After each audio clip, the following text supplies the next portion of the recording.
Okay, hello and welcome everyone. Welcome back to another Pastor Druski stream. We're doing some more Tabletop Tavern. I like to play family-friendly games, have good, clean fun. And today we're going to be further pushing the difficulty on Tabletop Tavern. We are up to the difficulty of 8 out of 10, but today's different. Today is yesterday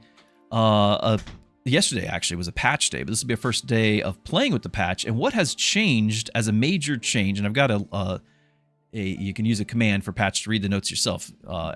Patch.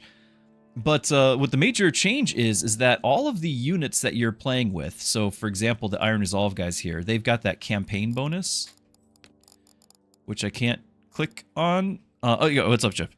Wavering morale holds firm for 10 seconds before it can fall further.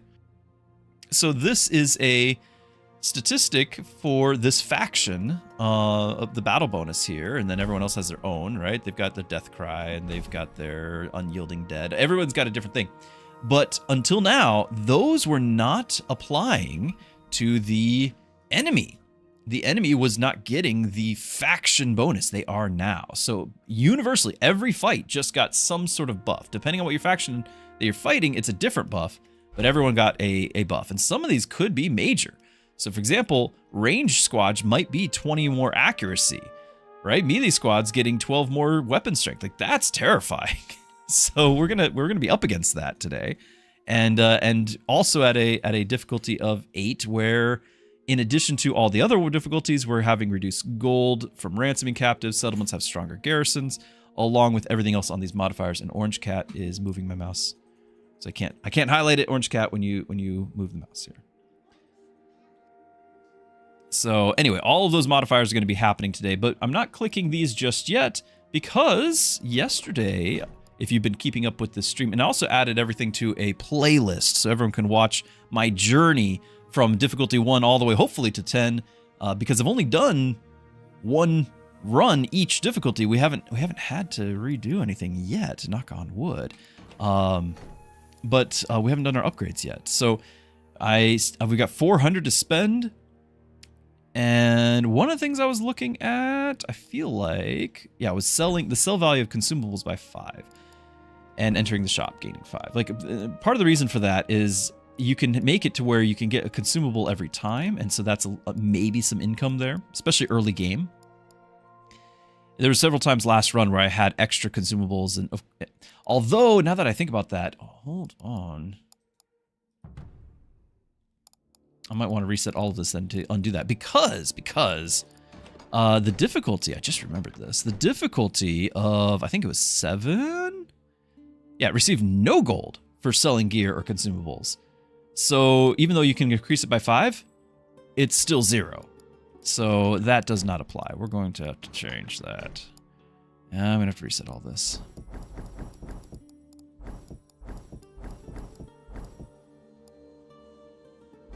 So the sell value of gear as well will not matter, right? Yeah, so we're going to have to do all of that last.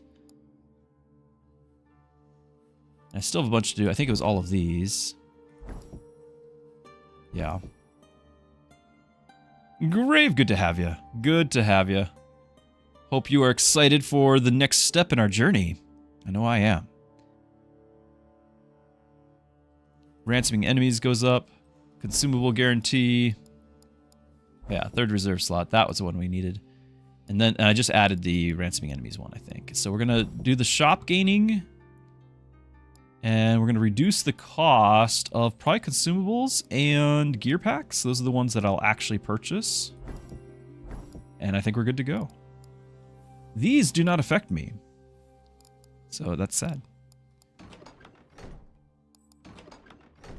All right, and then also before I go any further, like with the other factions, we've done 7 runs, 7 wins, and I've yet to actually play. Each one is my first time with that faction. I've never played any of these twice, which means we need to do the Drakasar. After that, I think I'll be free to play whichever for the next difficulty. Hopefully, next difficulty if we win.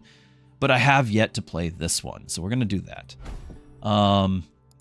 Also, starting gold. Why am I down to 4? I thought we had... Oh, depending on who you start with. 5, see the 5s? Treasury 17. 3? Okay, so you're only going to start with 4. I'm not going to be able to get to the higher level here. So, Dwarven Tax Collectors is kind of my go-to. The faction has some Brutes, Large, Terrifying, Heavy Shield, and Rage. Double damage when below 50% health. And then we've got some Kobolds, more Kobolds. Okay, what else do we do? Optional post-battle choice. They heal up to 33% from eating the captives. Okay, that's not bad. The Apex Hunter squads gain 8 weapon strength, plus up to 16 for each additional squad attacking the target. So if I have 3 attacking one target, we'll get the plus 16. You need 1 additional for the 8. So 2v1, you get 8. 3v1, you get 16. And then we also have a melee infantry as our legendary, our signature. Armor Pierce, Armored, Stalwart, Unstoppable. I like Unstoppable. It's pretty rare to see. Kobold Commandos. Kobold units gain 10 leadership and 4 melee attack. Okay, so all of these are going to be slightly better. But melee attack is not going to affect our missile strength on the scale bows. And if your army contains 5 or more kobold units, a random kobold will prestige on... What? Okay, that's cool. That's cool, but we only want 5. That way we don't spread it out. We want to make sure that we prestige into gold. But that's really cool. I like that. Okay, so Swarm Tactics is neat, but that's this guy. The other one will probably have something totally different, yeah. So with that in mind, are we going to do something where like common units get a bonus? That's the thing too. They sound strong, but I feel like a lot of the top end units are not good. Like every time I've been up against them, like the T-Rex and everything, it's just, you know, it's just a joke. We take it out. So I'm not really sure that the faction is all that strong. I honestly think the Eat Captives is the best thing about it. But Dracosar Brood are the only ones that can do that. So I'm guessing that I can't have some other part and they're not like adopted into the Brood. It has to be this faction, is my guess. And so this 33% is going to be the main thing. I do like the potential for squads ganging up. And obviously the Kobold thing, so that keeps them valuable. I'll want to probably have, if we're going to get gold units, I'll probably want them to be the archers and have stuff like these brutes end up being, because they're heavily shielded. You know, that could be my front line, although they're large. Maybe not them. We'll have to find somebody else. But the brawlers are not it. They're not shielded. These are not my front line. I want something else. But we'll use them to get our scale bows up. Now, the range on the scale bows is actually terrible. Look at that, 45? Everyone else has like 50 as a minimum, don't they? Of course, you're uncommon. Yeah, range 75. 65. 75. You start with... No, yeah, you're 75, but you're uncommon. 65. Yeah, these are awful archers.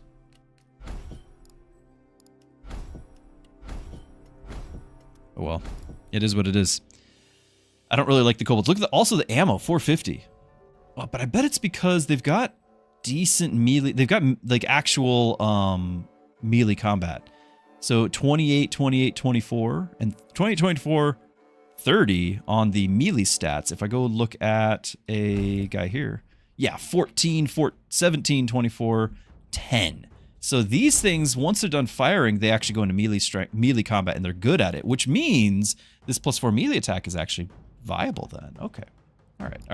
Let's get back to business. So common units, we could get melee attack and melee defense.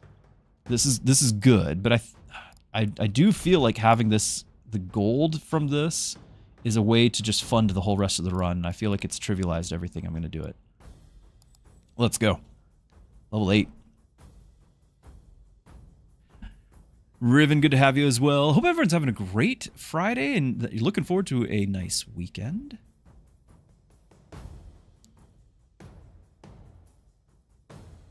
Yeah, that's kind of my impression. Roman legionaries. So they chuck some javelins and then get in there with their short sword. Something like that.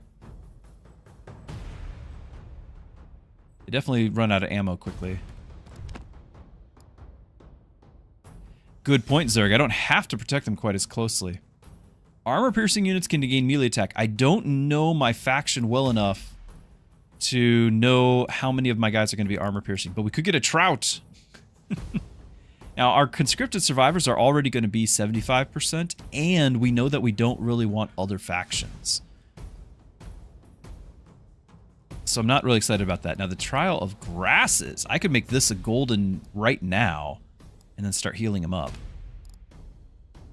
I could just make this guy golden. Level 3.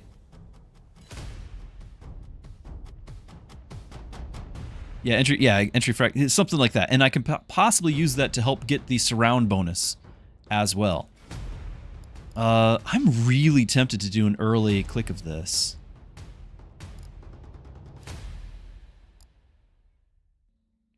This would be my click if I knew how many armor pierces in my faction. I've never played these guys before. Let's do the golden. Now here's the problem. We're gonna have to do a battle. And this drops you to 10 health, 10% health. So I won't be able to heal. What I might be able to do is do a regular battle before I use this. Just do a regular battle, then go here, find out if that's a heal, go here, heal here, don't attack it, just heal, and then we're back in business because we'll be at like 40, 50% and we can start eating people and, you know, all that. So I think we wait one turn. We wait one turn.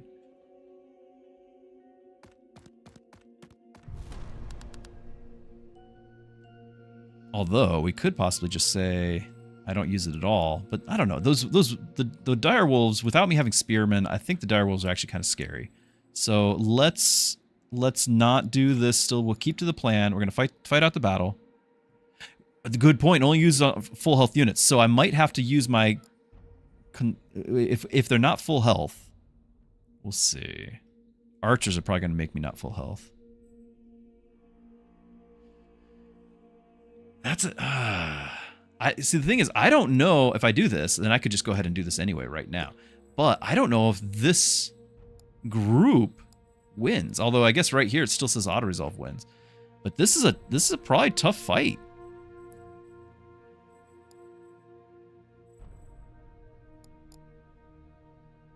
I might do it anyway. I might do this, auto-resolve, and hope that we don't lose anybody. If we're just hurt, I've got healing coming up, at least at the town, maybe at the event. What if we do it?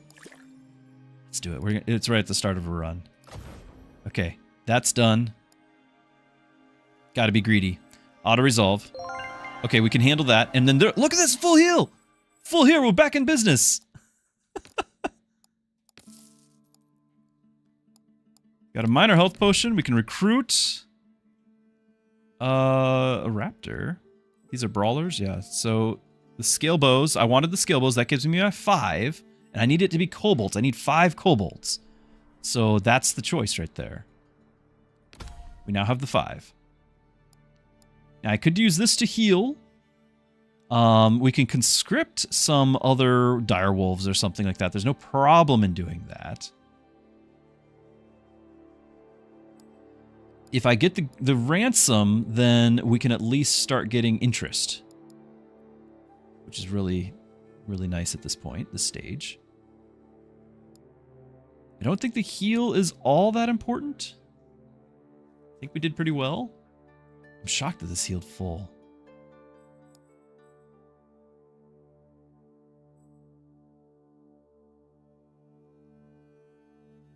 I'm going to do the ransom. Yeah, bodies. Yeah, it's true. It's true. Like this is the choice. I want to be greedy though. All right. We can get a wolf. Get more shooters.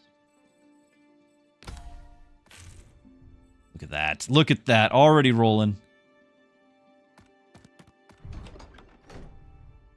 Unit health.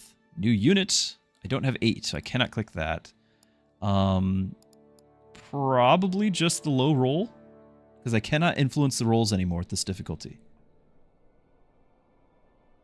We don't need much, and there's not much to be had except for the big risk on gold. Which we could have done. There we go. We're all full health. Ready to go. Now we can attack the village. And get an item out of doing it. Because now I don't need to heal. I don't like how they're all archers and I don't have any shields. But this guy, well, this guy is heavily shielded. Let's do it. I'm going to have him just charge straight in. He's heavily shielded. That's 75% missile block.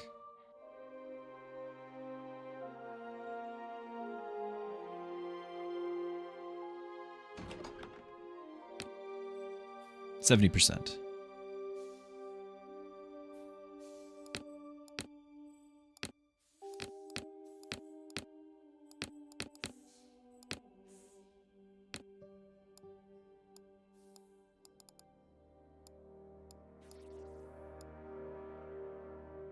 All right, and this is going to have archers on both ends, isn't it? Yep. This is the worst. Still going to use the shield guy.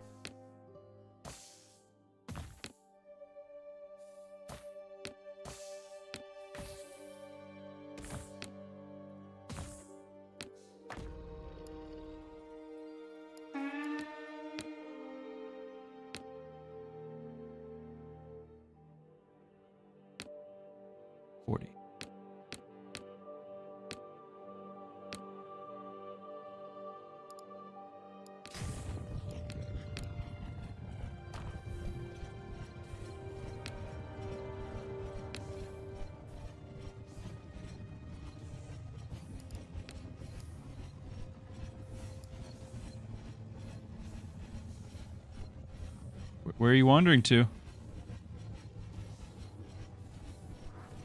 Alright, heavily shielded, definitely paying off.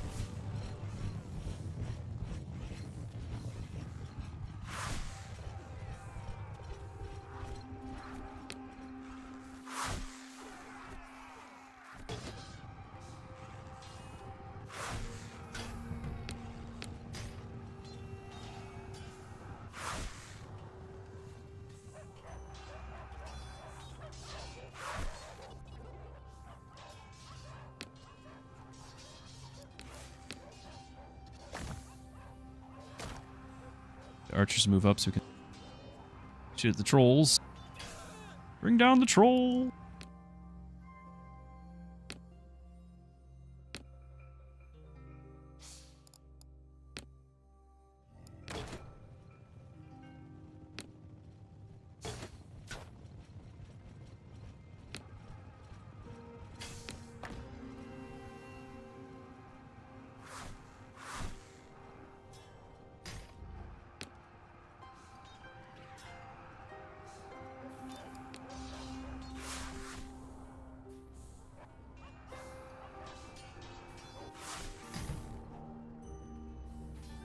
Yep, there's all the ammo.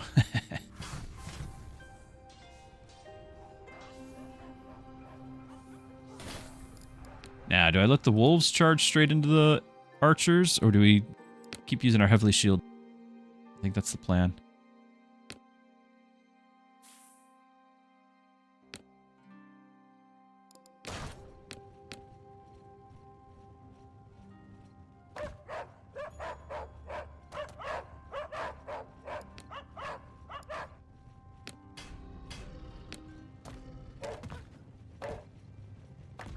I don't know why this always happens.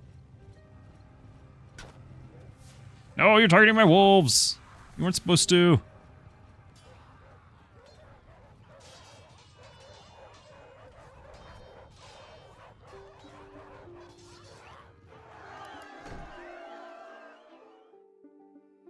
Gerbils!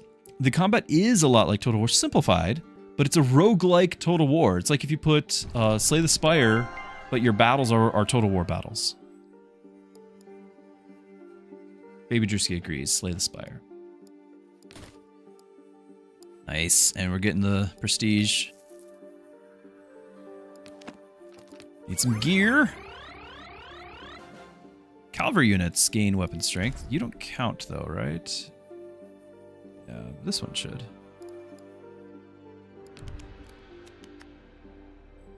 Might as well get more wolves. See if we can make that silver. deposit.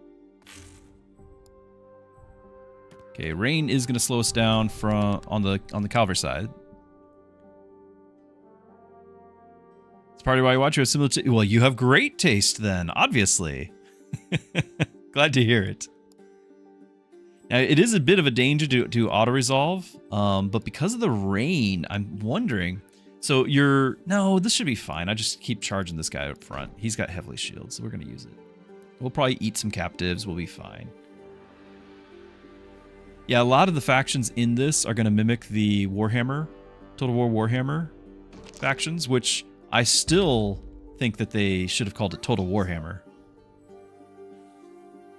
You know, less syllables overall and more clever.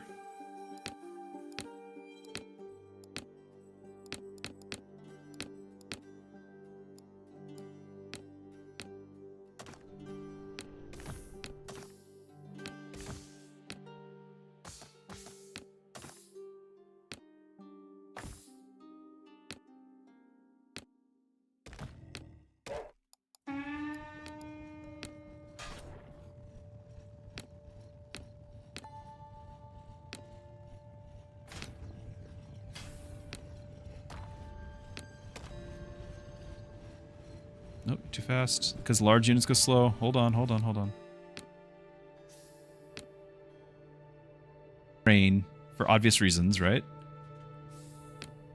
Now, if we're talking like modern, you know, quasi-modern, like say if we're World War II, your heavy units, your heavy tank, yeah, the mud, they're going to get bogged down and everything. I don't know if the same thing would have happened with a giant dinosaur.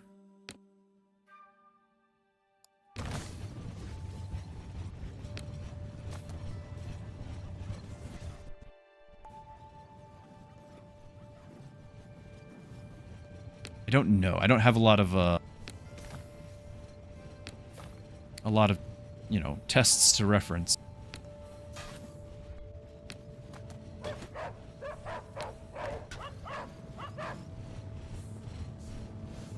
Come on. This is my first game of the day, first run.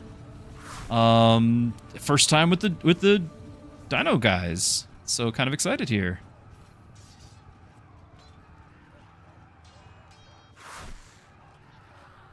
It's raining, so my cavalry is not getting much bonus as we're charging against those archers.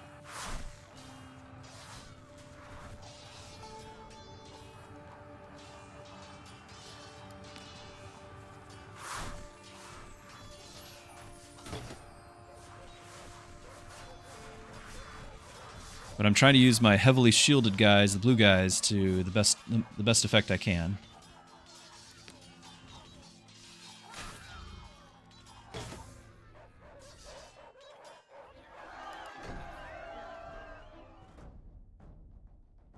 Yeah, big blue lizard. So we got a potion right at the start for anyone who missed it. We got a potion at the start that let me level something to level 3. So we leveled our big blue to 3. And we can prestige something else. That's awesome. That's really nice. Okay, did my kobolds not get leveled?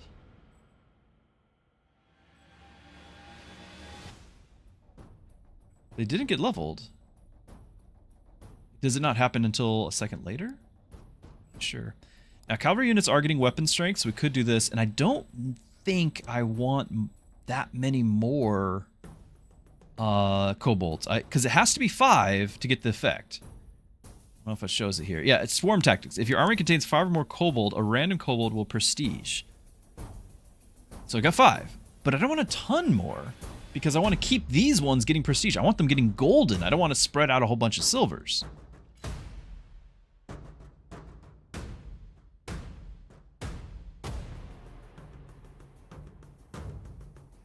I think you look like Robin Williams. That is, I'm gonna take that as a compliment. Although, like, my kids were just recently watching Hook. They've seen it before, but you know, we were just rewatching it. Yeah, like that's like my whole childhood is his movies.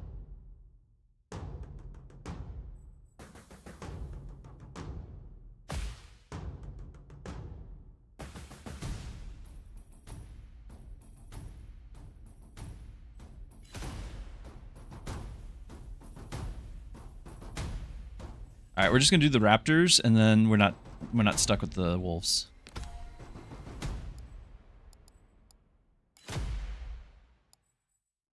Could still conscript, but I don't really want any of those. I think either it's a heal, which isn't all that important, or we're just gonna get our ransom because we can.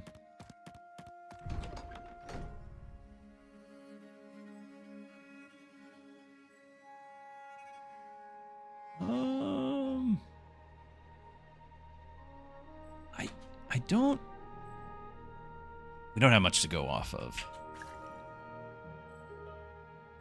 I'll do a small one. There we go. There we go. Come on. No, never gamble. Don't follow this example. It's a terrible thing to do. Don't gamble. See, we've learned our lesson. Ooh, rare units gain armor pierce. That is really nice. Because again, I don't know what I have. Oh, the double gold on interest, though. 99% quit before winning, right? All right, this is the choice later. Like, this is huge later. I'm gonna get this right now because we're already getting the 10 interest per turn up to, but we're not there yet because we don't have the money. I just lost. I don't know how. It disappeared from our bank, but we just lost some. We're gonna get this, and we're gonna get some money.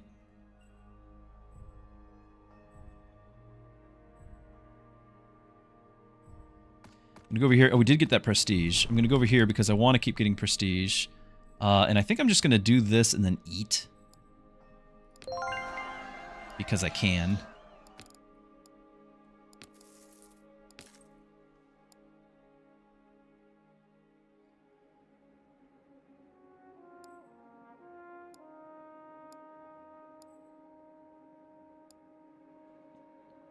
Yeah, that's fine. We'll eat.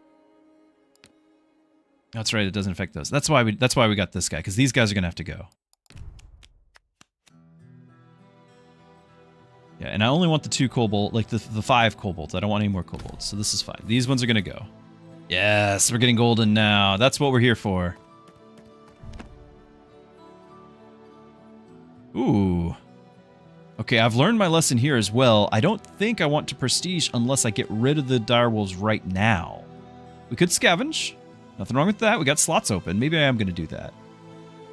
Yeah, because I don't have the slots filled yet. So otherwise I would get rid of these because yesterday, it kept happening whereas the ones I was about to get rid of. Range units gained missile strength. Rare units packs. Common. No. It's range units getting missile strength. That's nice.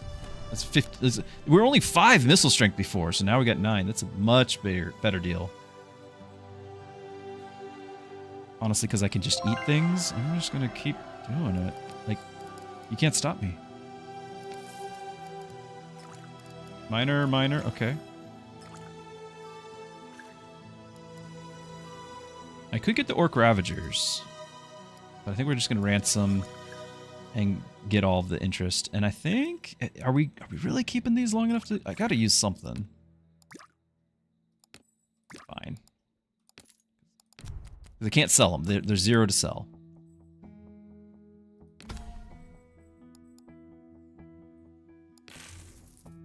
Nice. I love that ability. Okay. Now, if I can get the archers from these guys, I can't afford them, actually.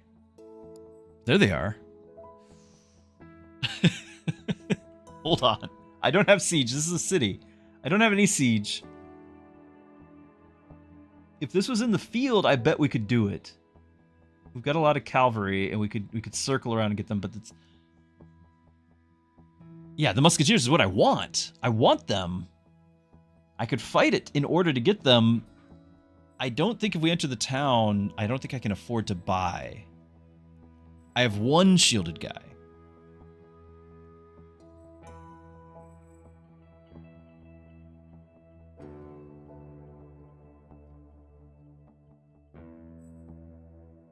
Anti-infantry.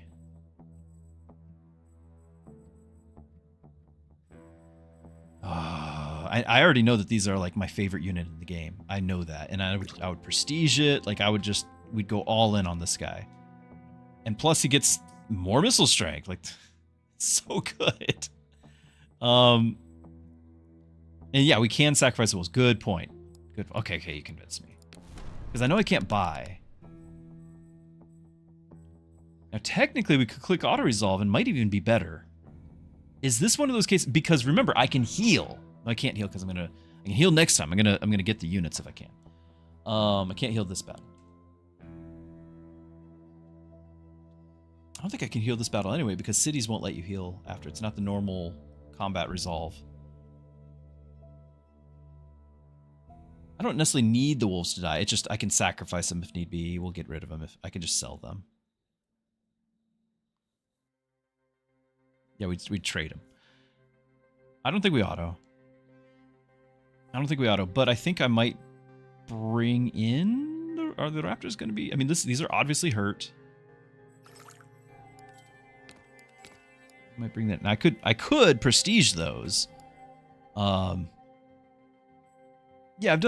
I've been doing the fights without the siege. I'm just... He's got siege.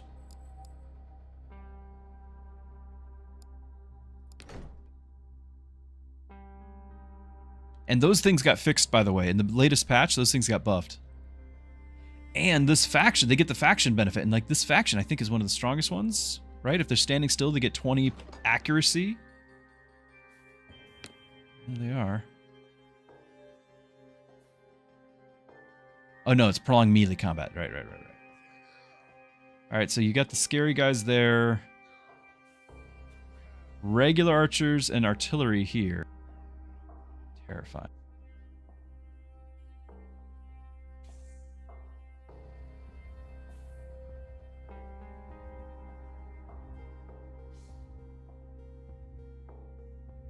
I think I want to have... Do I fight that? No, it's got 2 melee. This has 1 melee. It's the left side.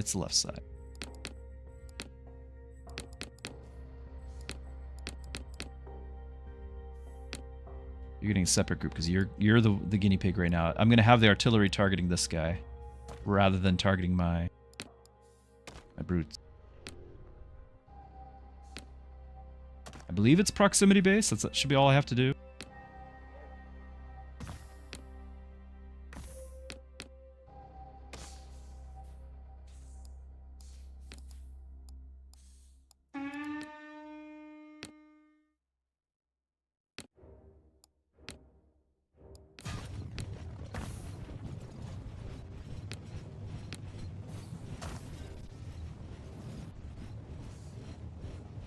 Yeah, the wolves are going fast.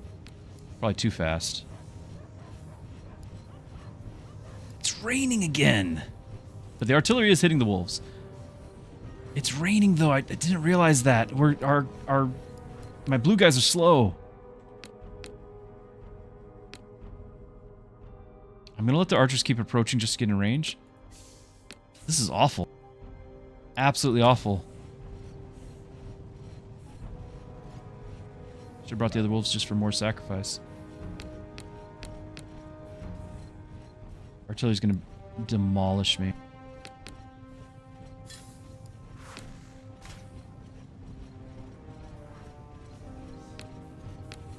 The archers have such short range, they're still moving. Oh, this is so bad.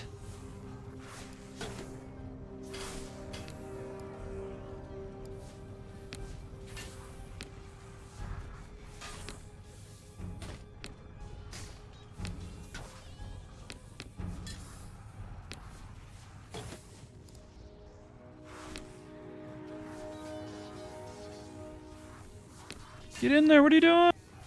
We require assistance.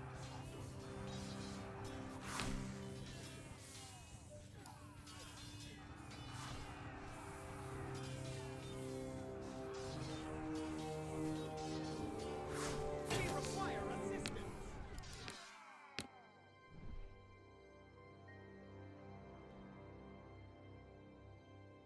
Yeah, I did need the second set of sacrificial dogs. I agree.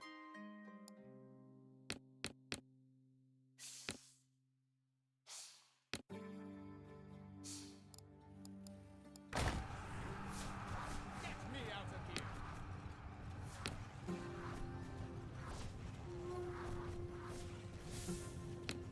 The artillery's still on me, and I can't close with that thing. Oh, no.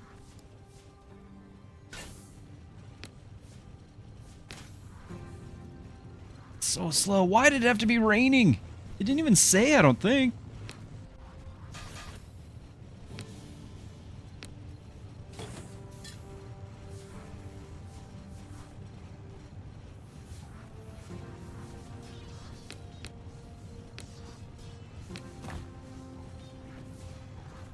These, I might be sacrificing the raptors as well, because they will die to those, the musketmen. If I can get them to the artillery, it might save the run, but they will die to the musketmen. There is no doubt in my mind. No, we're just going to engage right here.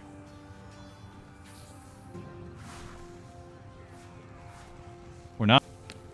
What are you doing? Everything about castle battles is messed up. I can't ever get them to go with it. Like, look at this. Half my army is sitting out here. Every battle in the castle. This is why I want to auto-calc these.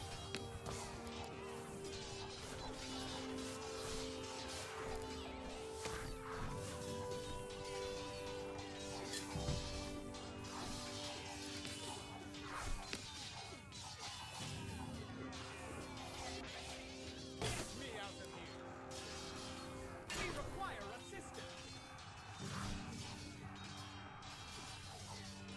We are in peril. Oh, it's so frustrating. Get out from back here.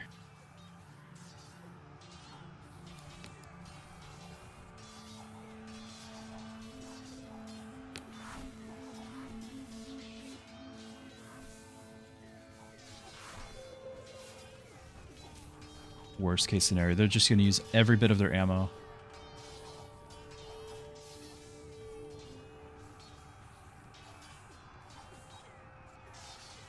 Weather the storm of all their ammo. The artillery still has shots left. We're just sitting ducks for it. Everyone just broke. My first loss. I've never, ever lost a battle until now. Because I'm not really impressed with this faction, by the way, but also because it's a castle, and the castle is awful. Like, I can't flank them because it's raining. They're moving 50% speed. The artillery was being protected by the gunners, who are murdering everything. So what even happens? Do I lose the run? Do I not get... Like, what happens? Okay, I've lost my first run. Incredible. Yeah, we didn't save any gold.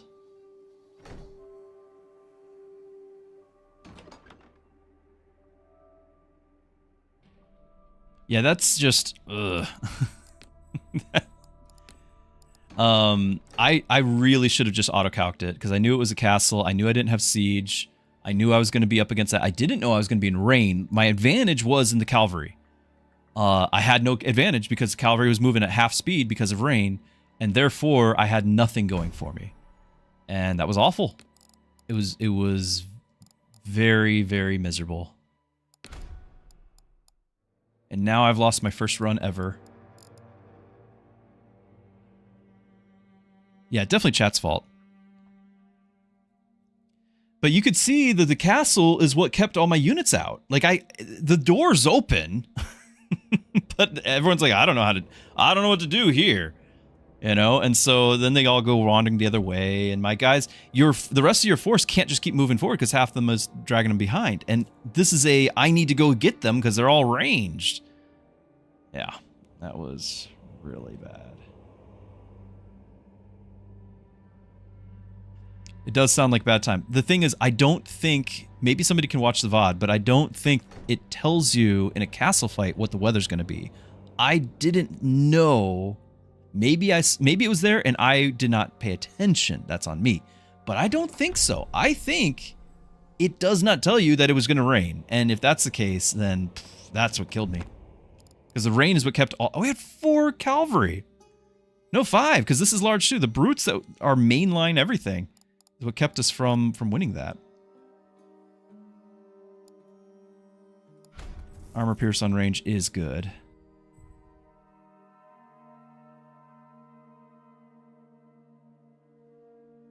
I don't know if Rain's the only one that can... You can have Fog. So Fog is 50% less range for ranged units. Rain is 50% less movement for large units, which this is a large unit. Our blue guys that we're trying to hide behind is a large unit. The rest of my guys are just running in front of him. I can't keep a formation. So the rest of them are just running in front. They're getting targeted and taken out instead of my guy who has heavy shields and can protect them. He's in the back. And then all my cavalry can't rush forward and deal with the range because, again, rain. Rain's what ruined me. And we got fog and rain and fog. Like, it's all bad. It's all bad.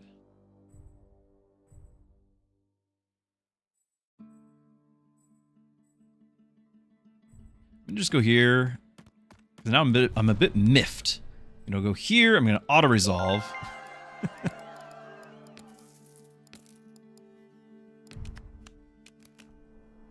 Gotta get her 5 so we can start doing our thing. And we'll get a spear. Good. And because I got my 5, this counted. Nice. Ooh, that is actually really good. And that's really good.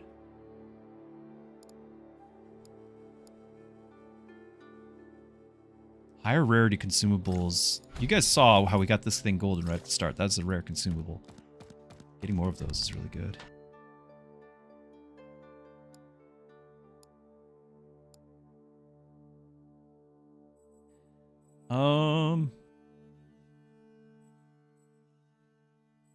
It's a garrison. I just don't even want to.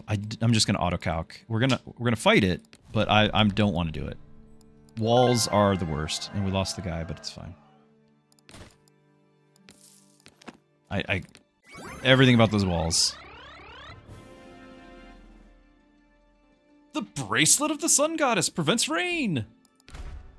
My beloved. I'm gonna keep that forever.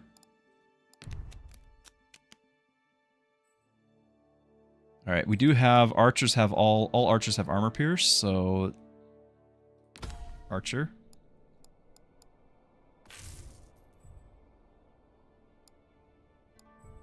And I don't like fog, so we're gonna go event. Clear skies.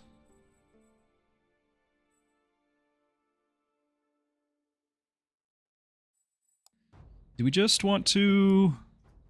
I mean, I've got a bunch of archers here. Like, we should be able to just fight this out and not take losses.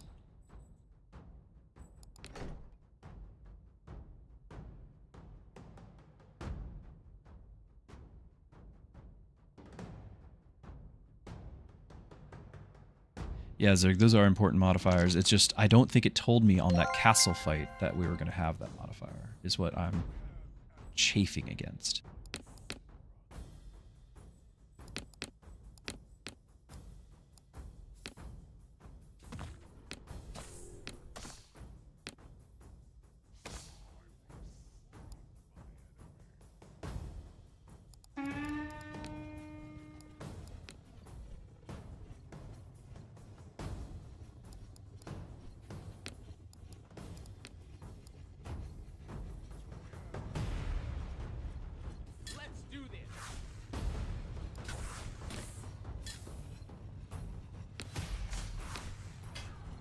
I actually just realized that's a spearman. I don't want to fight the spearman with my big guy.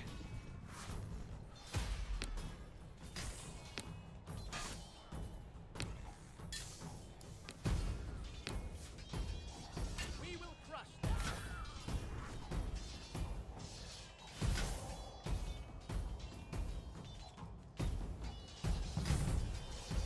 Let's do this.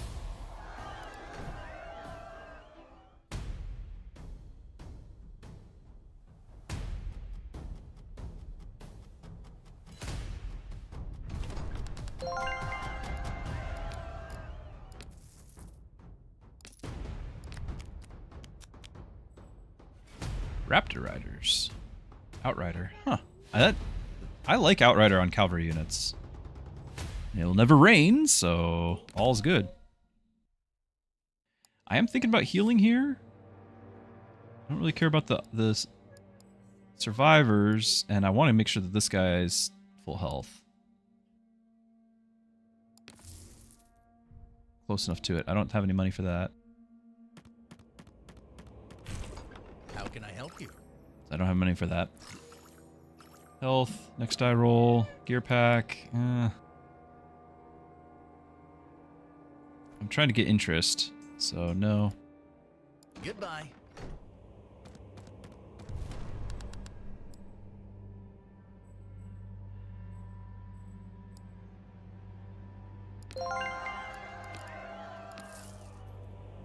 Ooh, it fills your empty potion slots. We do like that.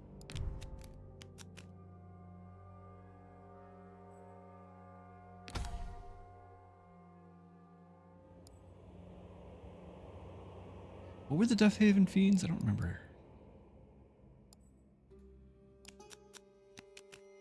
Just regular melee.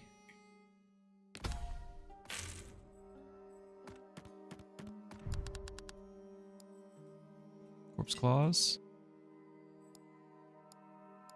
You know we're auto-calculating that.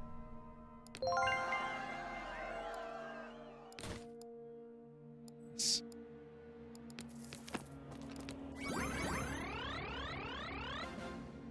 Armor-piercing units gain 10 melee attack. Now, timeout, timeout. Oh, it did. My archers all now have 10 melee attack. All my archers have 10 melee attack. Which might matter for the kobolds.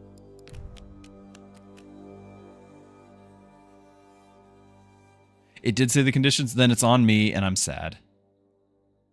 That would be on me then.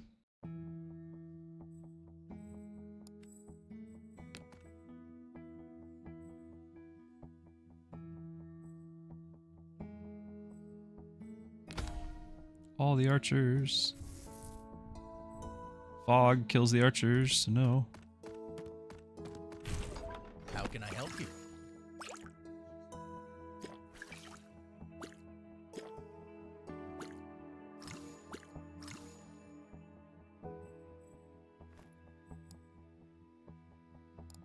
Yeah, so all archers are armor pierce, and all armor pierce has melee attack. I don't have anyone else with armor pierce yet. We'll need to keep our eyes open for that. I do want this potion. I don't know if I want to spend the 26. I could... I can't sell these things. I want to use my die rolls. I want to use these so that way I can get different potions.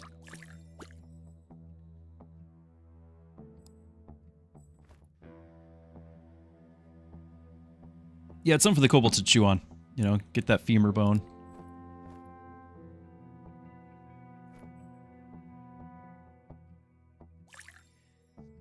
But we could almost get the minor health and like heal up the fiends here or something. Everyone else heals off of eating the enemy. Problem is this won't carry over to the next run. Next round.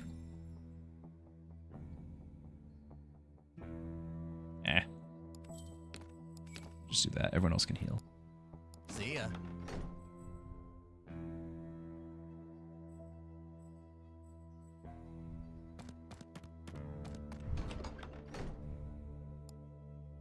Okay, we can guarantee a 20. And we'll double the prestige.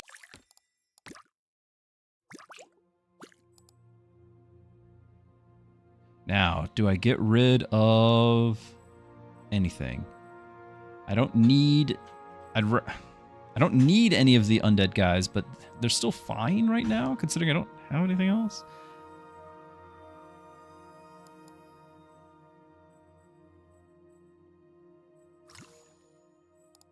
Still gonna do this because we have double events, so we'll get 2 prestige.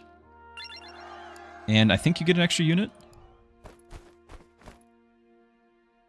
Oh, it's the unit health. Okay, so everyone healed up. That's fine though. That's fine. And these guys, at least this guy did. The brawler and the commoner. Okay.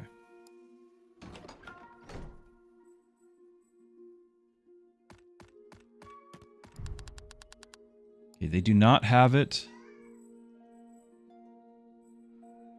So I don't think we fight it. Which means we get nothing. I could recruit and try to get the archer. Really cool.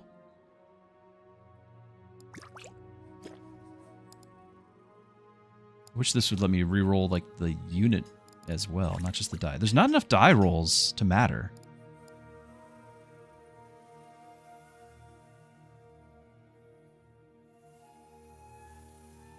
This is just too greedy. I only just got the 50 for this 10 interest per turn. I don't want to use it. We're just going to leave. Weather, rain. There's skies now.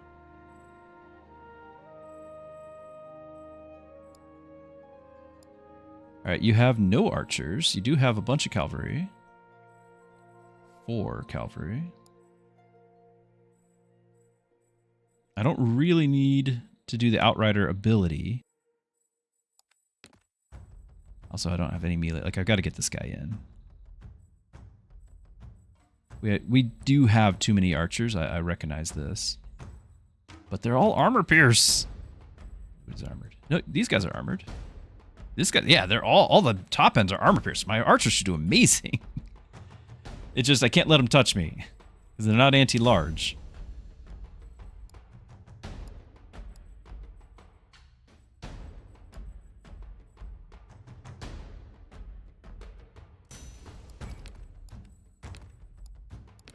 I'm gonna keep the archers.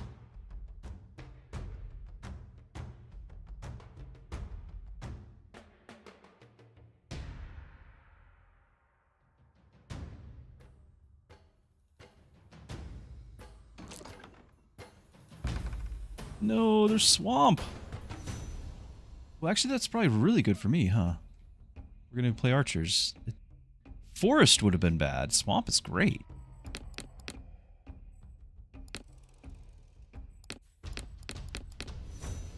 We have too many archers is what we really have.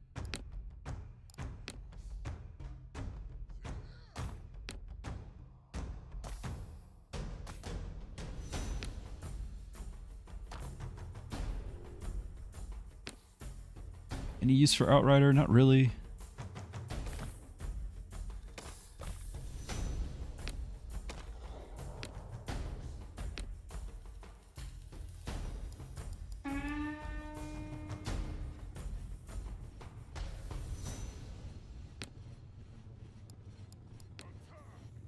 Nice, these guys are going to spread out so we can fight those separate.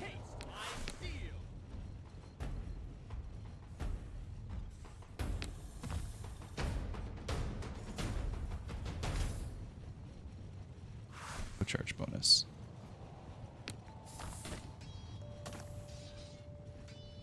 I'm going to do this just to get the 8 melee bonus. So 35 melee attack should change.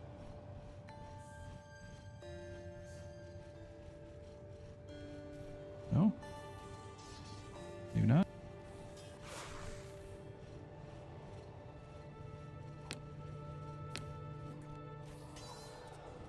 Clicking the wrong guy.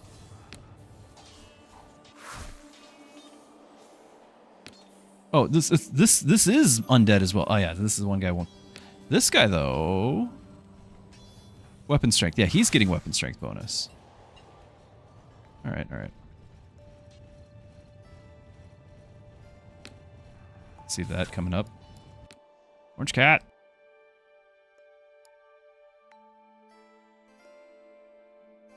I don't have any spears. This would be a battle to have spears for, and I don't have any. Ocelotus, hey! I'm doing well, hope you are too. You've been interested in the game. Well, if you like roguelikes and you like Total War and you like sales, because I think it's still on sale, I could be wrong. It's kind of a win-win-win.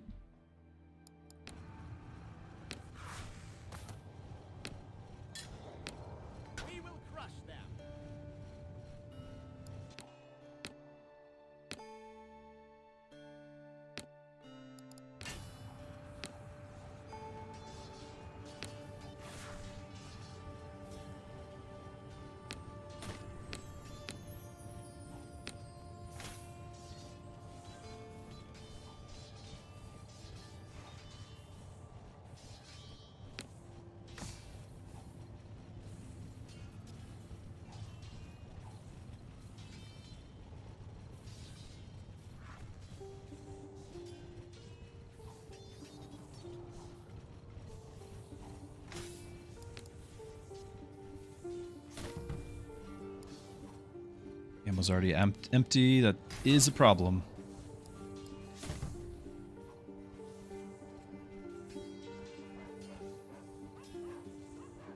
Sales ended. Ooh, sorry about that.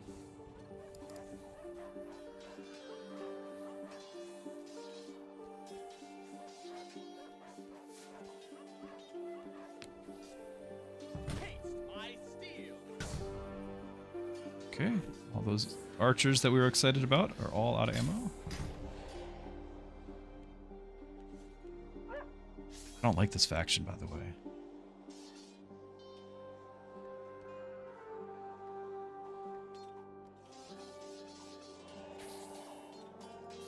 I don't like it. It could be that I'm just playing it wrong and I need to go for just a whole bunch of regular kobolds in order to have a front line. But I've never lost a battle until now, and I've lost twice in a row.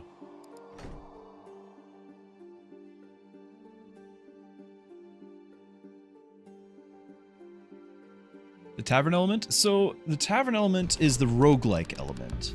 And that is my favorite part.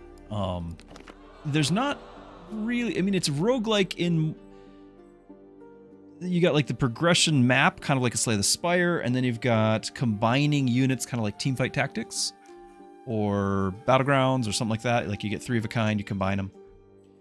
But the tavern itself, thematically, is just sort of there. It's not really, like, affecting it. We talked about this yesterday, how I kind of feel like maybe if you were to have... Because spells are coming in. So maybe the spells, I think it'd be clever, rather than just doing the generic, here's a fireball, here's a lightning bolt. The spells could be, you know, I spilled my drink onto the table, and, oh, the spell is flood, you know? The candle dropped onto it, and so now you've got a fire, you know, like that would be interesting having it, because you do have them like on a tabletop. Yeah, I'm kind of feeling like unless the archers are these purple guys, I don't see these guys, the ones I keep losing against. Not really pulling the weight. Like, I wanted to get a win with these things, but I definitely don't feel like the kobolds are doing it at all. Pastor Druski cast table flip! Immediate win. Hey, Uno. You can give it another go, but I am miffed that we have lost twice in a row when we had a flawless run up till now. Wait, hold on. I'm starting with... No, I don't. I'm still starting with 4. Yeah, I don't like this faction. I just I can't play around the archers either. We're gonna just get the kobolds, the regular kobolds leveled up, and then replace them.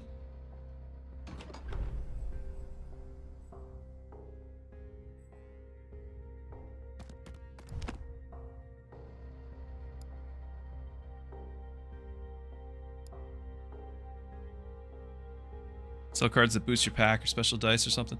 Yeah, the tavern thematically could be more involved in it. We just talked about not really doing range, but longbows just might change everything here.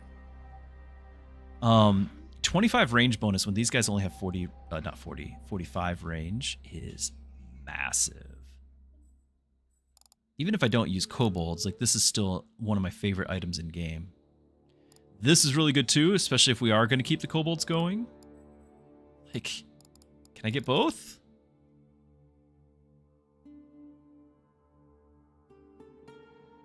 Because this will be good on the end game ranged, whereas this is only good on common, which we will not have forever. I'm not going to keep kobolds forever. I'm going to do this. We're going to play long term.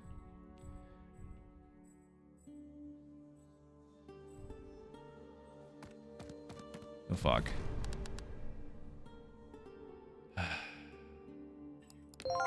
I don't like the faction. I'm going to be auto-calcing more. Prestige is great. I need to get one of these 2 in order to have the 5. Do I still do it after everything we just talked about? 70 range now. 70 range is a big difference.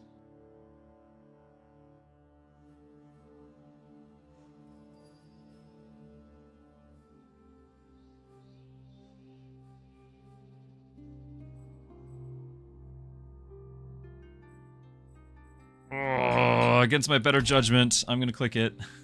Again. Third time's the charm.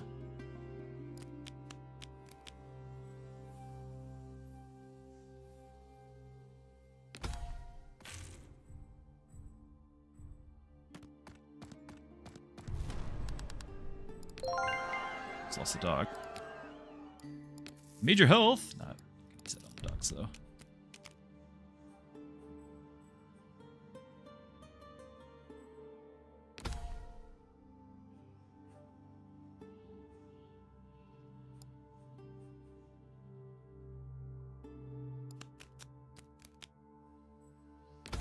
Is it always the undead that you start with as your opponent?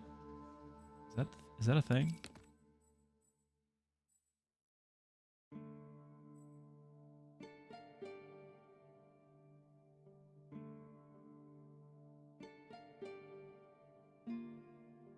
I feel like I'll always have undead as my opponent.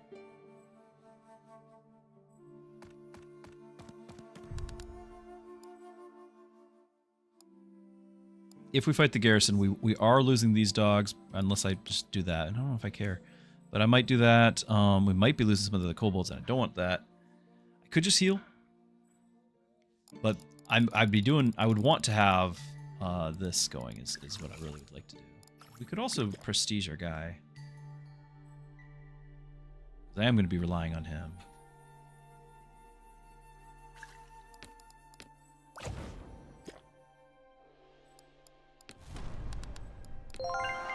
Yeah, he's not afraid of.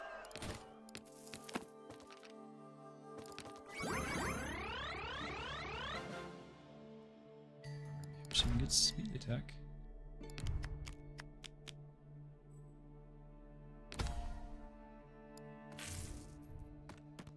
Need to get my 5th kobold.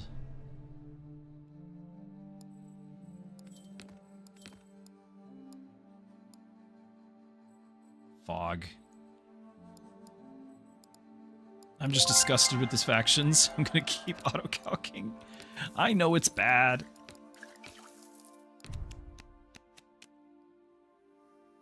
Alright, get a regular kobold back.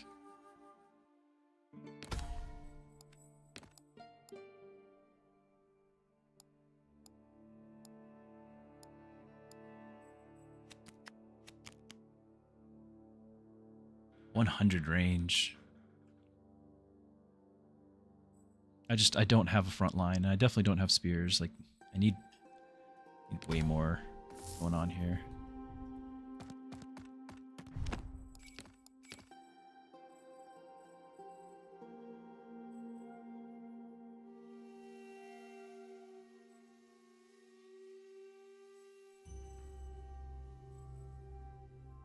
Do I go greedy or do I heal? I'm gonna go greedy. Range units gain anti-large. Okay. Shielded units. I don't have enough. This is like my other favorite item, but I don't have enough shielded units to really justify it. Yeah, no, this is awesome. So range have 25 range. Now we have anti-large. Now we need to give them the range units have armor pierce, and then armor pierce has melee, and you know, there you go.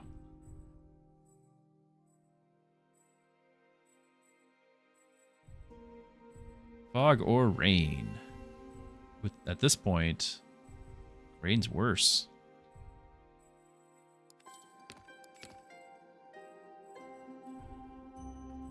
I mean, fog is worse. But I would like to get to that campfire. Probably heal. I could go to the right and auto-calc, and then I could heal at the castle and be fine.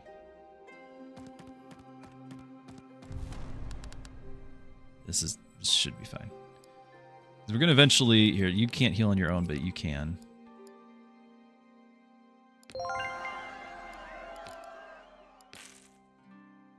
Amazing.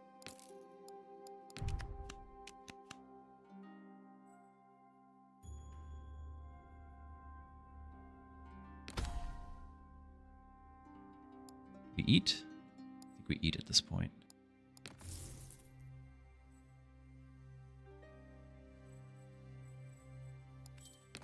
Start getting rid of the dogs.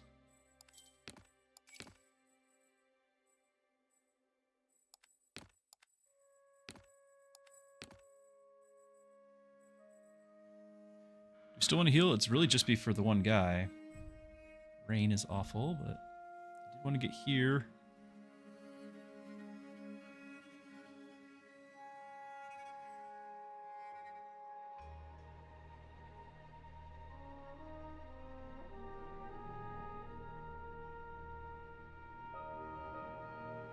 We let the dogs out.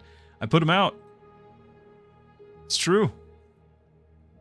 They were undead dogs. Oh, hold on. I apologize. Mistakes were made. The brutes, which are the only shielded guys, are getting renamed because Uno had made a request. The eye shield is what he had requested. Done. My apologies, Uno.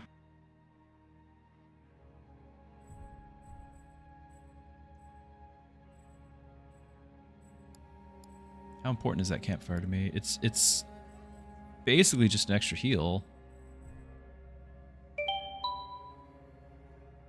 And the shield, yeah, we've got the shields to be shields up.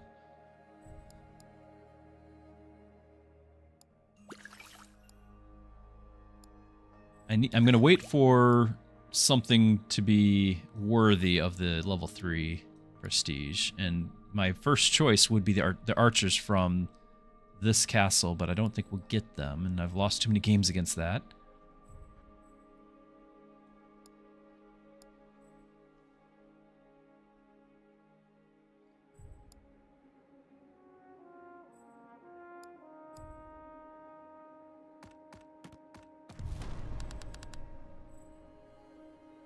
I might go for those Black Wardens. I needed something resembling a front line.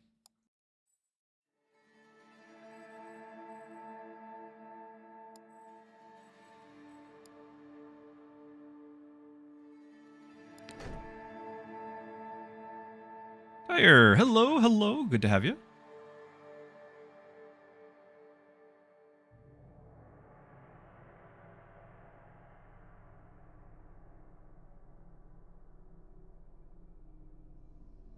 So all my archers are anti-large. Last game they were anti-armor. We can save formation. Look at that. Realize that.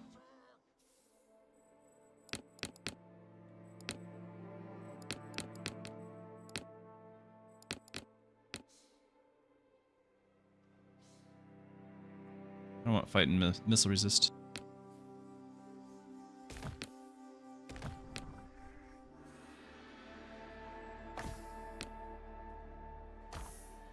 He does have one archer.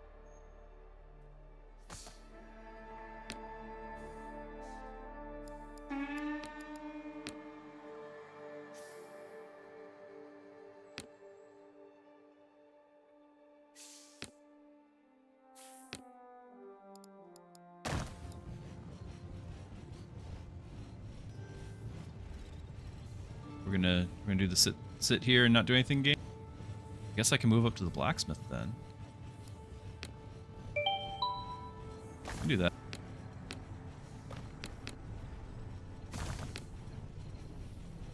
Oh, they are moving. Hey, Hidasha! Have ya? Hope you're having a great Friday. Tyre says, you're in the mood to talk life's philosophy and its connection to the divine. Not sure if this is the right place. I mean, I'm always up for chatting about the Bible. Some philosophical stuff might be over my head. I don't know. Yep, Discord's always available as well.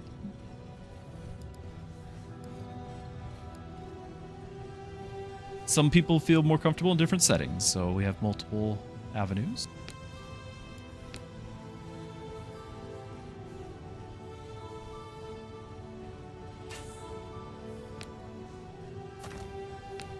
All the cavalry is going off to the right. Their archers are right in the middle. Not that cavalry has any speed. But my archers are anti-large, so that should be fine.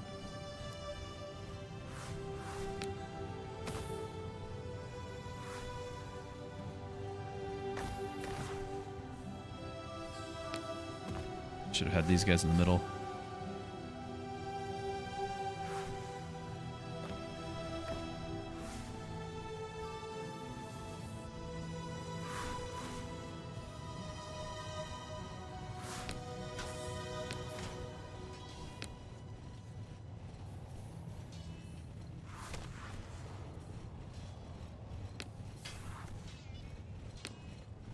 I want to get the 2v1s if I can.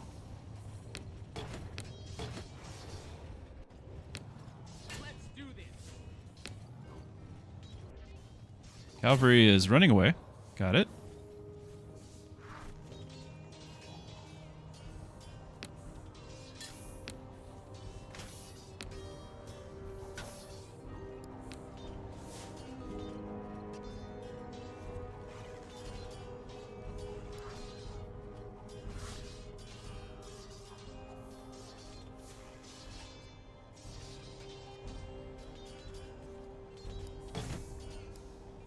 Archer's running out of ammo? Yeah, that does happen, and with this faction even more so. They have even less ammo to bring.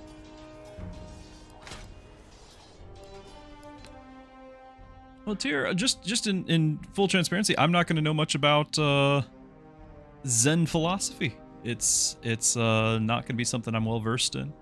You're welcome to bring up subjects for conversation. I'm not opposed to that, but generally speaking, my answers are going to consistently come back to the Bible. That's going to be my foundation of a worldview, is a lens through that, and go from there. But that's just what my background is.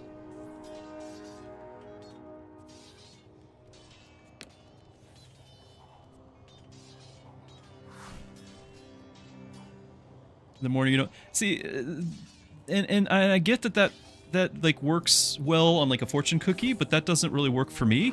I do like to be able to understand what I'm believing in.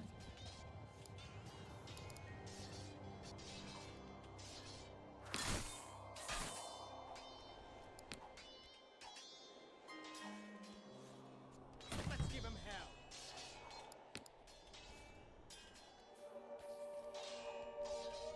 Honey Badger, these archers at least, like the kobolds, they actually have a significantly higher melee attack, defense, and all that, so they're designed to get just a few shots in and then join the melee.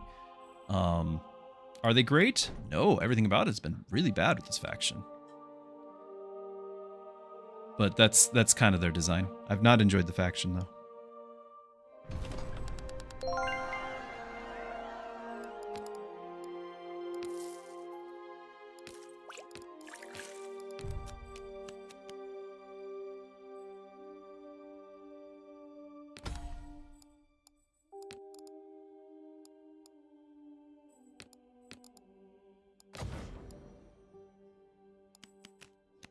Got the big one.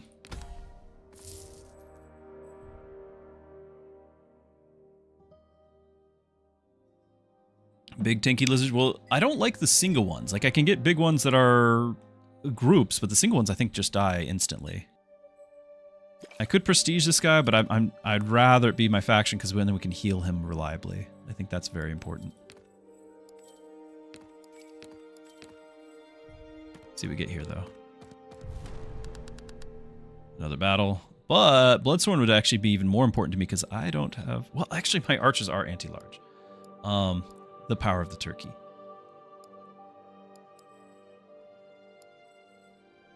Armored. I still don't have armor pierce on just about anything.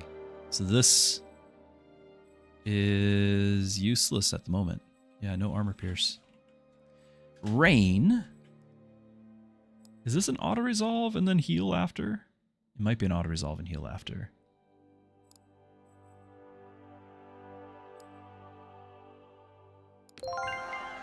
Lost a dog. Oh, but I can't heal and get the... I keep forgetting that. I can get two of them.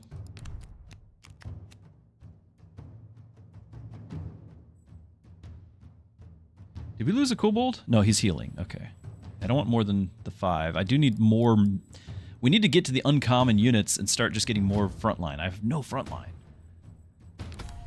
Get rid of the other dogs. The question is, though, do I actually heal or do I go for the Bloodsworn? And I think we go for the Bloodsworn. Because like I was just saying, I don't have a frontline. Good.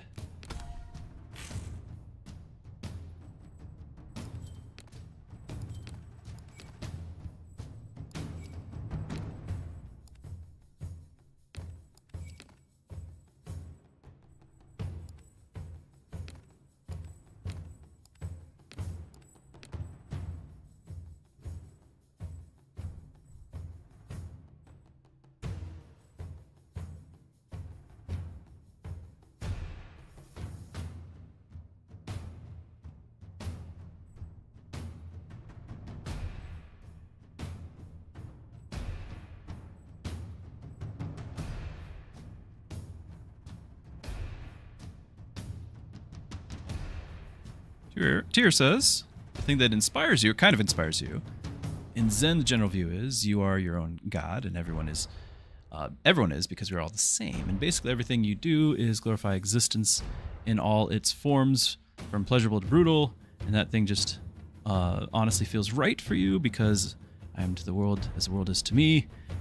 At it all has the meaning and none of it has at the same time.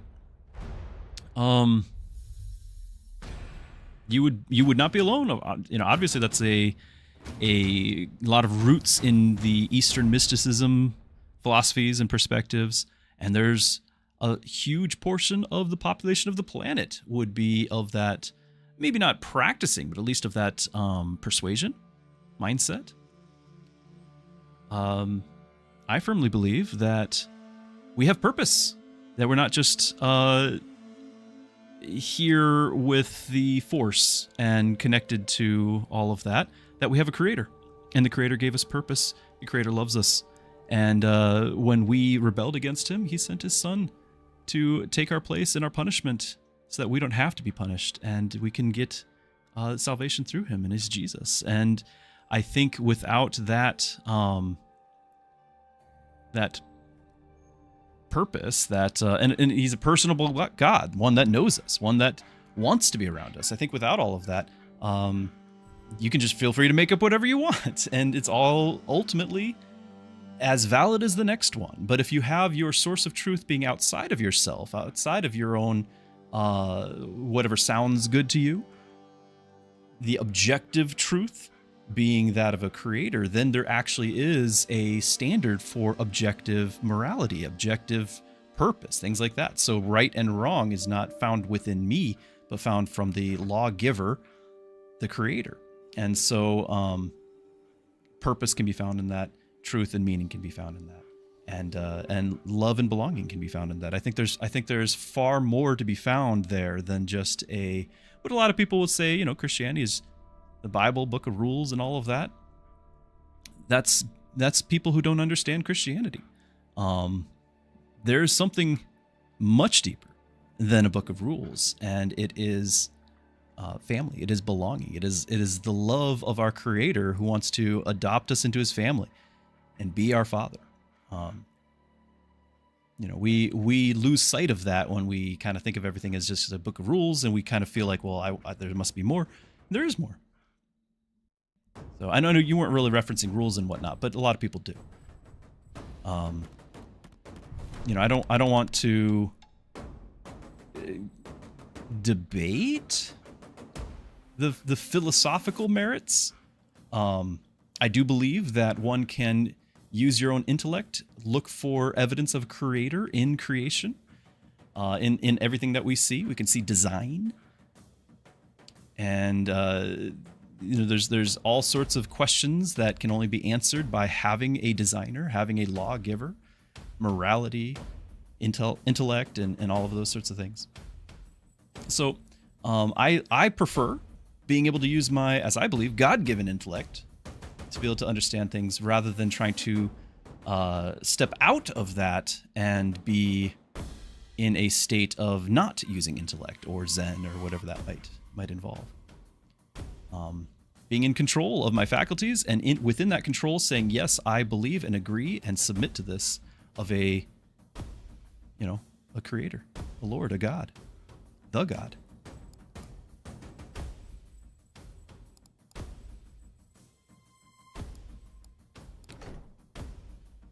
But I'm not offended by you bringing it up, and I understand it feels right. The thing is, there's a lot of people who operate by what feels right to them, and this is where the whole subjective morality, subjective truth doesn't hold up to me. Because if you operate on subjective morality, that people doing what feels right to them is what's right, well then how do we say that the Nazis were wrong? How do we say that all of these other things if it's all subjective? We've got to have an objective standard by which we judge good and evil, right and wrong, all of that. And so the only way to get that is when we step outside of our own subjective perspectives to have an objective, universal truth, and that would be where God is in.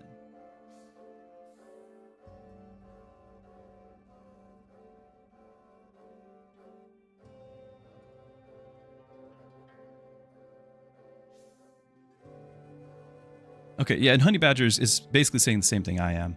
The logical conclusion is you no longer have a foundation for saying what anything done is right or wrong. Morality is no longer something you can look at objectively, rather subjectively, which is, yeah, you were typing it as I was saying it. Which also means what's wrong to you can only be wrong to you and not somebody else. Now, that's not limited to Zen or Eastern mysticism or anything like that. That is actually a very common perspective of just a lot of people today, no matter where you're coming from, because that is allowing people to decide for themselves what's right and wrong. And it's actually very common throughout all of human history.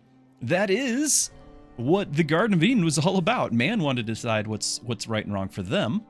And the temptation there in the Garden of Eden, the ultimate reason that caused them to eat the fruit, was that they wanted to be able to decide right and wrong. The line that Satan used, aside from, all of the this thing's going to make you wise and everything, was that you will be like God. That's ultimately what we want. We want to be like God. We lust for that. And so we formed whole religions around that. That's where that's coming from. I want to be able to be like God, to be able to make my own moral decisions, and not have anyone tell me what I can and can't do. And whenever we see that completely set loose, it's disastrous. Because it's whatever people want it to be, and it's chaos.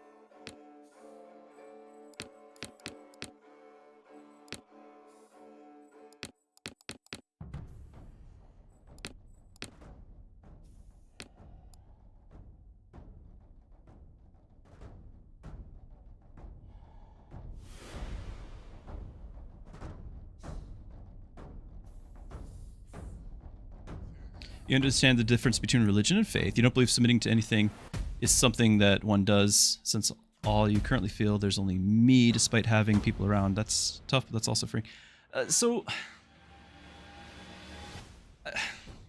How can you know that somebody else exists? Like, if you're gonna have that perspective that you are God and everything else around you is God, like that you're all united in one, like how does somebody else, how do I exist from your perspective, right? Like, how does anyone else exist?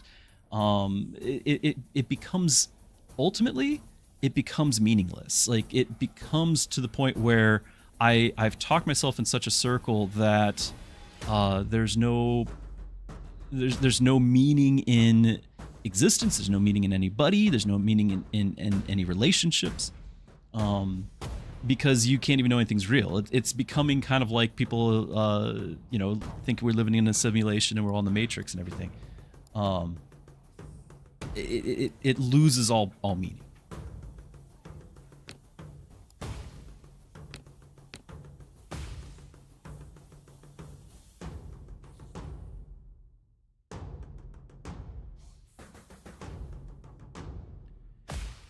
Yeah, and once again, I don't want to try to claim that I know Zen to its fullest extent. I'm talking in generalities because I don't know specifically where you're coming from. And there's going to be, just like any sort of other faith or perspective, there's going to be nuance, and different people will have the same title and different perspectives of it. But at the end of the day, in order to have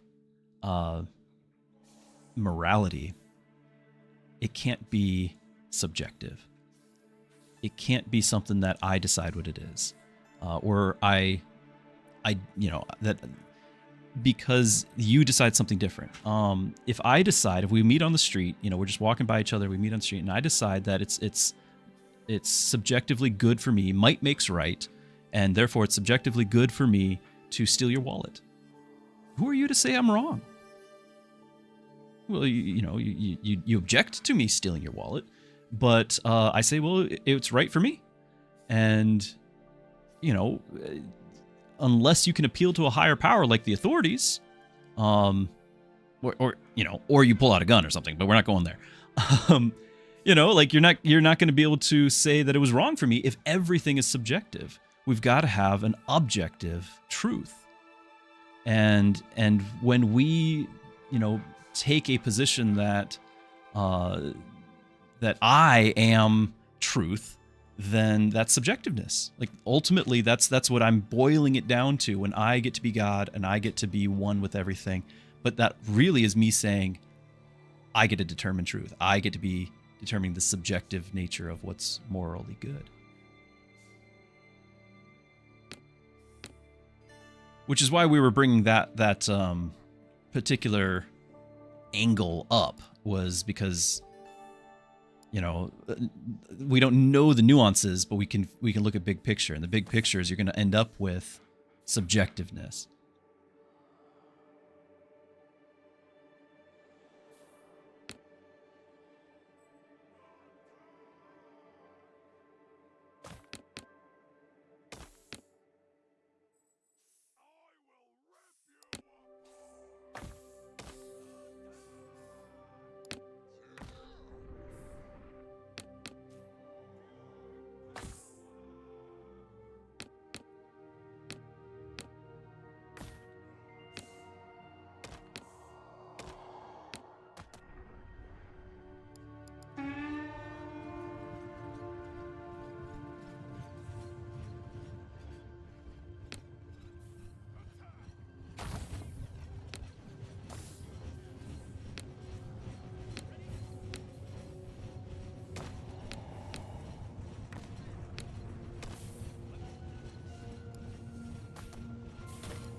Let's give him hell.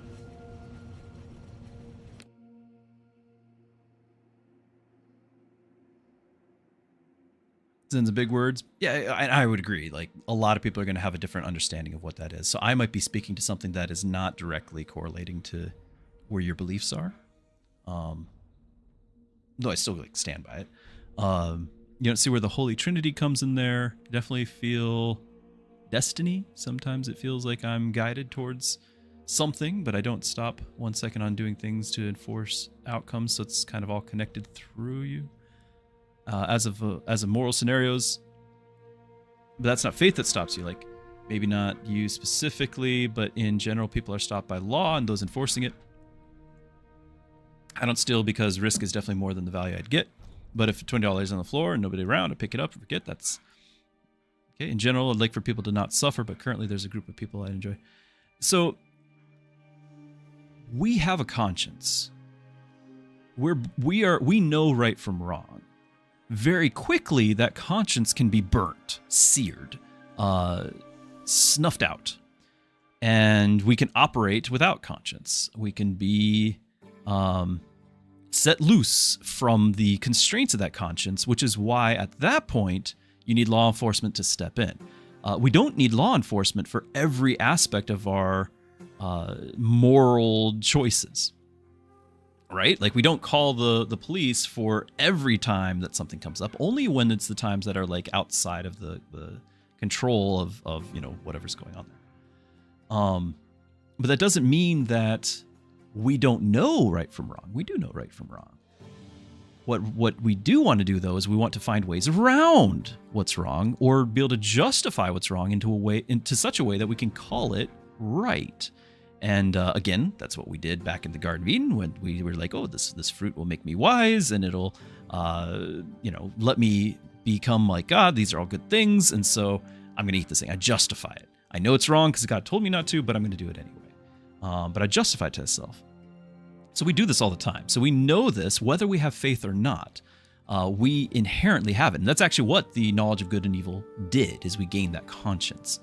And so we have the ability to tell right from wrong, but we don't like it. We don't want to be wrong. We want to do what we want. And like you said, if there wasn't a risk, you'd do things that you could get away with. And that's actually statistically, yeah, people have said that in interviews and whatnot, that if there wasn't a like legal consequence, they wouldn't mind the moral consequence. They'd do it. They do whatever it is.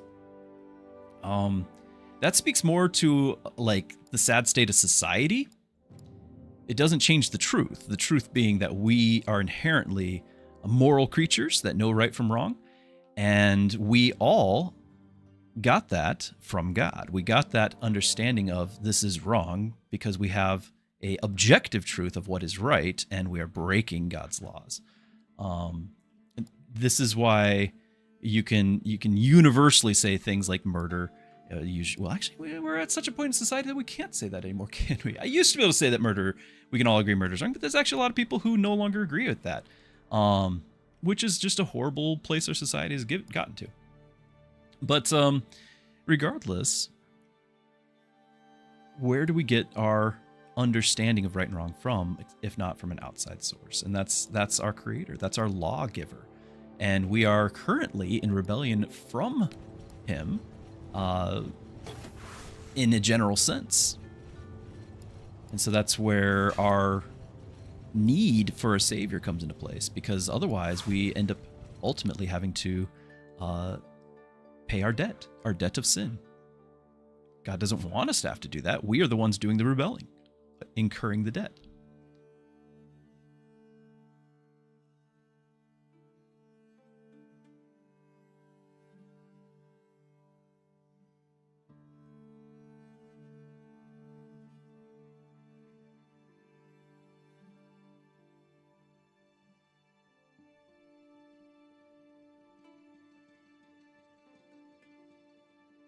I don't think so. You don't believe morality is a function of a higher power. It's a science that says it's genetics. Rats don't know the holy word, but still understand morality and avoid.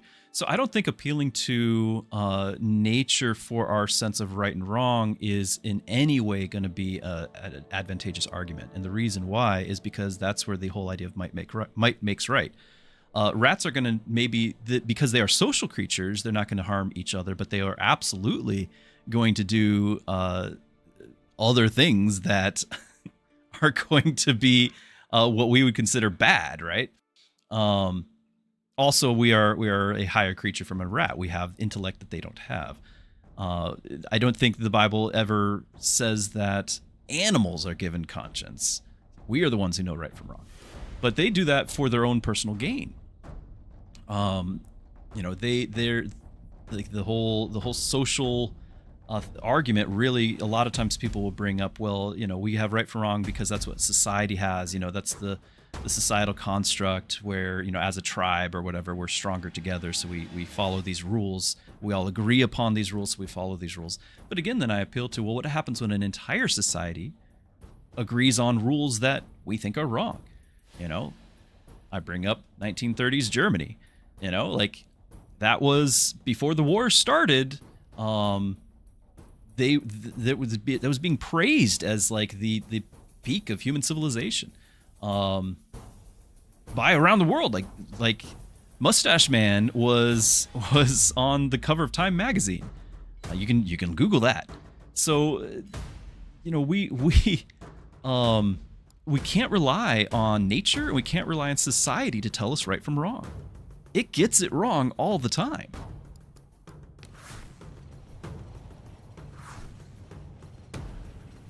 I think there's a lot of things being done in society right now that are objectively wrong. Society has decided that we're not going to have consequence to it. People are going to indulge in things that are wrong.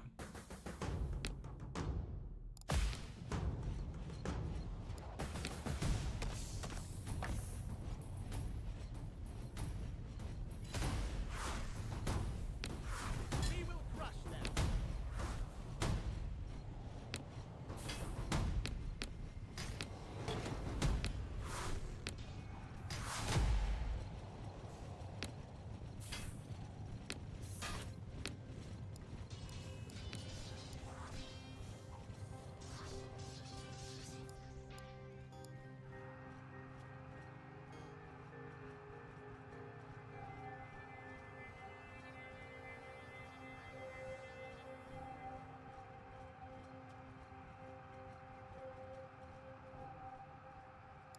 Hadashi, your son had a tooth he chipped a year ago, so I decided to smash it on train. Oh, wow.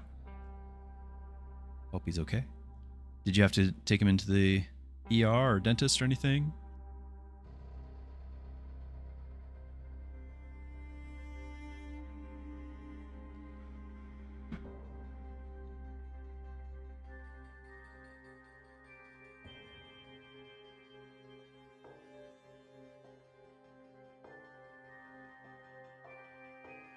Your aunt's a dentist.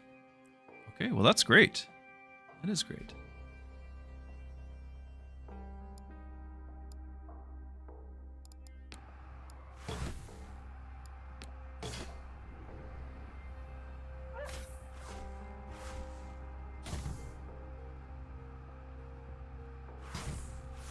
Morality code seems like a survival mechanism. You need the non-believers and the sinners to know what is righteous. That's the basis. Without the shadows, there's no light. I would fundamentally disagree. You don't need the non-believers and sinners to know what is righteous. Our standard, the measuring stick by standard, the measuring stick that we use, the ruler that we use to understand what is right and wrong is not ourselves. It's not each other. That's relativism. We were actually talking a lot about that yesterday. The standard that we use to understand what's right and wrong is God. It's perfection. And by that standard, we are all wicked. We are all evil. So as a Christian pastor, I am not trying to say I am righteous. I'm not trying to say that at all. I'm trying to say that mankind likes to convince itself that it's righteous so that it doesn't have to be held accountable to the standard of perfection, because it fears that result. And so we are all unrighteous. There is no one who is good.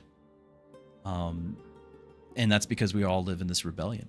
God, loving us despite our unrighteousness, has decided to give us a substitute in our place, and that's Jesus, so that we don't have to pay the consequence, the penalty of our unrighteousness. That's the love. That's where Christianity is saying, okay, I accept this gift. Not I am better than everyone else. I'm more righteous than anyone else. It's I accept this gift to substitute my unrighteousness that I admit that I have. And nobody else wants to admit that they have it, the unrighteousness.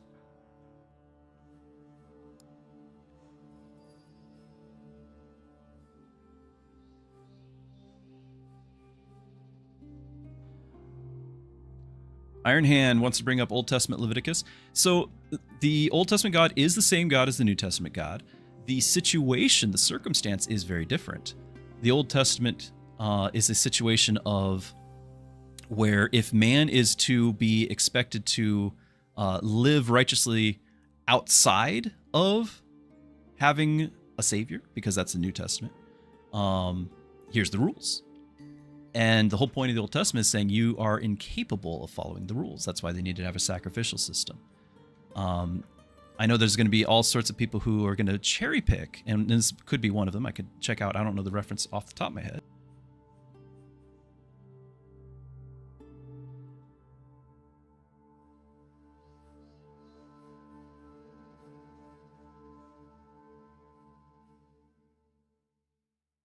Okay, it's the slavery one. Yeah, fair enough.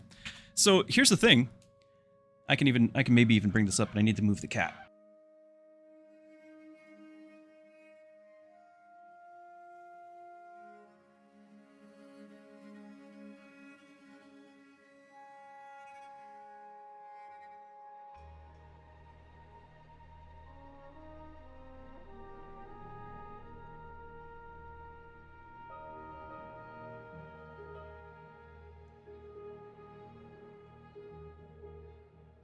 All right, so here's your passage.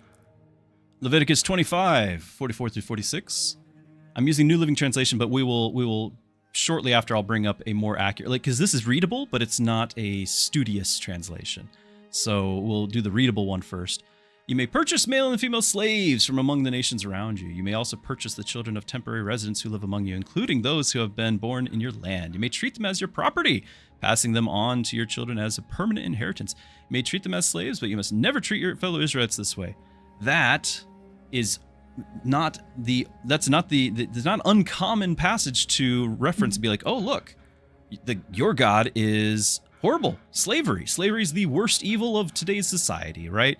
We have such escalated this thing to be the worst thing imaginable that if you mention it whatsoever as part of the Bible, then clearly the Bible wants you to have slaves, and therefore the God of the Bible is evil. We need to take a step back for a second. We need to know some history. First of all, we need to know context, because that was one of those things that we talked about yesterday as well, where misinterpretations happen all the time when we don't know context.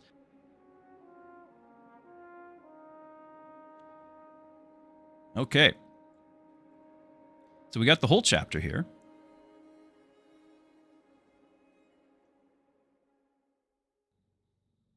And what we're going to find out is that and I'm going to want to make sure I get the full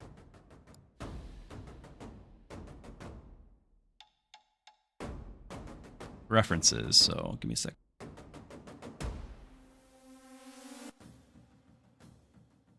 Context is very important.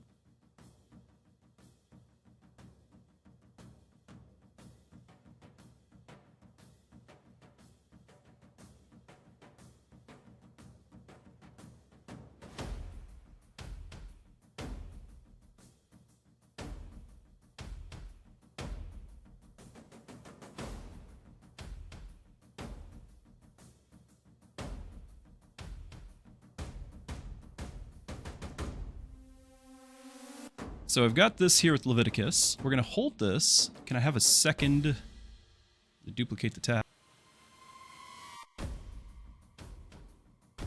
In addition to this, we're going to bring up some other references. Exodus 21.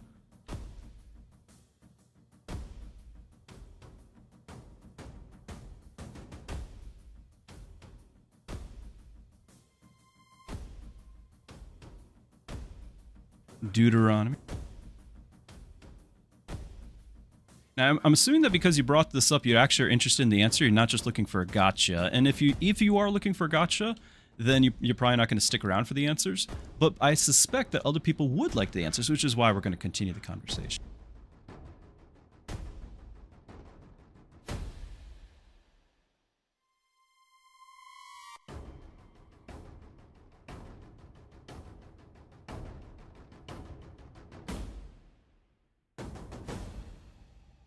All right.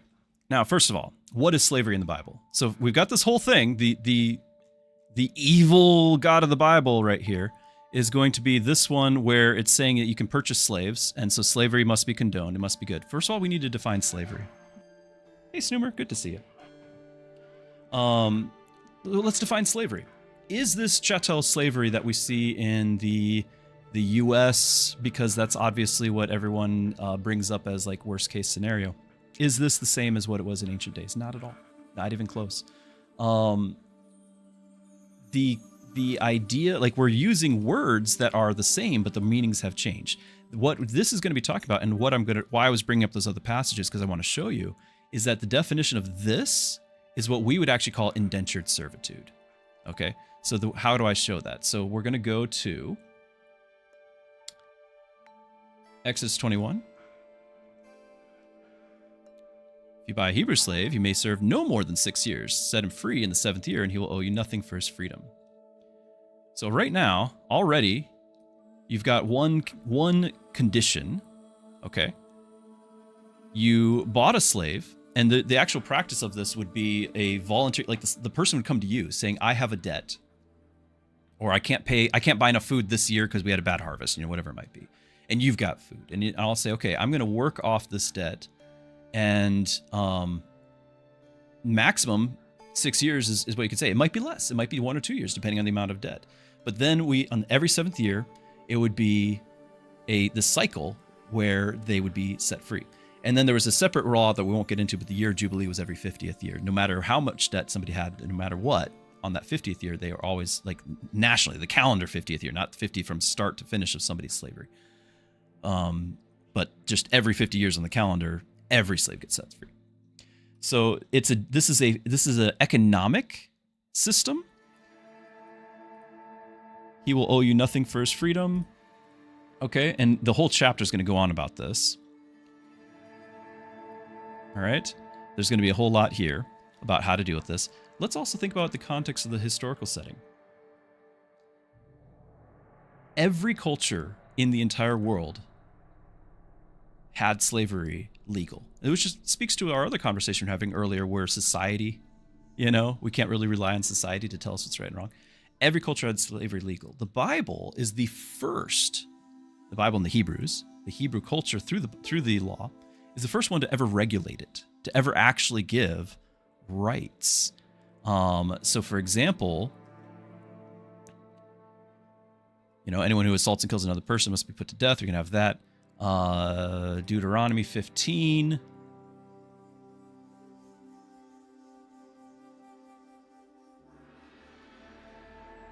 When you release them, do not send them away empty-handed. Give them a generous farewell gift from your flock, your threshing floor, your winepress. Share with him some of your bounty with which Lord his God has blessed you. Remember that you were once slaves in the land of Egypt. And Lord God redeemed you. That's why I'm giving you this command. This is important. That is why. Because God is actually the God who frees slaves. And says, because I free slaves, I want you to remember to be generous when you free slaves, because you will be freeing these slaves. That's like the whole setup, is you will be freeing these slaves because it's an indentured servitude. And let me see if I can find the reference for it.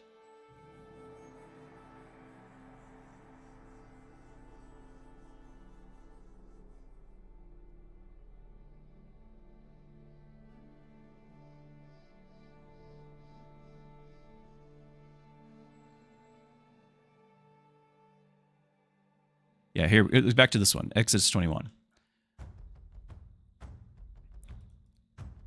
All right, this whole thing about personal injury. Somebody deliberately kills, then the slayer must be dragged, even from so eye for an eye type thing. Anyone who strikes father or mother must be put to death. Kidnappers must be put to death, whether they are caught in possession of their victims or have already sold them as slaves. This is one that I think a lot of people overlook.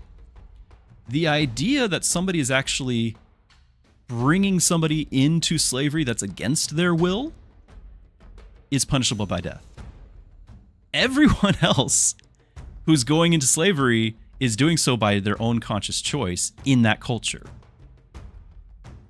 And you're allowed to have outsiders, because remember, the Israelite culture was a very insular culture. So the passage that we brought up, which was allowing you to buy people outside of your culture, like that was the whole thing. You can buy slaves from outside.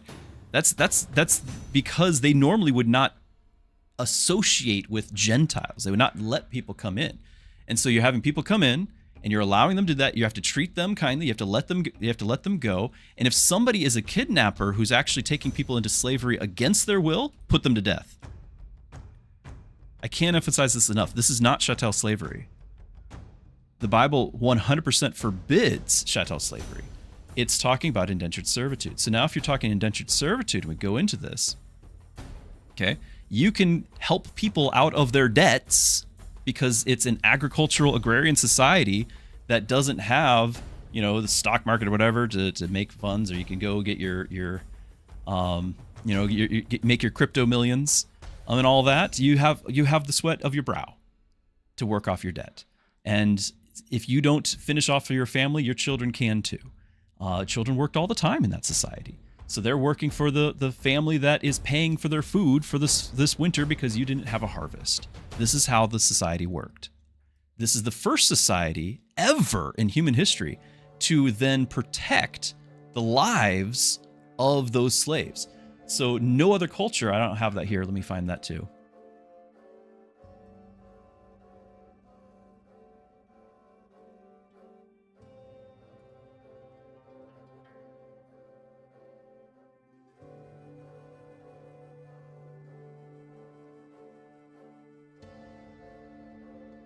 So it's easier for us to say servant, by the way, than slave. But, I'm just using it because that was how it brought up.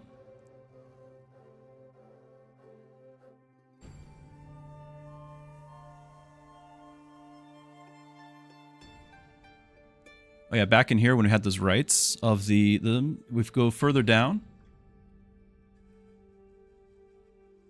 If a man knocks the tooth out of his male or female slave, he must let the slave go free to compensate for the tooth. I mean, like, look at this. Is this chattel slavery? If a man hits his male or female slave, it's not saying that you're supposed to. It's saying that this is the culture that was around and that we're trying to curtail this sort of behavior. And so if a man does do the sort of things that the cultures around them were doing to hit them in their eyes so the eye is blinded, you got to let them go free. Set them free. That's not okay. If you knock out a tooth, set them free. It's not okay. This is not chattel slavery.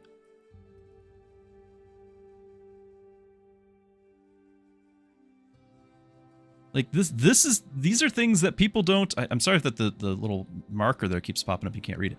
These are things that people don't want to take the time to understand. The Bible's not talking about the same slavery that was happening in the 1800s. Okay, the Bible had a completely different situation, and you get to the point where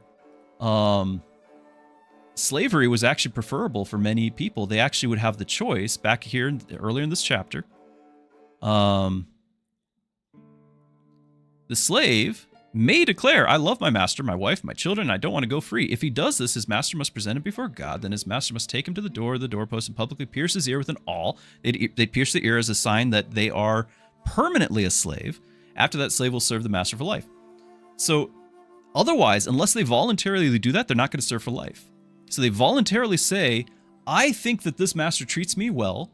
Not only did they pay off my debts, but they treated me fairly. They've protected my family. They do all these wonderful things for me. I want to stay with this person, knowing full well that if I'm left on my own, maybe I'm a bad businessman, a bad farmer, bad whatever, I'm going to fail, when my family's going to be let down. This person provides and cares. I love this family. I've been adopted into this family. I'm going to stay with this family. And to publicly announce that I am no longer going to be a indentured servant, but I'm basically being adopted by this family, I'm going to pierce this ear. And so that's how that was society of those. This is indentured servitude. This is nothing to do with the 1800s US, or not even just 1800s US, because it's 1800s all the world. Where did the US get their slaves from? From African countries that were kidnapping other Africans and selling them to slavery. Where did slavery get abolished? All of these Western countries, the European Christians, the US Christians. This is how slavery around the world got abolished, was through Christianity. And as I already pointed out, the reason why God is actually curtailing something that's already going on in all of society is because God sets slaves free. Right? Because that's where I lost my my spot there, but you're gonna set them free because I set you free. So hopefully that kind of helps with the context there, because this was one of those gotcha verses where it's like, okay, you can purchase slaves from among nations around you. It's because you are already able to have indentured servants from your own people. You can also have indentured servants from the nations around you as well. Now, don't forget, the nations around them, this would be something where that nation, if in that society, if you're going to have interactions, usually they're hostile. The standard operating procedure for any nation would be, if I win a war against you, I get to take all your stuff, take all your people in slavery. Okay, so that was standard operating procedures, and they have no rights. If I hurt their eye or their tooth, I don't get to set them. I don't have to set them free. I can do whatever I want to them. So there's limits to what you're allowed to do. And then you may treat them as pass them on. So you have this permanent inheritance. Why? Because if they were to start their own nation again, they're going to be a nation that is going to come back and attack you again. So this happens a lot in, if we were to go to the next gotcha question, the next gotcha thing is where, God condones, genocide, right? Like he has them go and wipe out all these peoples and everything. Well, this is dealing with that, so you don't have to have another person trying to genocidally attack you. Well, what happens in those passages that God says you're going to wipe out those peoples? Well, we don't realize, and I'm bringing the subject up that wasn't part of the question, but if I were to go to Genesis, I think it's 15. It might be 12. No, it's 15. So basically, Abraham, this is the beginning of the Hebrew people. God's promising Abraham he's going to have a great nation, and we're going to have all the things that follow later with, Isaac and all those things that happen much later. But he's going to tell Abraham outright ahead of time, there's going to be some trials. There's going to be some hard things. You can be sure that your descendants will be strangers in a foreign land. They'll be oppressed as slaves for 400 years. Oppressed is the key word to know what type of slavery that's going to be. That's in Egypt. So they're oppressed as slave for 400 years, but I will punish the nation that will slave them. That's the 10 plagues of Egypt and the Red Sea crossing where the army gets destroyed and everything. And they will come away with great wealth. So it's like, okay, this is God's plan. And as for you, you will die in peace. You don't have to worry about that yourself. Just so you know, when it happens, your descendants will know that this is all coming from God. And after 4 generations, your descendants will return here to the land and the sins of the Amorites. For the sins of the Amorites do not yet warrant their destruction.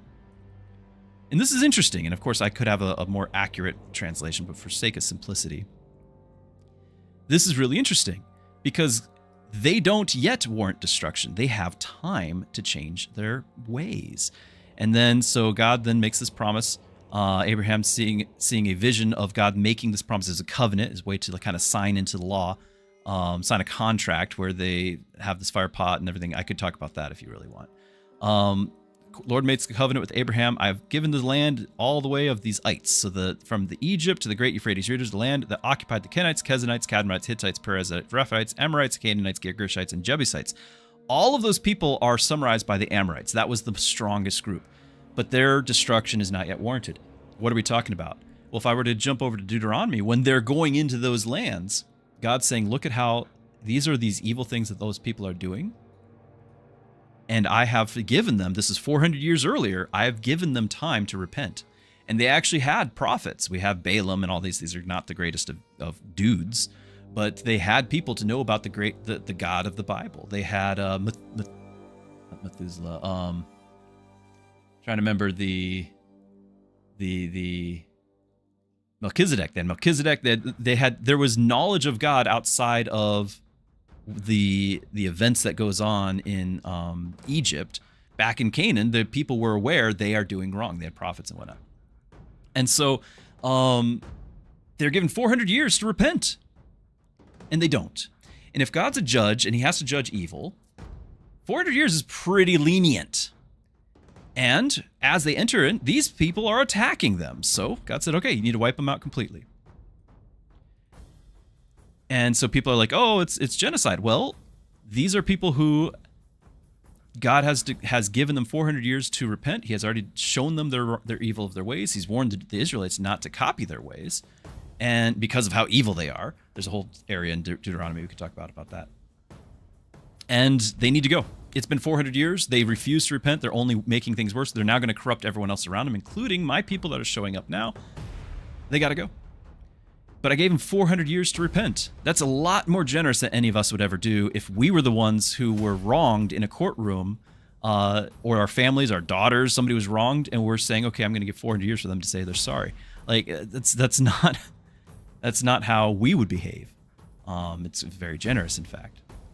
So, I brought that subject up myself, but that's just another one of those gotchas where, okay, God of the Old Testament, I don't like him because he does genocide, or I don't like him because of slavery. If you understand the historical context of these things, this is working within the framework of that ancient world with boundaries and borders that nobody else played by those rules. They had no guardrails to their behavior. They had no guardrails to their slavery where they had to set people free. They had no guardrails to any of that. God's curtailing. You don't curtail something that's good that you approve of. You curtail stuff that's bad. And so to the point where God was able to completely abolish it. Now, I've missed all of what chat's been saying, and I apologize for that. But hopefully that at least answers some of what people were bringing up.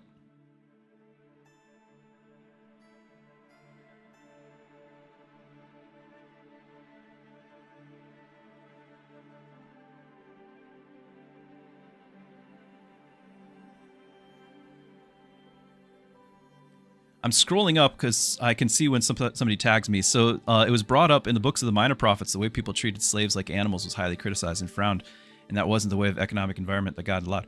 And what's really interesting is God punishes Israel because the Israelites are not behaving the way God designed them to. Like, that's the whole thing of the Minor Prophets. The Minor Prophets are telling Israel, you're not doing it the way you're supposed to. You're behaving like everyone else. Therefore, I'm going to punish you like everyone else. And Israel, by then Israel split into two nations, Israel and Judah. Israel gets completely wiped out, completely destroyed, and a remnant of survivors, maybe people who are visiting their cousins down in Judah, a remnant of each one of those tribes. There's 10 tribes. They're gone. They are wiped out. God is not he doesn't pull punches with his own people too. Like, he's like, no, I set the standard for you, and you refuse to obey.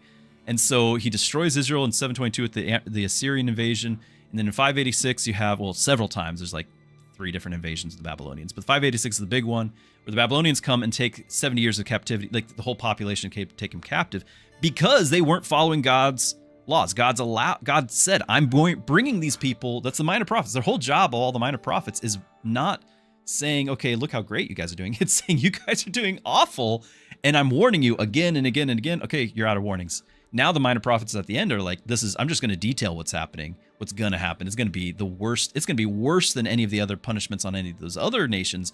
is what you guys are going to endure because you knew better. And so, yeah, like the minor prophets are describing slavery in Israel that is bad, but not because God condones it. God's actually going to punish it. Because they happen to be human. They happen to be... The whole story of the Old Testament is showing how, as a case study, humanity can still know the rules and do the wrong choice, do the wrong thing. Our free will almost always results in us choosing the wrong thing. And so that's the case study is God's like, okay, I can detail you all the right things, and I'm going to show you you're going to still do the wrong thing. You're going to need a savior because even though you know what the right from wrong, you choose wrong. So it's an extension of the Garden of Eden again.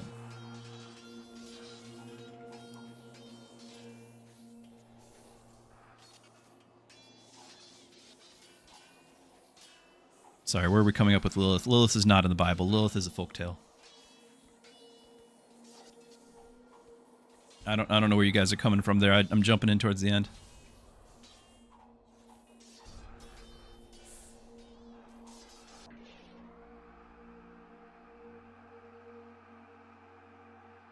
There is no Lilith.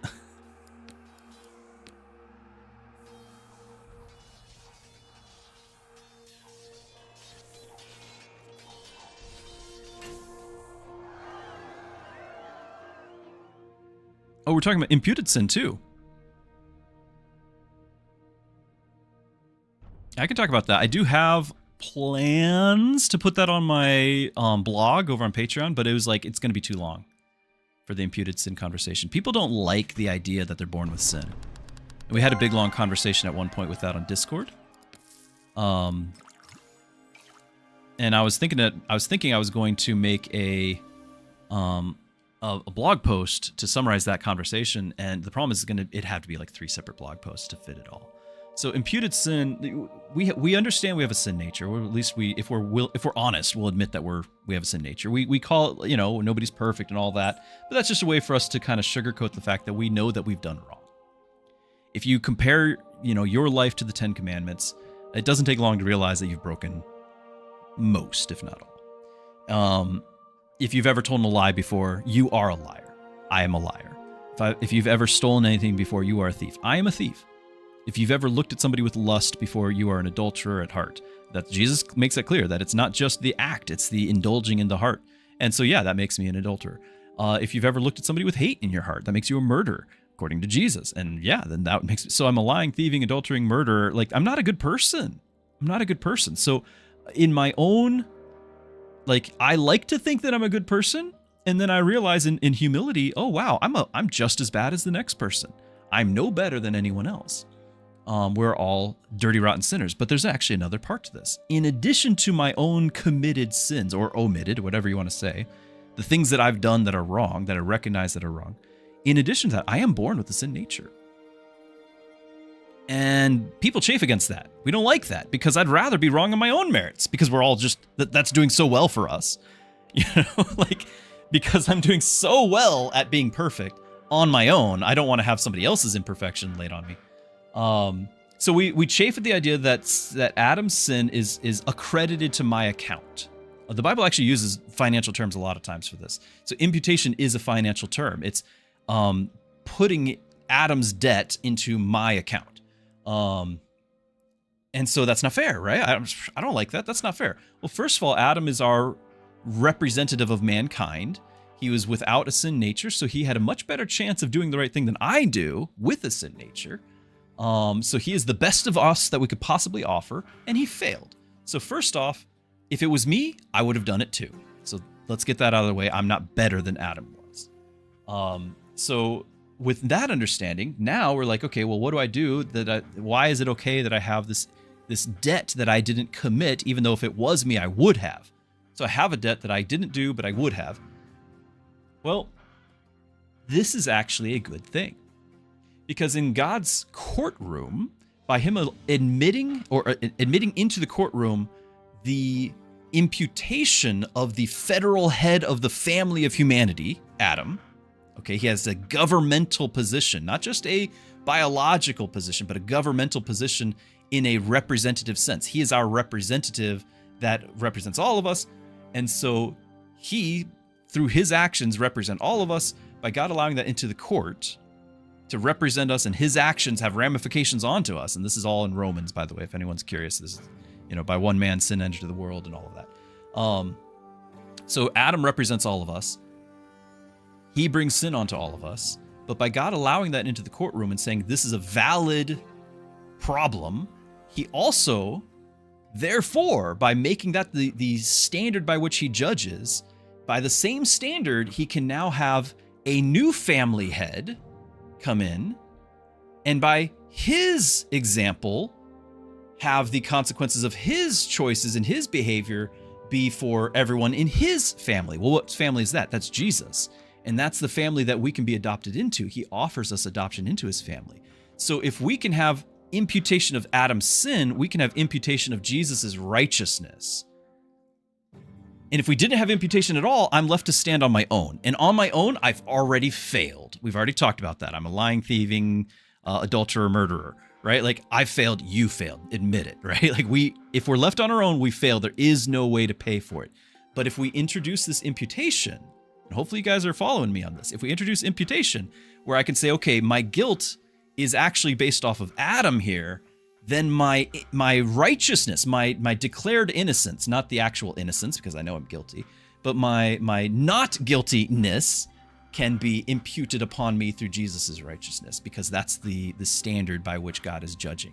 And so Adam giving us a sin, imputed sin that we inherited, means that we can be saved.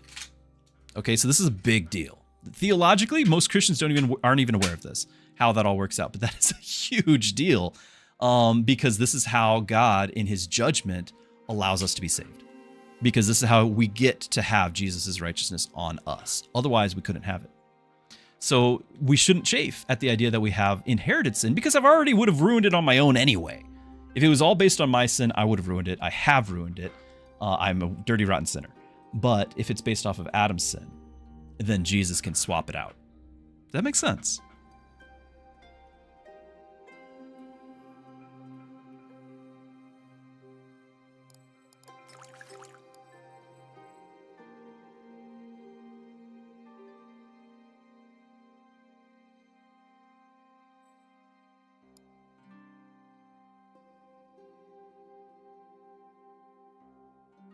And again, when I get talking, it's really hard to multitask and follow chat at the same time. So I'm probably just not going to be able to. So going forward, if I have not answered a question or something does not make sense, you need to let me know from this point on, so that way I know where we stand, because I don't know where we stand.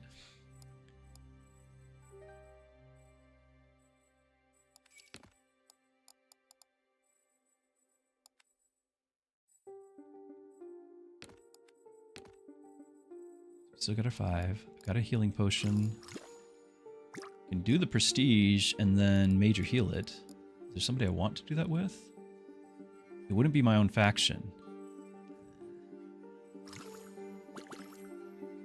We could create a copy of something too. I want to wait. So I'm just going to use this and then get another one, I guess. It's so awful. Hold on, let's see if there's a duplicate. There's not a duplicate. Black Warden.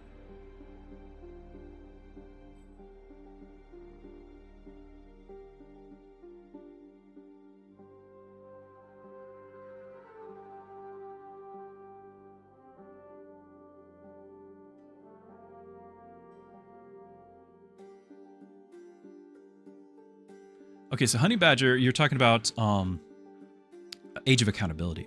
So we are born with the capacity to sin, but we are also born in sin. So Jeremiah makes this comment, in sin, or is it David? It might be David. In sin, my mother conceived me. I'm already a sinner from the moment of conception. It's a very biblical, theological understanding that we are already sinners at the moment of birth. The question then is, well, what happens to the babies? Right? We don't like this. Where's this going? This is very uncomfortable. if we're all sinners and sinners need to be saved and they need to accept Jesus as their savior, what happens to the babies who don't do that, never had a chance to do that? Well, what's very interesting, even though the baby is not itself innocent, there is let's say, a construct we can make whereby understanding how those in the Bible understood it, we can then come to a doctrine that the Bible doesn't explicitly state but implies. All right? So let me see if I can pull up the relevant passage.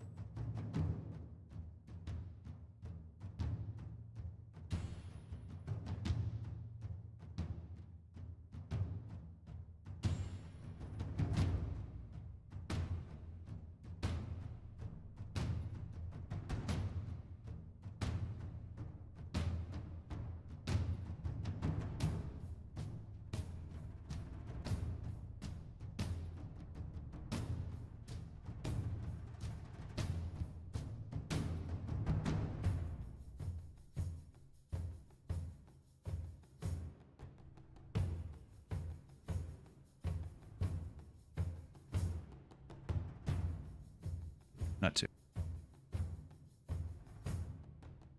All right, so most people are aware of the events around the event of David and Bathsheba.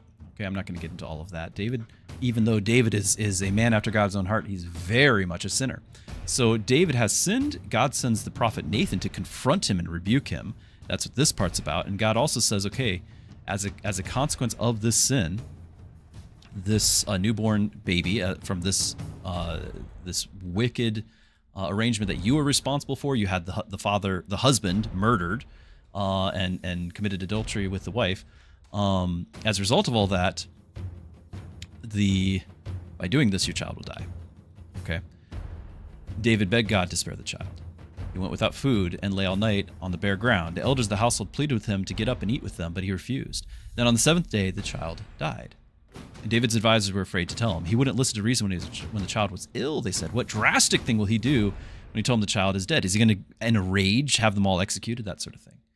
When David saw them whispering, he realized what had happened. Is the child dead? He asked. Yes, they replied, he is dead. Then David got up from the ground, washed himself, put on lotions, and changed his clothes. So again, the way you would show mourning in that culture is that you would go without cleansing. You would rend your clothes. You would put sackcloth and ashes. You'd pour dirt, ashes on your head, and you would fast, and you would pray, and you would do all these things. But now he's going back to a normal life. He changes his clothes. He went to the tabernacle. He worshiped the Lord. After that, he returned to the palace and was served food and ate. And you're thinking, this guy's heartless. His advisors were amazed. They were thinking that too, right? We don't understand you. They told him, while the child was still living, you wept and refused to eat. But now the child is dead, you have stopped your mourning and are eating again. David replied, I fasted and wept while the child was alive. For I said, perhaps the Lord will be gracious to me and let the child live. But why should I fast when he's dead? It's not going to change anything, right? Can I bring him back from again? I will go to him. And this is the key. All right. I will go to him one day, but he cannot return to me. Is David in heaven?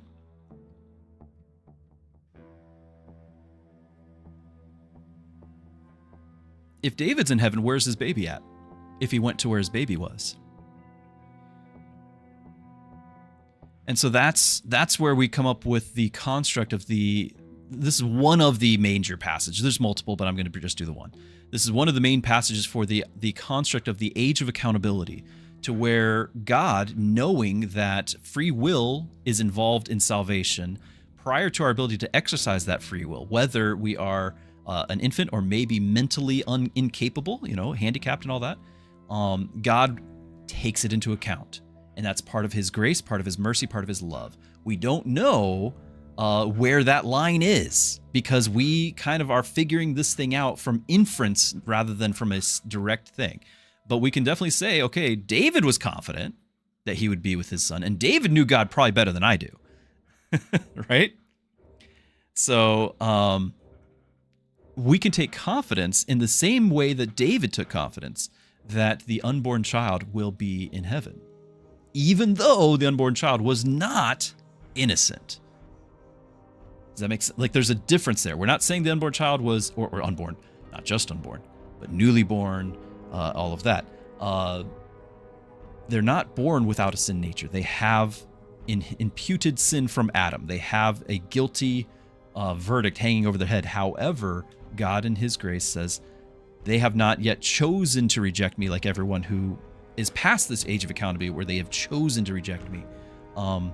And I'm going to allow him to have this mercy. We don't know this for sure. There is some debate to be had around this. You can make a healthy argument either way, but this is where I would stand.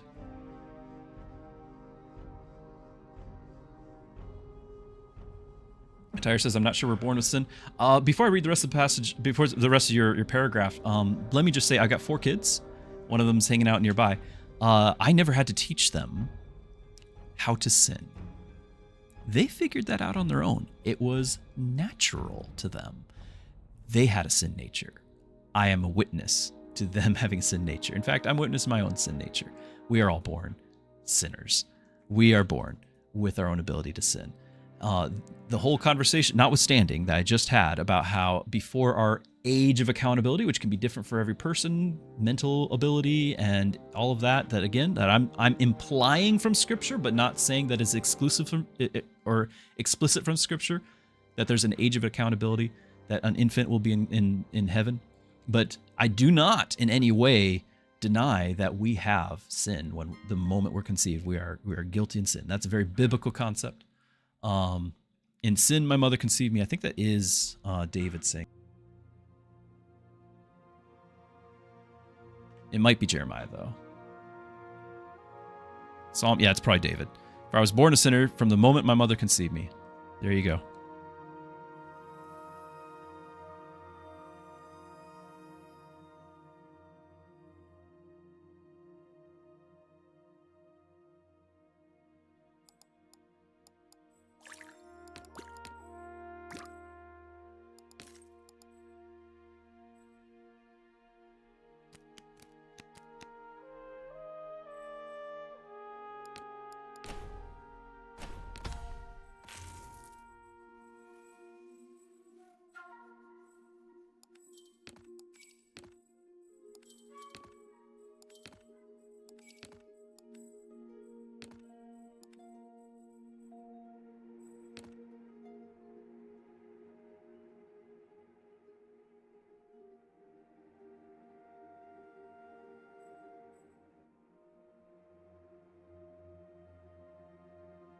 Yeah, I do apologize if I didn't get to answer directly somebody's question. That's on me because I got on my soapbox, but it also is just the nature of a scrolling chat. It's hard to keep up with that. So I apologize. As Zerg did share, though, I do have Discord for this exact purpose. If you felt like your question did not get answered or answered fully, or you just want to have a new question or other thing like that, I want to have this with you. And so I encourage everyone to check out Discord and to be able to just carry on the conversation. Let's do it.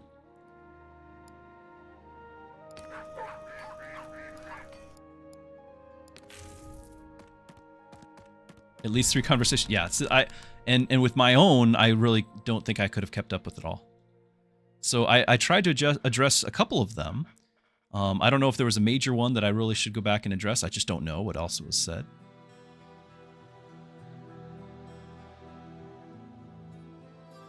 Conversation about sin is one that'd be easier done on a call than text. So, I know that I jumped in halfway into your conversation, but I do hope that I was able to kind of articulate that. I do already have a whole conversation in Discord if you scroll up far enough about it. And that's kind of why I want to add that to my blog, because it is an important conversation. But even the blog format, it's hard to find something that's already passed by. Like I need to come up with a way to index it all, so people can look up topics. Or, you just go to a website that's already indexed all sorts of topics and questions, and that would be a good example of that would be gotquestions.org. I'll just put the link here. Not a sponsor.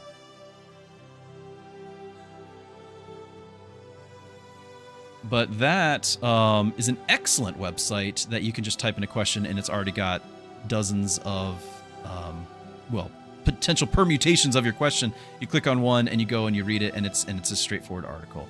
They do it much more succinctly than I do.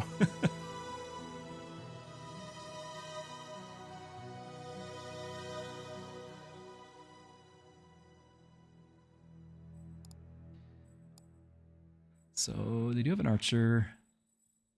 Couple of large. Mostly it's melee.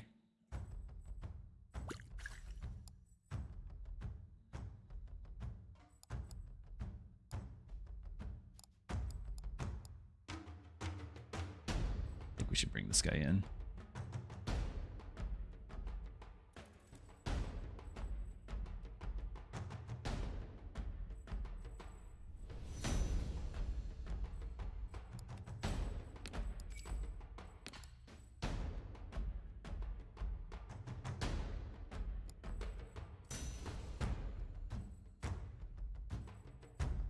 I shouldn't have this many archers, to be honest.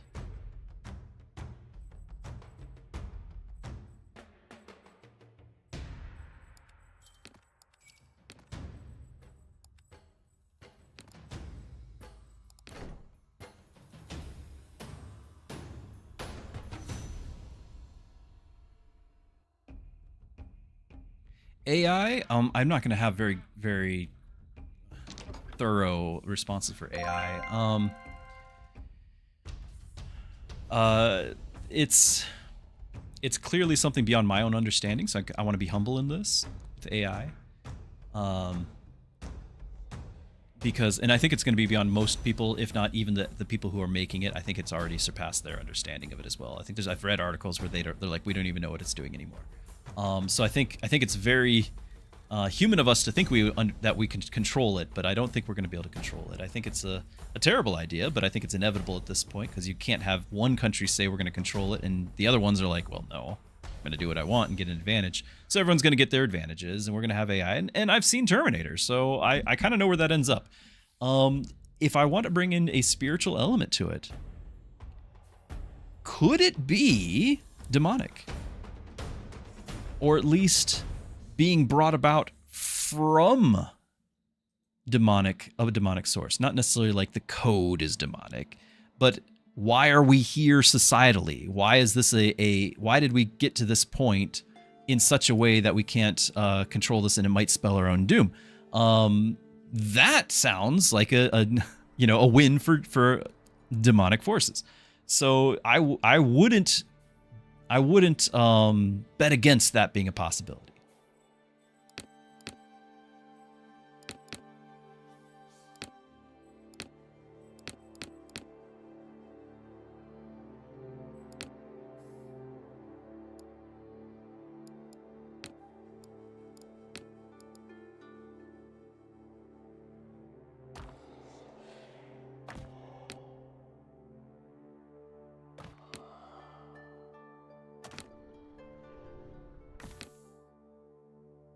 Like, is it going to be a tool in that toolkit? I'm not saying that, when you're talking to your Google or Grok or whatever all the different things are, when you're talking to those things that you're talking to a demon. I'm not saying that. I'm just saying that this is a tool that can be used, much like many other things that people have used over the years to be a tool for evil. Demons, is that anathema in the whole? No. There's hell and, hell, but no demons. Not at all. So the actual Bible talks a whole lot about angels. Demons are fallen angels. Satan, Lucifer is his original name. Satan means adversary.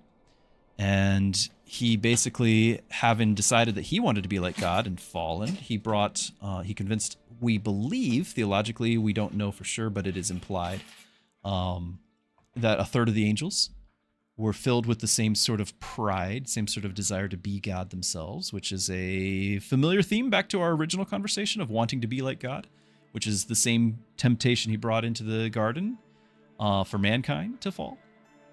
But demons are real creatures. They're created beings. They are not superior in any way to God.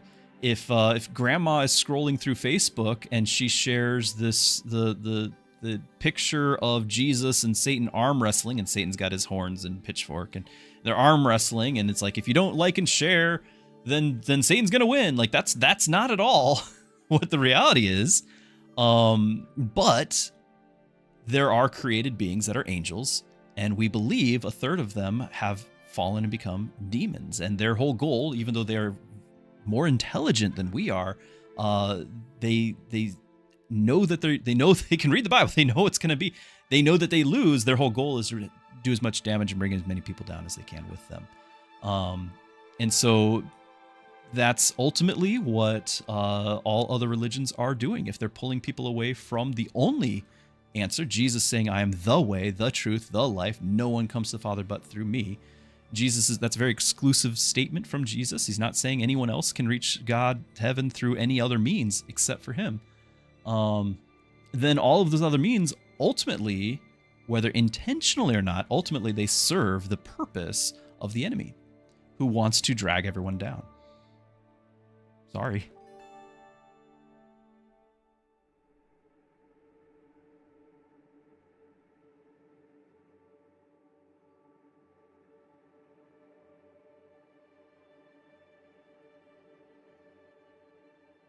Fallen angels are in God's plan, so although fallen, they're still part of force that always wants to be bad things, ultimately brings only good.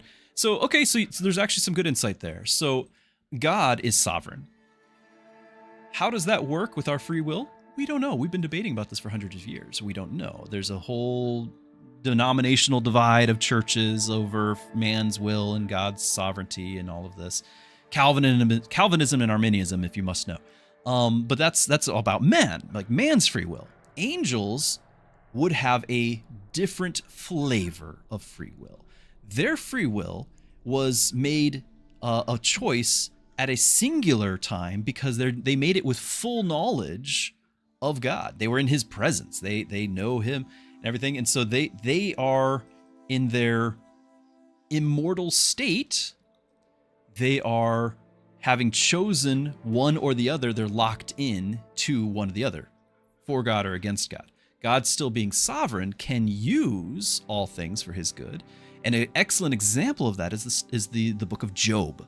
Satan is still able to converse with God. He says, look at, all these things I've been doing. And, God's like, you haven't actually corrupted Job. He's still my good servant.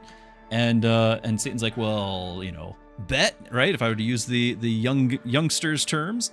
And so Job experiences all the attacks of Satan and has a horrible time. But ultimately, God doubles everything that Job is blessed with, including the children. Some people are upset that the kids die. He actually gets twice as many kids in heaven, which is a whole lot longer than the 70 years we have here on earth. For eternity, he'll have twice as many kids.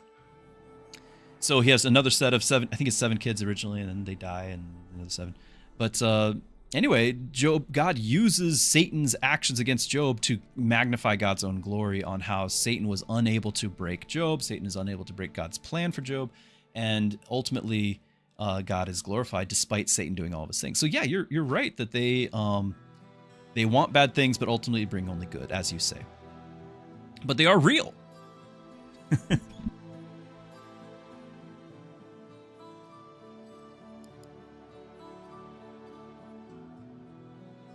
You truly believe there's nothing a person can do to fall out of grace? So, again, this is one of those things where, and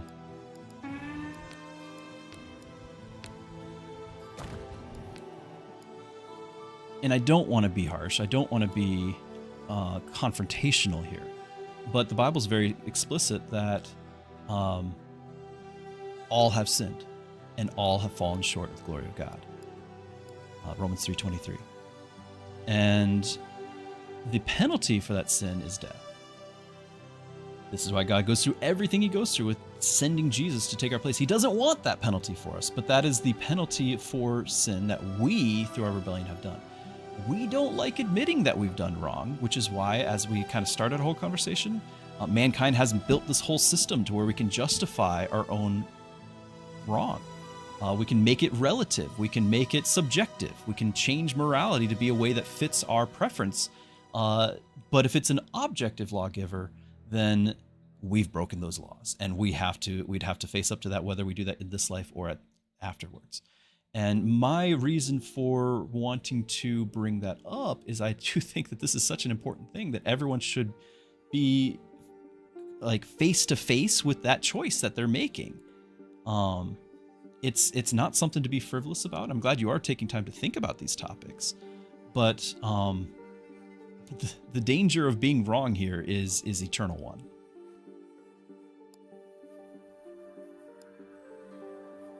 Isn't heaven a boring concept like babies, nuns, and clouds? Absolutely not.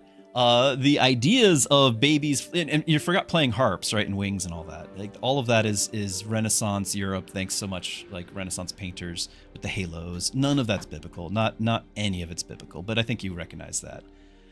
Somebody else might not. They don't realize that that's not what heaven is. So heaven is beyond description on the joy, the glory, the things that we can't imagine being in the presence of our Creator, fulfilling our purpose of being with Him. For example, the angels that are vastly more intelligent than us, there's angels around His throne saying, that doesn't say they're saying, it says they're announcing, shouting, "Holy, holy, holy is the Lord God Almighty, who was and is to come." Like they're saying holy, holy, holy over and over again because they're not done yet describing how holy this is. Like they're so excited about it, they're never going to be done. Also, the concept of time in heaven is something that we also don't appreciate. Time is a created thing. Space-time is a created thing. God is outside of time. He is eternal. He doesn't have a beginning. All things within time have a beginning. God is not in time. He has no beginning. That answers the whole thing about, well, where did God come from? He had no beginning. He is the one who created time. And so heaven, where He is outside of time, meaning that God can be, when He says "I am" to Moses, He's saying in the present, because He also is present in the time sense, present right then, at the same time as He was present right now. Like He is now at all times. He's able to look, like I could look at a timeline. If I'm standing on a road, and that's the road is the timeline. Now I'm standing on the road, I can look forward and kind of guess what I'm going. I can look back and see where I've been, but I'm bound by being on the actual timeline. I'm bound by standing on the road. I can only see so much forward and back. God is not on the road. He's got a bird's eye view, and He's there. He sees all of it at once. And one of the coolest examples of where we think this is taking place is it's called the Mount of Transfiguration. And don't worry about the term if you're not familiar with it. But basically, Jesus is with His disciples. He's like, hold on a second, I got something to do. And He climbs up to the top of the Mount of Olives, which is it's not like a mountain climb. It's a nice hike. You can kind of just Google Earth it sometimes, right across from Jerusalem. But he goes to the top of it, and He basically reveals His glory. Like he's standing there where He was, just like a regular dude, walking with His disciples, dirty feet, all these things. And then He reveals his glory, and He's standing there, and suddenly the disciples can see, oh, there's Moses and Elijah here too. Jesus is having we can't hear what they're saying, but Jesus is having a conversation with Moses and Elijah at the same time. And that's interesting. At that moment, Moses and Elijah were already hundreds of years having passed away. But it's interesting that both Moses and Elijah, in their own history, had a face-to-face conversation with Jesus, a Christophany, a pre-incarnate version of Jesus, an Old Testament face-to-face conversation with Jesus, on top of the same mountain. And so we're saying, you know what? Jesus probably broke time right there and was having that conversation live in the past. And it's like, so anyway, heaven is outside of time. God's outside of time. Our concept of heaven is not at all. When it starts talking about streets of gold and things, that's only to tell us that gold and all those other things that we value don't have any value. They're going to be like dirt to us. So it's an exciting thing because it's going to be beyond, like we don't care about all those things that we spend a lifetime chasing after. We don't care about any of those things. And it's going to be the ultimate fulfillment of our purpose. Being able to be with our Creator, the ultimate, like the what we were meant to do in the Garden of Eden, be with God, have a relationship with Him, having that fulfillment there, and we failed to do, we will have fulfilled that. I'm gonna mess this up.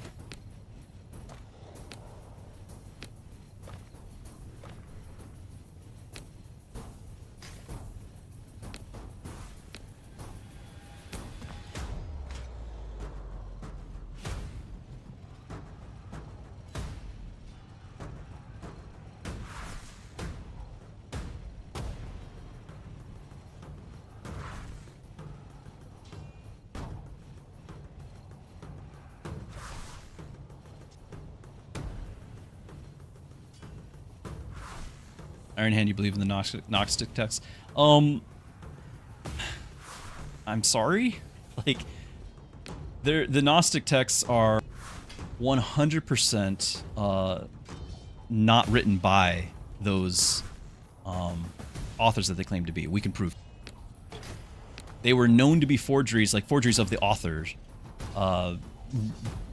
since the beginning. The early church knew that from the beginning.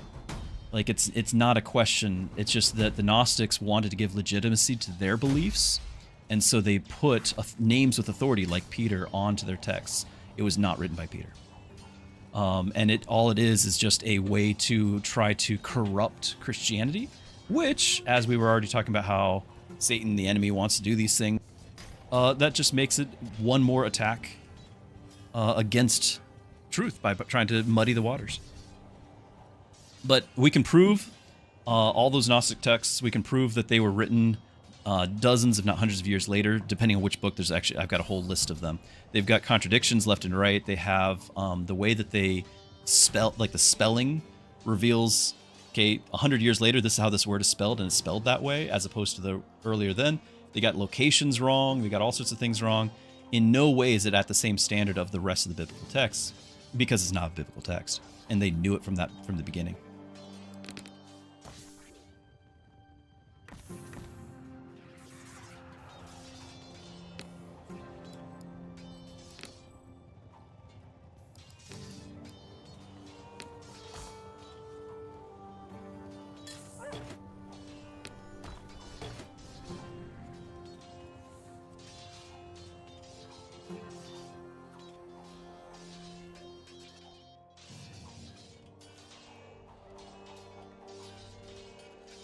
When you follow the Christian tradition, it quickly becomes a death cult.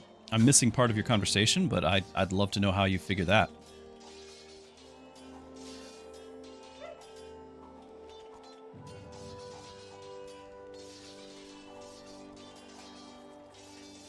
The church was selling, well, indulgences is completely a false teaching as well. So, like, the practices of the Catholic Church are not things that the Bible, the traditions are not things that they rely on the Bible for. They base them off of, declarations and dogmas and things like that from their popes and whatnot, and they give their popes the authority that I don't believe the Bible actually does either.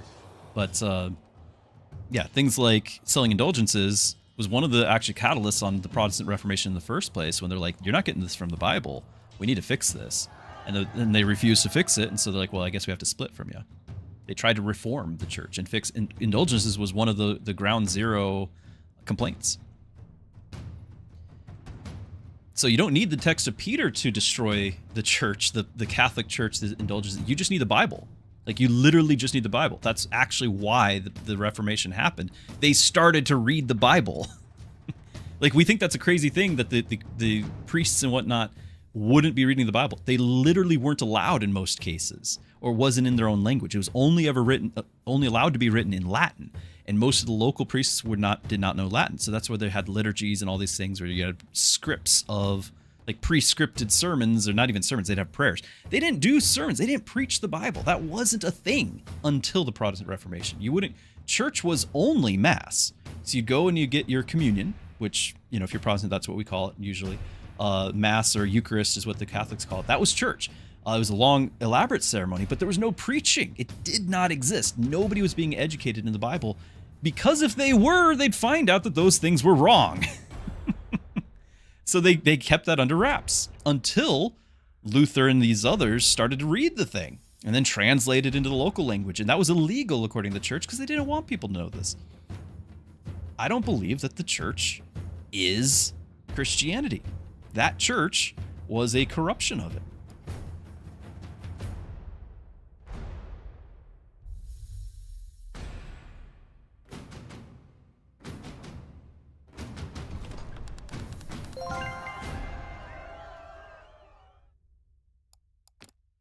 And there's no biblical, like, no definitive biblical passage that insists that the only understanding of it is that Peter is going to be the Pope who gets to be the vicar of Christ and speaks for Jesus. Because right after that passage, he says, okay, Jesus says, what do you believe? And Peter says that you are the Christ.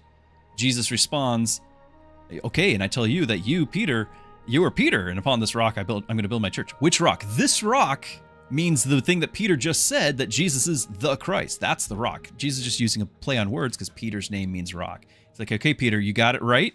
And based off of this, so okay, rock, based off of this rock is that you just said is what's the I'm going to build my church, that Jesus is the Christ. So you have that, but then you also have the same chapter, like 2 verses later, I forget how many verses, Peter finds out Jesus is going to go to the cross, and he's like, I don't want you to, and Jesus calls him Satan. Get behind me, Satan. Well, that's kind of an awkward start to a pontiff's position of being right all the time and speaking for Christ when he calls him Satan. And then later you have Paul having to publicly confront Peter for having gotten the whole thing with eating food with the Gentiles and all that wrong. Paul has to call him out because Peter's wrong. Like, Peter never says I am the Pope. This is a whole thing that comes later, that there is no biblical justification for it. It's certainly convenient to then say, okay, because Peter and all this, we can have like, which we don't have proof he was even ever at Rome, but we can be like, okay, well, we think he was at Rome because we want to justify Rome, because Rome was like the biggest city of all these cities, and we're going to make that. And after 100 years, it becomes Catholic Church. But there's no biblical basis for it. It's all based off of tradition and everything.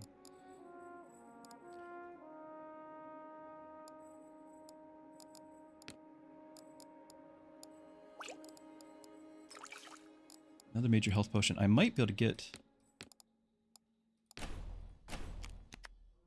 We did. Do I care enough to make this golden? I guess we'll just do it.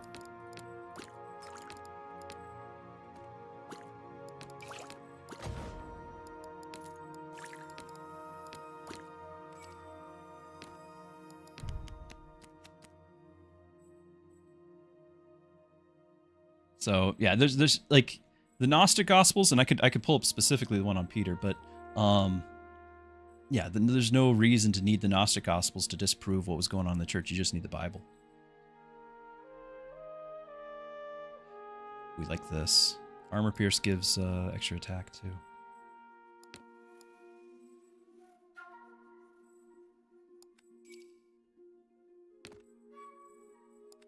These are my 5.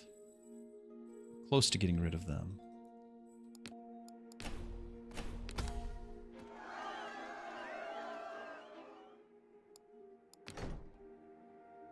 Okay, the death cult thing. So, simple Christianity is literally a dead guy on a cross. You consume the flesh and blood of the Lord. When you do rituals, you expect to die and find the peace in that knowledge. The only reason to keep going is to redeem yourself, to reduce sin. And sin word is kind of an ultimate sin. Okay. That's why it makes a big appeal to being death. So, ironically, I actually talked about this yesterday, how there was this grand misunderstanding of Christianity in ancient times, because it was an illegal religion, because they wouldn't worship Caesar. And so because they refused to say Caesar is God, they were on the run. They had to be underground. They had to go meet in places that other people wouldn't expect. One of those places that they would meet in would be cemeteries. Or caves and all that for graveyards, all of those. They had different types of locations than just a big open field. But places where the dead were. And as Jesus had said in the Last Supper, to remember me by the death on the cross, by eating this meal, okay? Breaking the bread, drinking the wine, or the juice, as a lot of us do nowadays. My body, my blood being poured out for you. Do this in remembrance of me. They would have that meal in the graveyards, and the locals, after years or however long it takes, some locals, the rumors would get out, and they'd be like, oh, these weirdos are, meeting in graveyards eating people. And so, yeah, that's kind of where you're going here. The problem is not understanding Christianity at all. The whole concept of Jesus's death means that his death is so that I don't have to. It's a religion of life. He's giving us life. We have eternal life. We can live life to the fullest. He says, I came to give you life and give you life abundantly. The only problem is all of these things we talked about before, morality and sin nature and all of those things, guilt and sin, imputed sin. I don't get to have life. I deserve death. Jesus substitutes his death for me. His death on the cross is what I deserve, what you deserve, what we all deserve, because we are sinners. Jesus by being God, is able to, in his perfection, his infinite perfection, is able to pay that price infinite number of times for all of us. By a number of times, I'm not meaning like re-sacrifice. I mean just like for once for all, he's able to cover all of us in his death. And we remember that through a meal. There is a Catholic doctrine of transubstantiation that's saying we're actually literally eating his body and blood. There is no biblical basis for that either. That is weird. I'm sorry. That came from a medieval misunderstanding. And then once you make these doctrines, you're kind of locked in because you said that God told the Pope to say it. So transubstantiation is the official doctrine of the Catholic Church, but not of Christianity. We're not eating a body. We are remembering that Jesus died so I don't have to, and that you don't have to. And that also that he will come back because he is promising us eternal life, his being the first fruits, as the Bible calls, the first representative of it, because he doesn't stay dead. He rises from the dead. Nobody's dead in this. He comes back from the dead, so proving that we too will live forever. There is no death cult here.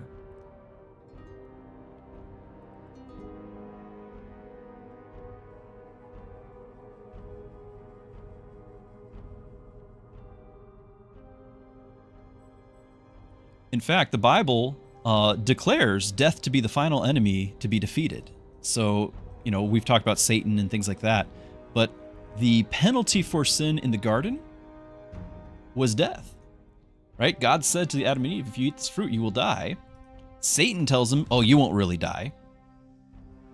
And so they eat the fruit and all of that. Well, somebody died. If you remember, God gave them animal skins to wear, not the fig leaves that they were having, right? Oh, by the way, thank you for the sub, and I'm hoping I'm not being too harsh on people. I'm trying to be explaining, but I'm human and I get excited. I'm sorry if I overstep, but thank you for that. In the garden, Adam and Eve sin. They recognize the sin. They're feeling guilty because they have that conscience. They know that they're sinners, just like we all recognize that we are sinners. We hide it, and they use the fig leaves to hide their now recognizing they're without clothes. And so they are hiding that shame, which by extension is a shame of their sin. God has the first animal sacrifice to cover their sin. He does it by simply covering them literally. He has an animal die to give them their skins for clothing. That is the first covering of sin. So the penalty of sin was death. God said, in that day, you're going to die. They didn't die, though, because God gave them a substitute. But it's only a temporary one. The entire Old Testament looks forward to the eternal one, which is Jesus. And there's a whole sacrificial system of constantly having to be refreshed to cover once again, over and over and over again, the sin as a temporary band-aid until the permanent sacrifice to cover sin happens. That's Jesus. And so it's us being able to understand and admit that we deserve the penalty of sin, that's death, but God doesn't want it for us. And so he gives us these substitutes ultimately in Jesus.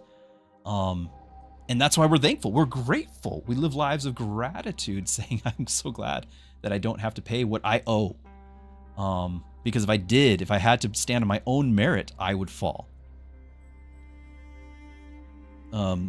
Anyway, so all of that to say how death, having been the first enemy that happened to mankind, right? That first hurdle that God had to overcome, is also the last enemy God's going to defeat when Jesus returns. It talks about how, as the final victory, victory over death, the last enemy will be defeated. The Bible calls death the enemy. So definitely not worshiping death. It's all about defeating death. Jesus has defeated death and promises that we also can defeat death if we choose to follow him.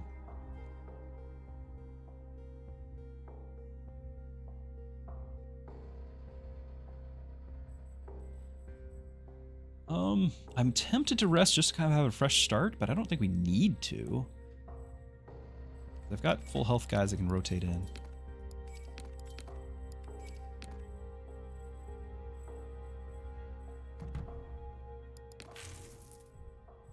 I also don't really remember what I was doing, and that's okay.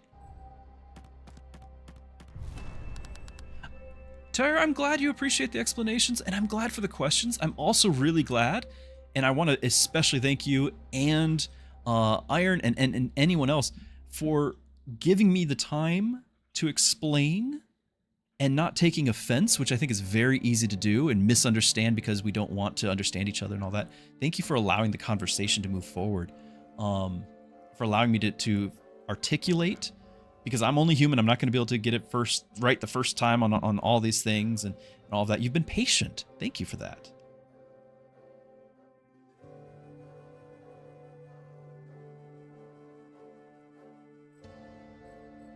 Oh, artillery, we're just going to auto-resolve this. I don't want to mess with that.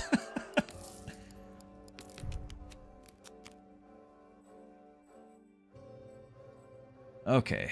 I'm trying to get golden on what still? I guess we got golden on... We're at minimum silver on all these. I'd like to get rid of... be free from all that, but... Venomtail archers actually are better archers than these are... No. They're close. Double the damage. Not much more ammo, though. Completely unrelated to any of the conversations, have you seen any gameplay for a game called Stone Wards? Co-op roguelike? About dwarves? Whoa, whoa! Oh my goodness. I just lost my entire chat. It all just went away. Ocelot! Oh my goodness. Thank you so much. 20! Unbelievable. Thank you. I am humbled. Thank you so much. I really appreciate that. Thank you so much for the support and for just cheering this whole thing on. I want people to be able to have these conversations, and thank you for making it possible. It sounds like... Okay, I'm scrolling up. Sounds like now's a good time. You were planning this. Honey Badger, no, I don't know Stone Wards, but anything that's co-op roguelike, I'm all ears. So dwarves mining in a cave, defending their castle from waves of enemies. I'm going to have to write this down.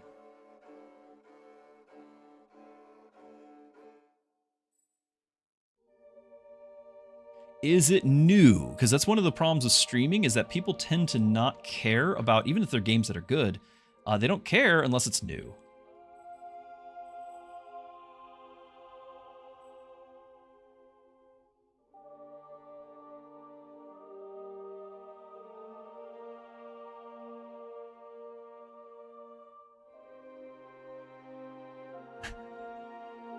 Sorry, I'm still trying to deal with this massive wall of gift subs. It's incredible.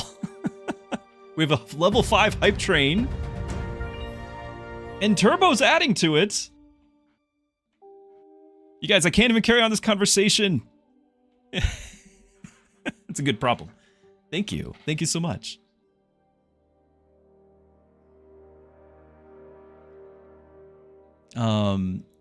Tyre says, I'll probably never truly think in terms of the Bible, but definitely have peace with your God. You just don't truly believe he had only one son, that he had or that he had a beard or a name. What's wrong with beards? Well, so can I at least, if as closing kind of that part of the conversation, I don't want to feel like I'm forcing anyone, or in you in particular, I don't want to feel like I'm forcing anyone to believe, because that wouldn't be real belief regardless. What I do hope, and it sounds like we've been able to do, is have a conversation that will at least allow you to think about it in terms that are biblical, like, not from cultural references of Christianity, but trying to get into an understanding of what it actually says. To that end, may I encourage you, if you're at all curious about what the Bible says, and read it for yourself, and not just even what some guy on the internet is saying, some streamer that you don't know, read it for yourself. I would recommend starting in the book of John, the Gospel of John. There's actually, John wrote a lot of books, okay? So he has the Gospel of John, then he has 1 John, 2 John, 3 John. The guy also writes Revelation, like he's busy. But the Gospel of John is an excellent place to start. And the reason why, there are 4 Gospels. All 4 tell about Jesus, but all from a different perspective, from a different author, okay? But for a different reason as well, because they're writing to a different audience. Okay, so Matthew's writing to Jews. This is why Matthew talks about genealogies and things, because that's mattered to the Jews. Mark is writing to Gentile slaves, Roman slaves, who don't even know their own genealogies. They don't care about anyone else. He skips all that. He gets straight to the action. Luke is a doctor Luke's a Gentile writing into the Bible, which is wild. He actually writes half of the New Testament between Luke and Acts. He writes the book of Acts. And Luke is writing from basically like a scientist's perspective. He's explaining the humanity of Jesus, but also the the details of how these things happen. We get a lot of details about the cross itself and what Jesus went through from him. And then John is actually dealing with the beginnings of the Gnostics who are starting to say, you know what, I bet Jesus wasn't really God. I bet he was actually it wasn't the Gnostics, because the Gnostics were like he wasn't really a man, he was only God. But he's dealing with its own heresies that are coming up where they're basically saying, I don't think he was really God. So John's like, wait a minute. Let me explain to you how this man is in fact God. So it's still a history book, but from a perspective to an audience who's struggling with that part of it. I do encourage everyone to read all 4 Gospels, but if you're going to pick one, I recommend John.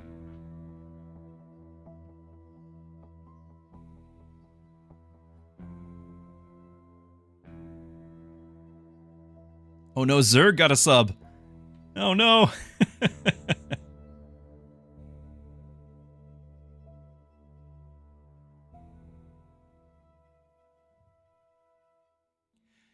Ocelot, you've enjoyed listening to the dialogue. Not a common experience in Twitch chat. Yeah, honestly, if I can just kind of brag on you guys a bit as well, all of you.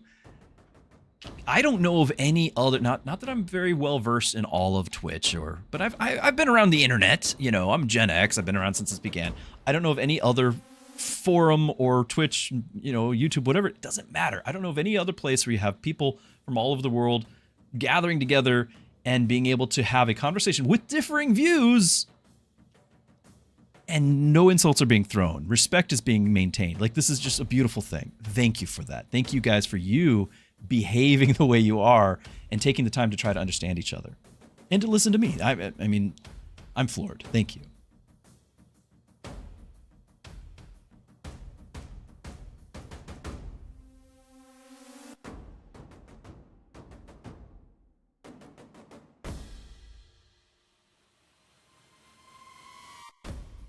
Yeah, Tyre. So that's all I can ask. If you're, maybe it's time for you to read the Bible and not the stories. That's all I can ask. I'm not asking you to take my word for it. I say just read it for yourself. And I'd say start in John. Just because not everyone is aware, the Bible is a library of books. It's a library of books. Think of when you walk into a library, although nobody does that anymore either. If you were to hypothetically walk into a library, just so you know, different shelves are going to have different genres. So you go down this genre, and you're going to have all the books retaining to whether it's history, and over here is going to be like, I don't know, tax law, and over there is going to be, you know, fantasy, and over there's sci-fi, and you're going to have all the different things in it. And the Bible is a collection of different genres put together in their category.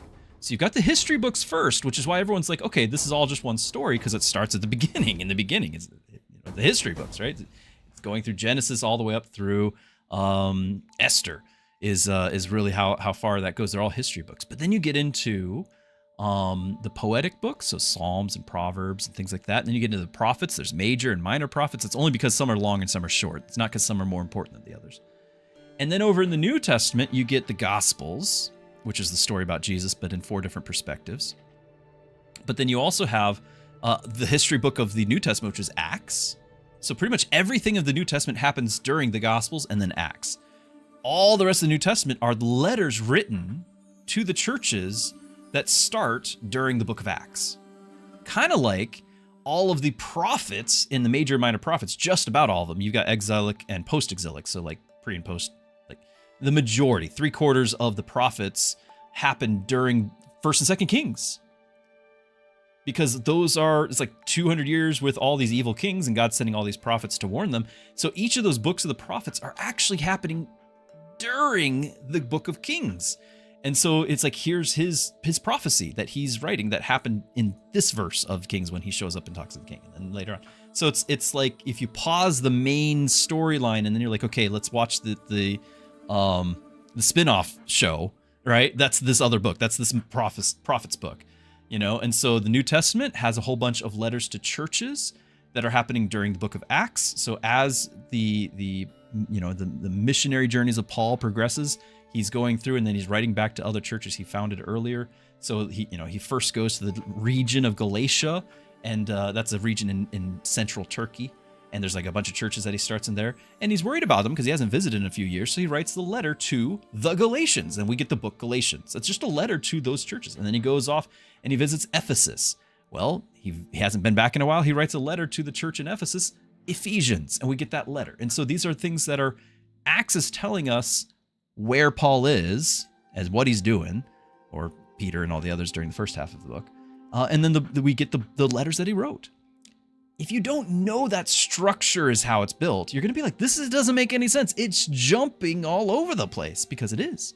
Because it's not meant to be a singular story arc. It is a collection of 66 separate books that all agree, but are all written for a different purpose as a different genre. Hopefully that makes sense.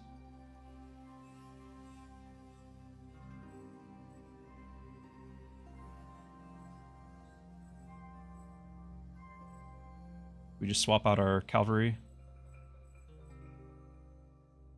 I do like these brutes a lot. But I also have common cavalry.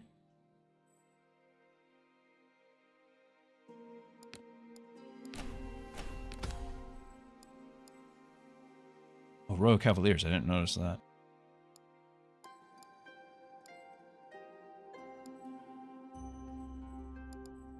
I guess I could get those too. Or not.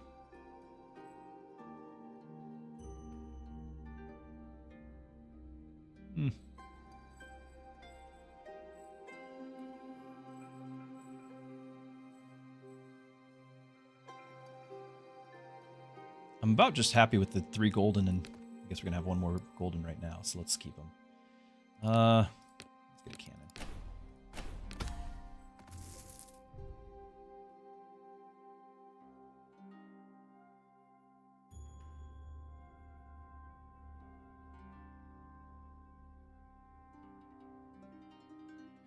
Iron Hand, I thought the Gnostics generally thought that Jesus was a vessel of medium God used to experience humanity, like he came down to earth. So the whole thing of Gnosticism is a broad subject.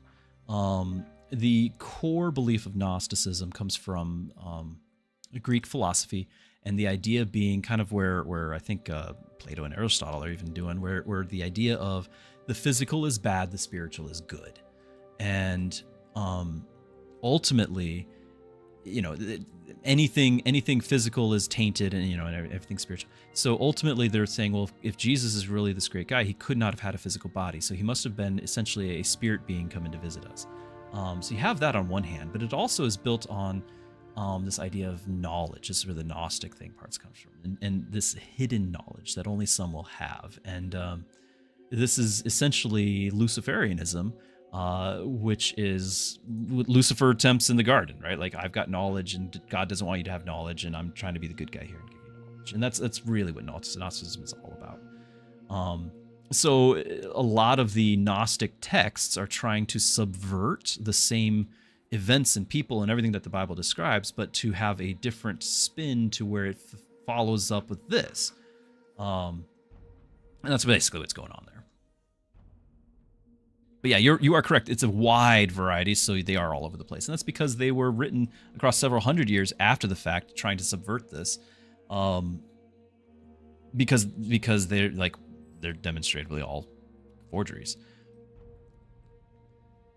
Distress Me, hello, good to see you again. Hope you're well. Sorry, you've been very busy lately, and with the time difference, it's not easy to catch your stream. So I'm glad you're here. I'm glad you caught it. We've had a great conversation already today, so it's been a lot going on.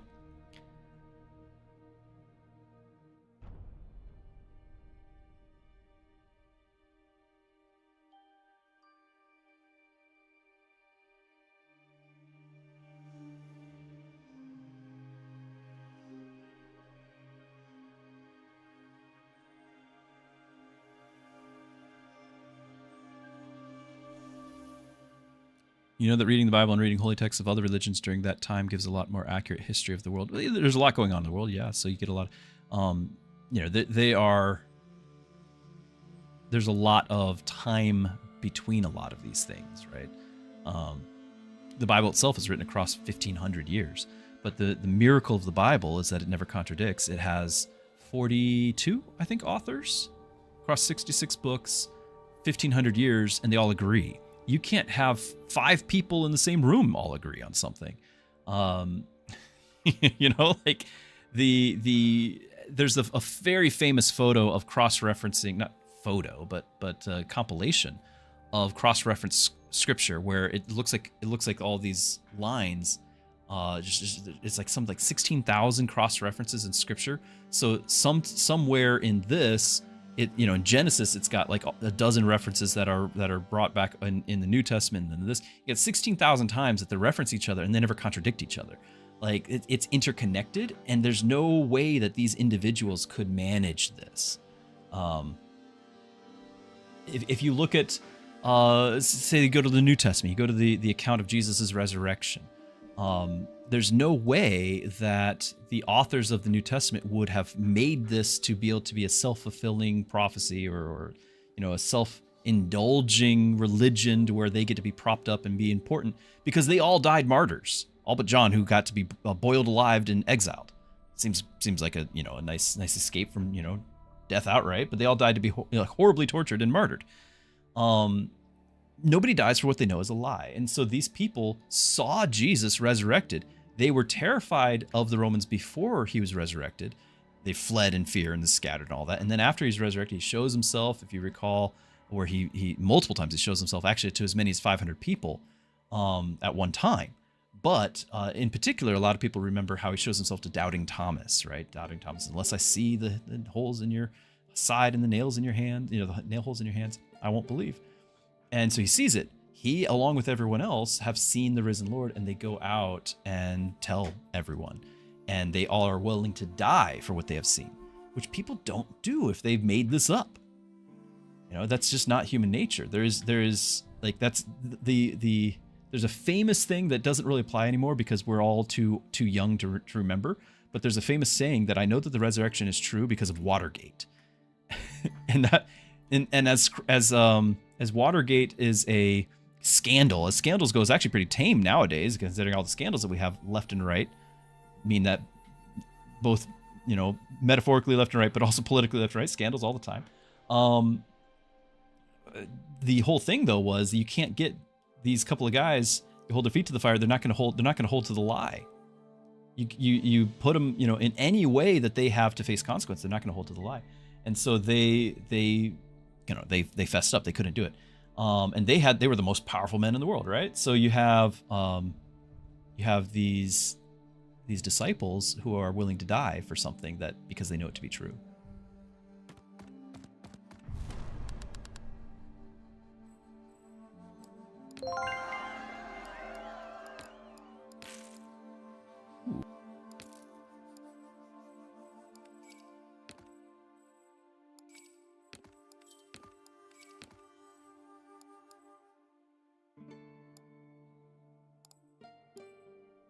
Do I need the Cavaliers? I guess, sure. Still don't get them. I could just swap these out. They're much better archers. They're not the best, but they're just better. Also could swap out these guys. They're better than these. I'm about to get this guy golden, but I don't know if I care.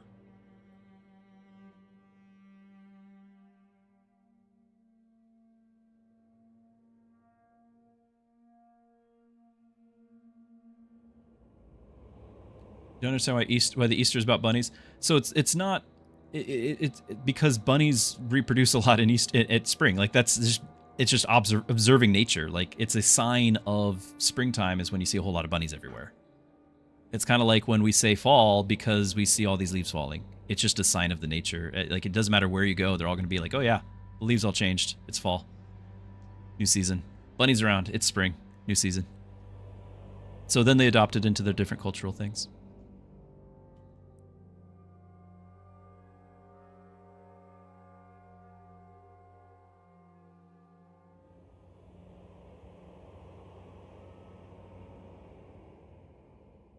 $1,500 years of devotion, and who knows how much of it was rewritten along the way. The stories of the world are basically the same, different nations.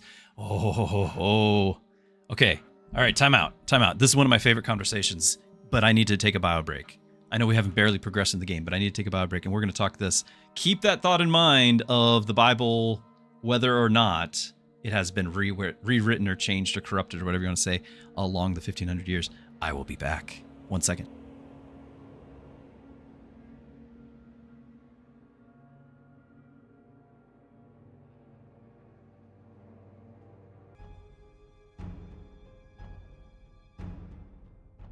Sten says, you beg to differ. I'm back, by the way. Sten says, you beg to differ. Some people won't do. There are many instances where people die for stuff that's just crazy. Believe it to be true. So mass suicides and stuff, but they believe it to be true. Here's like the difference, Sten, and this is a nuance, but this is a very important difference. Hopefully you're still here and I just AFK'd on you. I'm back. The difference is that those people who are willing to die for those things believe those crazy things to be true. It's not a lie that they concocted. And the accusations about the disciples is that they concocted a lie. They stole the body. They conspired to then create this mythos around Jesus rising from the dead. Nobody dies for a lie that they know is a lie. You are correct that people will die for all sorts of things that are in fact lies, but they believe them to be true. Huge difference, huge difference. The disciples are the ones who are witnesses to whether or not Jesus rose from the dead. He appeared to them, along with, like I said, there's a crowd of 500, but you still have, like, they're the core, right? So, if anyone knew if he was actually alive or not, it would be them. And then they go out and they tell everyone he's alive and die for telling everyone he's alive without backing down. That's something that is not normal. So, all right, hold on. I still need to get rid of my AFK thing. Okay, give me a second. We got charts. We love charts. Everyone loves charts. I don't know anyone who doesn't love charts, and if you don't love charts, you're wrong. We got charts. I got to get my charts.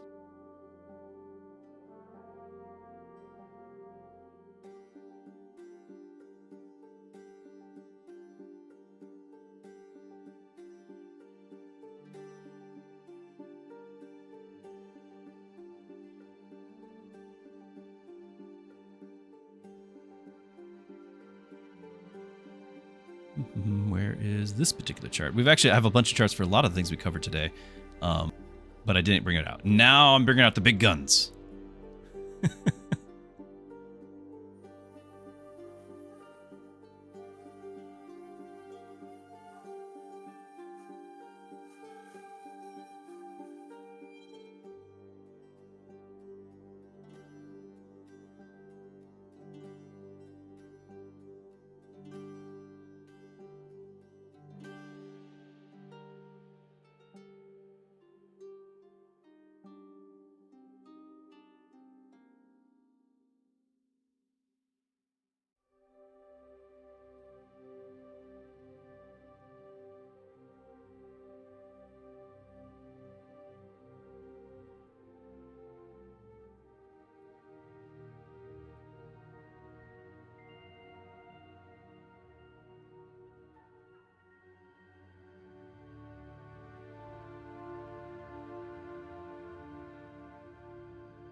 Okay, this is gonna be a bright white thing, so avert your eyes.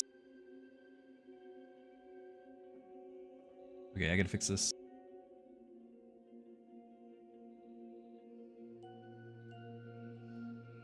All right, I have a whole thing here, but we gotta skip to the relevant stuff because there's a whole thing. Okay, let me.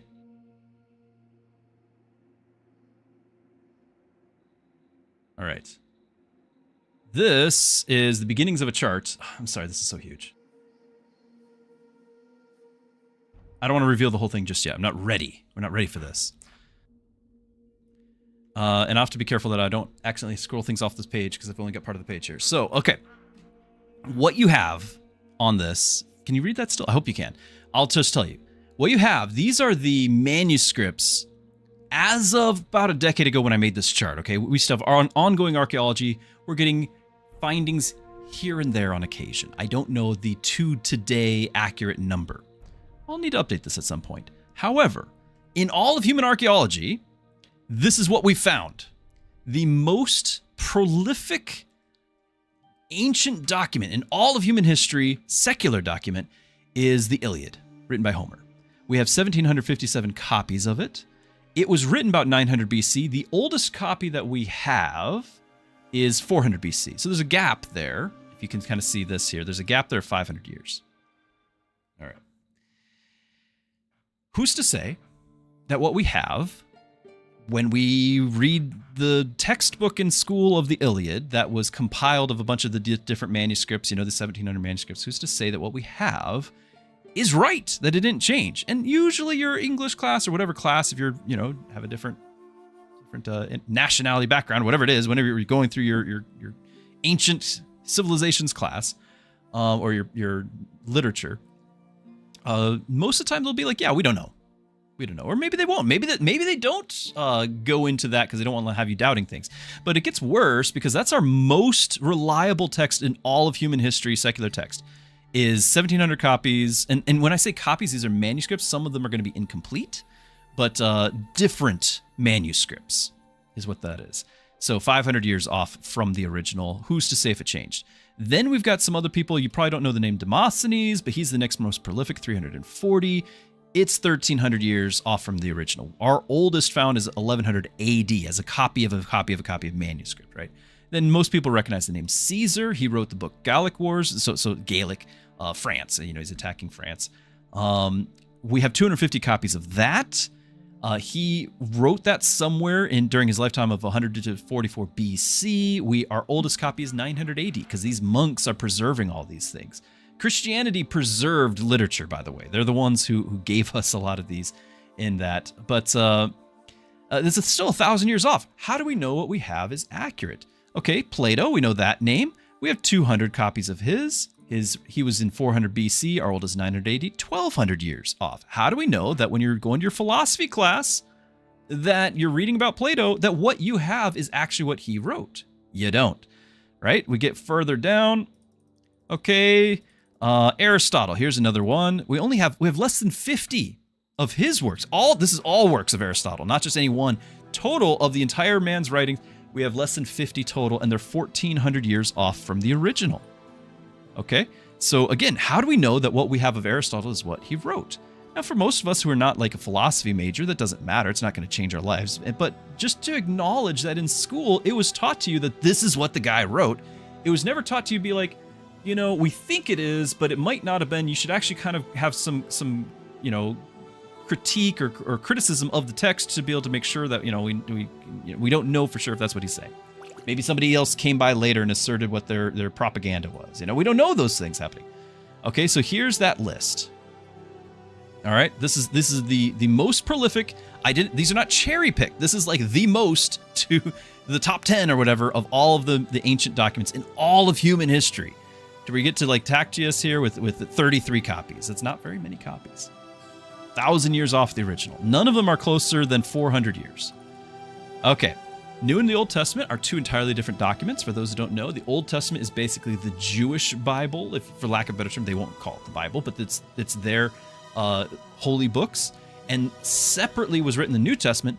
As Christians, we recognize that the New Testament is a completion of what the Old Testament was pointing to. We put them together. But the Old Testament has a separate situation than the New. So we're going to go through this, the two separately. So the New Testament, we have 5,838 copies of the Greek New Testament plus 18,524 translations written at the same time because this was going out into all the ancient world at the same time. It was written from 50 to 100 AD. The oldest ones we don't have originals. Nobody has originals of any of these. But the oldest one we have is 125 AD.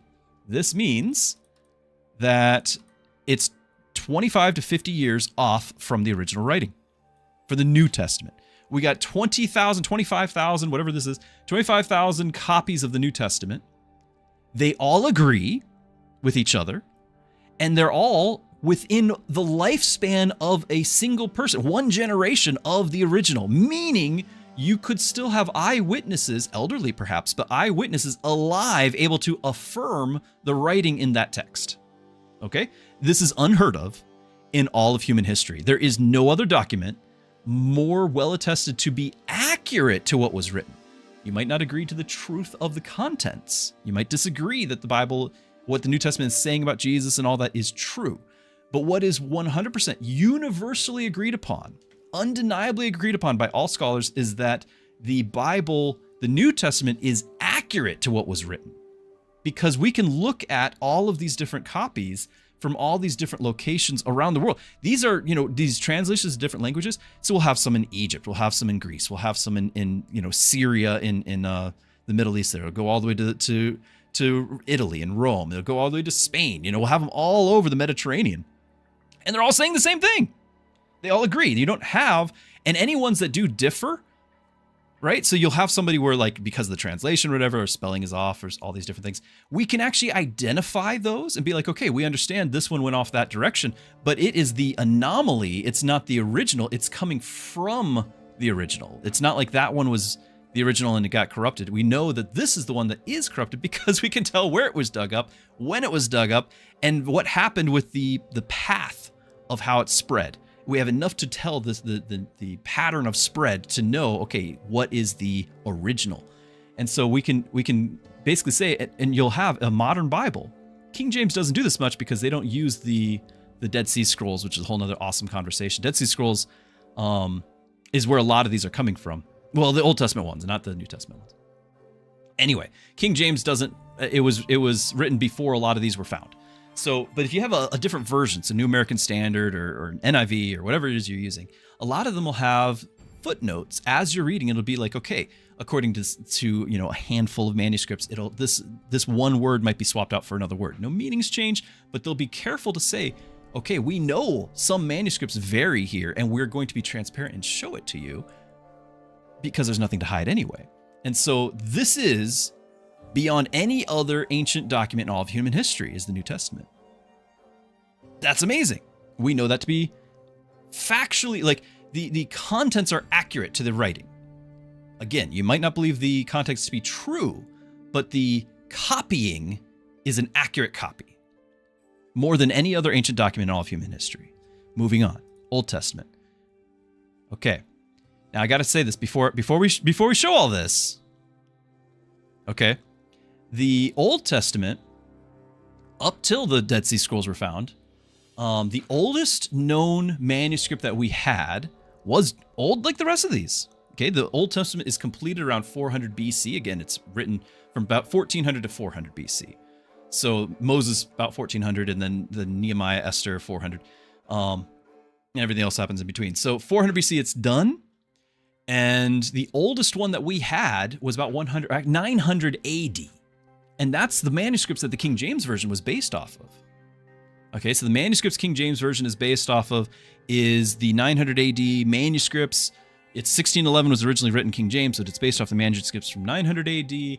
And those are 1500 years from the originals. We have the same problem that all the rest of these have. Until, 1400 years, whatever. Until in the 1940s and 50s, we found the Dead Sea Scrolls, which was a series of caves that preserved tens of thousands of ancient documents because of the dry climate and everything. And so what we ended up with is now 42,000 scrolls and codices. So you'd have scrolls, and then codex would be a book.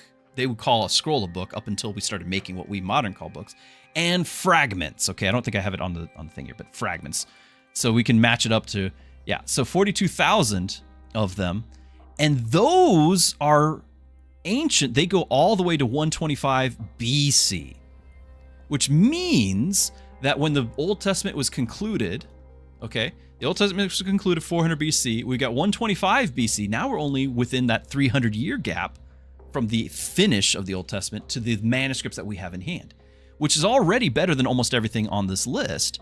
Plus, we have a whole bunch of them, 42,000 as opposed to, 50. But naturally, we decide, well, let's compare. If we were to take the manuscripts that we have from the Old Testament from 125 BC and the manuscript that the King James was based off of from 900 AD, that we have this Bible that we've been relying on for all these years, what happens if we compare those two manuscripts? How much did it change? You guys have heard of the telephone game. You whisper something into somebody's ear, and then they whisper the same thing. They try to do the same thing, and it all goes around the circle. By the time it gets to the end, the thing that was being whispered is not anywhere close to the original. So we assume that there's a telephone game happening with these manuscripts. A scribe copies and includes an error. The next scribe copies includes an error. Maybe somebody has an agenda and they copy something bad into there. Okay, so we assume that those things happen because that does happen with all those other ones on the list. Oh, you guys aren't seeing what I'm showing you, are you? Because it's, no, you are. It's just I forgot that when I scroll, you're only getting like half of my screen. Yeah, it's still there. So we compare. We compare the the 125 BC manuscript and the 900 AD manuscript. 1,000 years of copying between the two. And they're identical. Mic drop.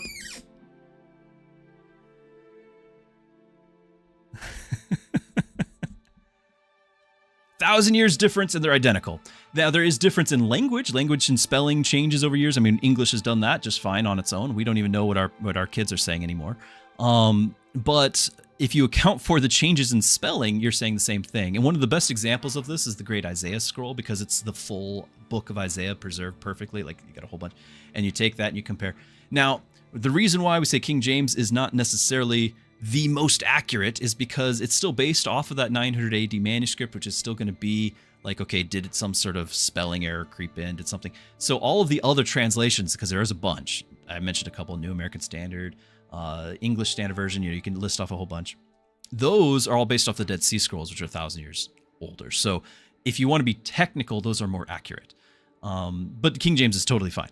So all that to say, hopefully you guys are still with me. Hopefully I didn't scare everyone off. But all that to say, the Bible, both New and Old Testament, and we actually know their copy methods to know like how accurate and how they got that accuracy. But I just can't get into everything. All that to say, the Bible is the most accurate ancient book in all of human history, verifiably, scientifically so. There is no doubt about its preservation relative to every other ancient document. Are there variations? Yes. Are they 1/10 of the amount that we find in every other book? Yes. Homer has 10 times more variations than anything in the Old Testament.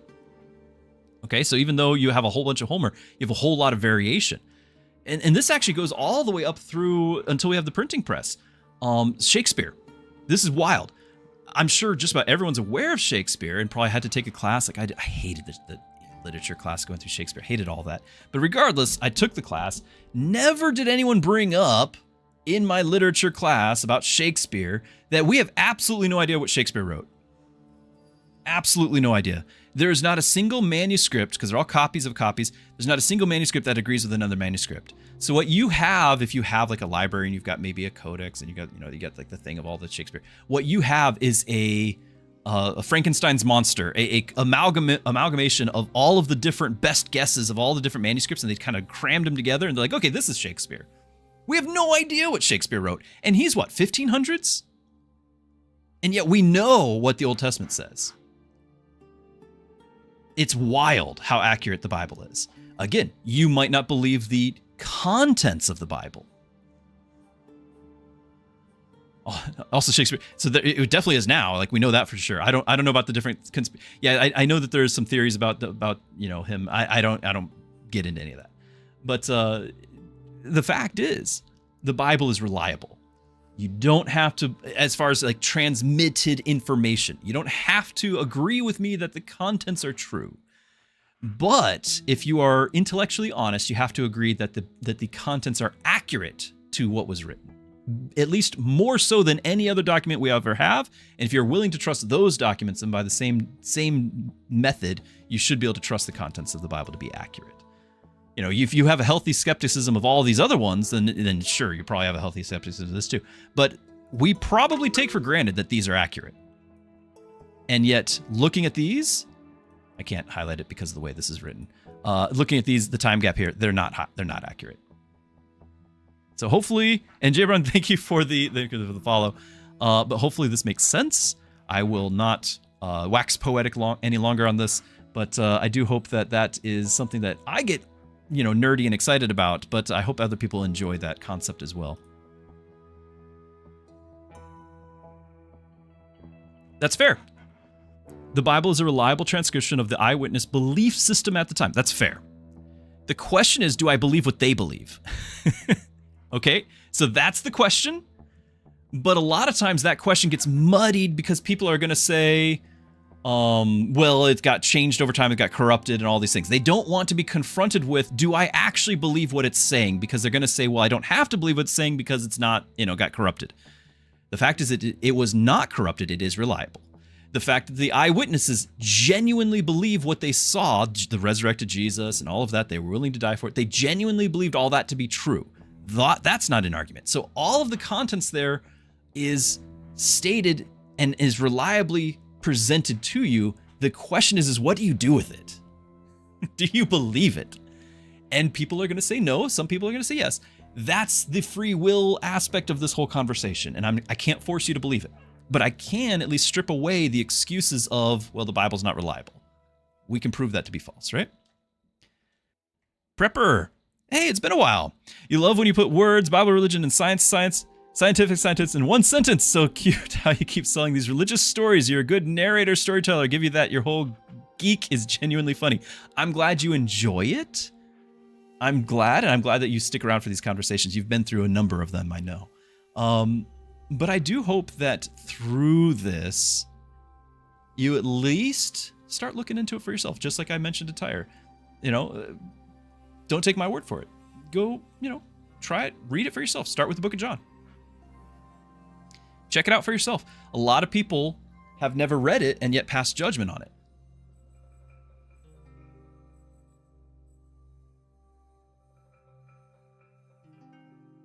That's a good point, Tyre. All right, I do need to make a decision here. Am I just going to get rid of these guys? The 5 thing is only to get them gold. They are gold now. They're not actually good.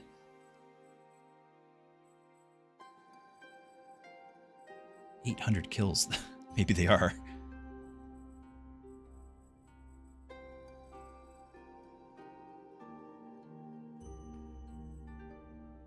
So the great swords there actually have less melee attack and defense, better strength, way better armor, slower, better leadership.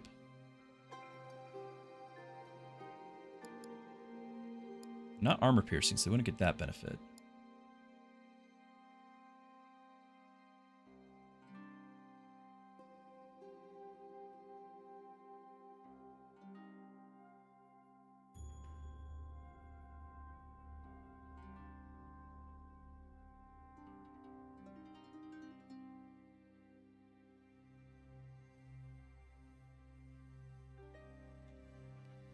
So Tyre, you're referencing the Antichrist, yeah. So that is the, of course, there's going to be within Christianity a lot of disagreement about end times. Fair, but I'll just tell you what I believe to be the correct and biblical belief is accepting it as written. Okay, so I read it and I accept it as written. I study it, but I believe it. And so the way it is written is that there will be a literal guy at some point who will claim to be Jesus. The term Antichrist does not actually mean against Christ, like a person who's against Christianity, against religion, against Judaism, whatever it is. It actually means counterfeit Christ. So this guy's going to say, I am Christ. He's not going to say I'm against Christ. He says, I am Christ. I am the fulfillment of the Messiah, prophecies in the Old Testament to the Jews, and I am Jesus coming back to the Christians. It's conceivable that the same guy is also going to make a similar argument to every other religion, because virtually every other religion has a messianic figure that they're awaiting. Okay, virtually every other, Islam, Hinduism, they all have a messianic figure of varying importance, but they all have one. And so this guy is basically going to show up and say, according to the Bible, he's going to show up and say, I'm the fulfillment of all of these, and I'm the Messiah. And at the end of the day, he is Satan's tool and gonna be the beginning of the apocalypse, as you're saying. So the 7-year tribulation, there's a battle at the end of that is called Armageddon, and then Jesus returns. And so you've got a whole big thing. I did like a 2-year teaching class. I taught 2 years of eschatology to my end times is what eschatology means. To a small group, and there's still stuff we could have talked about. It's like 200 pages of notes. So yeah, I'm not gonna be able to cover all of it here, but yeah, that's it's there. And you mentioned AI before. I think it would definitely be a stretch, but there are some who would say, okay, the first AI, the Skynet or whatever it is that by that point, might very well present itself as this messianic thing that's fulfilling all of this, but in a modern context. And I don't know. The Bible says everyone actually genuinely believes this guy. I think there's going to be one or two skeptics about an AI thing, but that's in there. That's in the mix. Is like, okay, is that going to be the Antichrist? Everyone's looking out for this. Everyone's like, okay, who is it going to be? I need to decide what we're doing with these. I'm so sorry. I don't know what I'm doing with them. These guys won't heal. Like, the big thing of keeping my own units is they heal. So maybe we just keep our own units. And we just skip. I'm just going to skip. So we recruit our own units. I do like the red horns. I would like to get another one of those. I think I might just drop this guy. I'm kind of tired of him. Apologies for all the delay.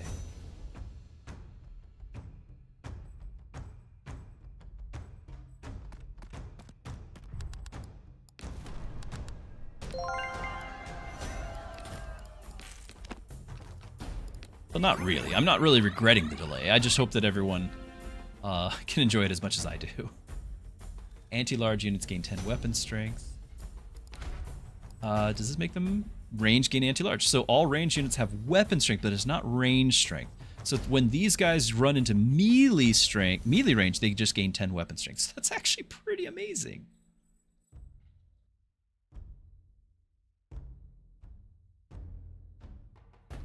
Prepper, you'd love to watch playing some Mechabellum. You know, maybe. It's just it's gonna be tough for me to truly get into it and enjoy it. And so long.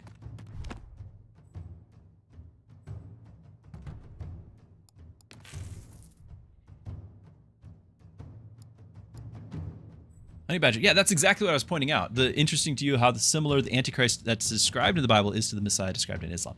And I'm not trying to single out Islam because there actually is, every major religion has a messianic figure. And I would argue that if you are from the perspective of Satan, who's trying to use the Antichrist to take over the world, why wouldn't you have this guy? Because he's supposed to have everyone believe him, not just Christianity. He's not just going to be, some people say, oh, well, he's going to be the leader of this religion or that religion. Maybe he's the Pope. Maybe he's, this. Maybe he's the president, all those things. No, the thing is, the guy unites the world. So especially here in America, we tend to think that, well, America's the world. Like the whole world revolves around us. Well, our president, whoever he is, I don't care what your politics is right now. This has been something that for the last 100 years we've always been like, okay, this coming president, if he's from the opposite party of mine, then he's the Antichrist. We're always throwing this thing around. There's no way that the president or the Pope or whatever you're trying to say is the Antichrist, because the whole world will follow this guy, not just one political party or one faith. The whole world follows this guy, this Antichrist. And so the best way I would say for somebody to manipulate that to happen would be to fulfill all the messianic views at the same time with one guy.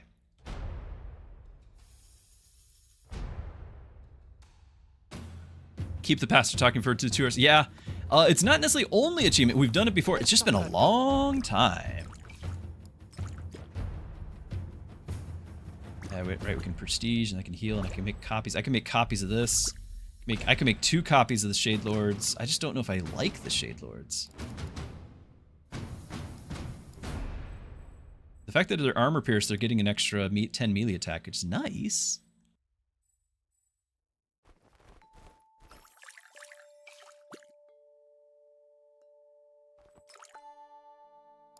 I mean, I might as well prestige something. Maybe our spearman? Maybe the cannon. But he's not my faction. Maybe the Red Horns?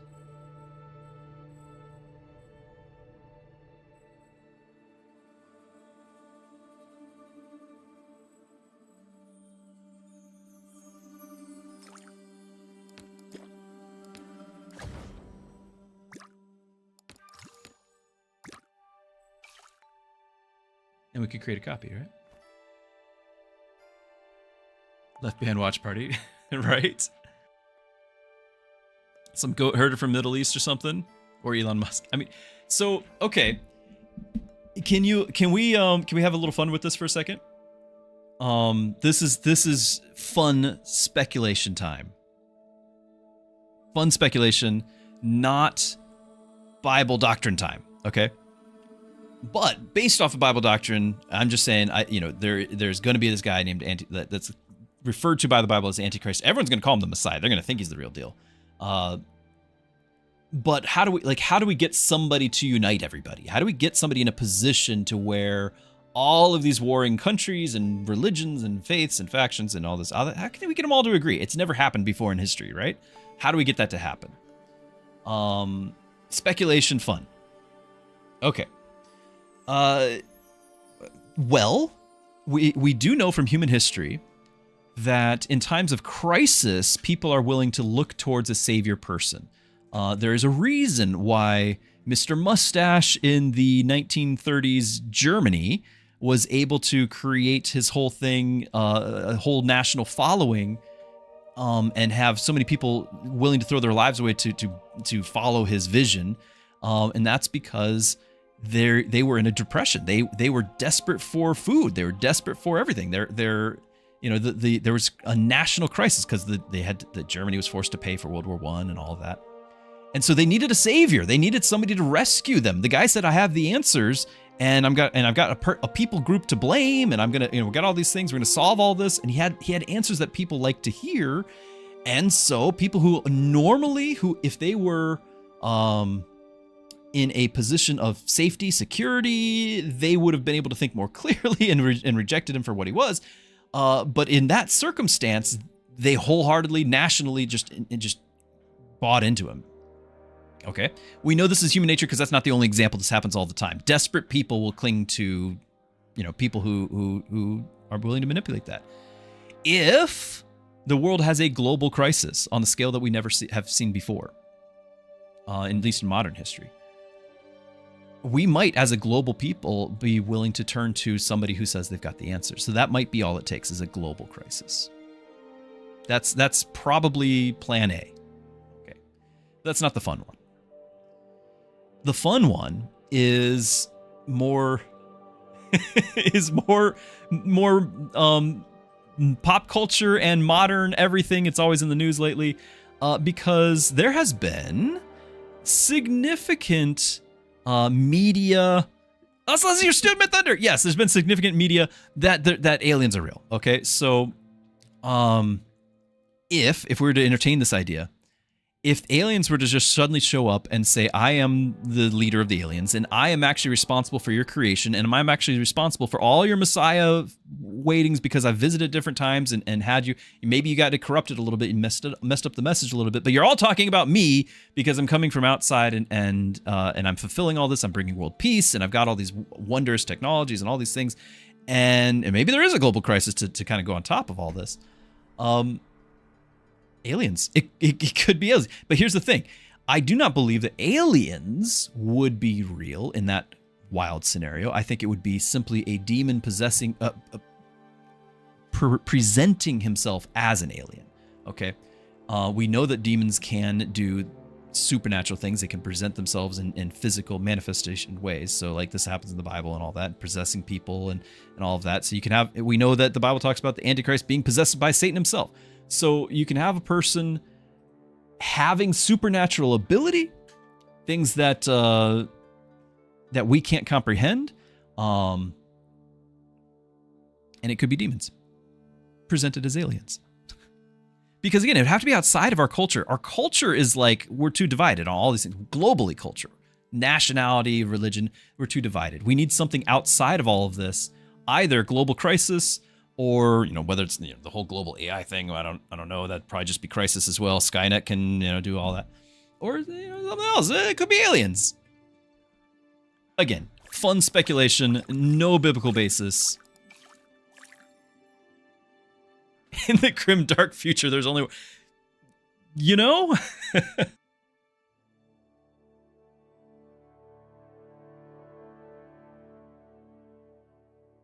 Do other religions also have demons? Okay, that is so the Bible actually can allude to some of this, but I want to say this delicately and not in an offensive way.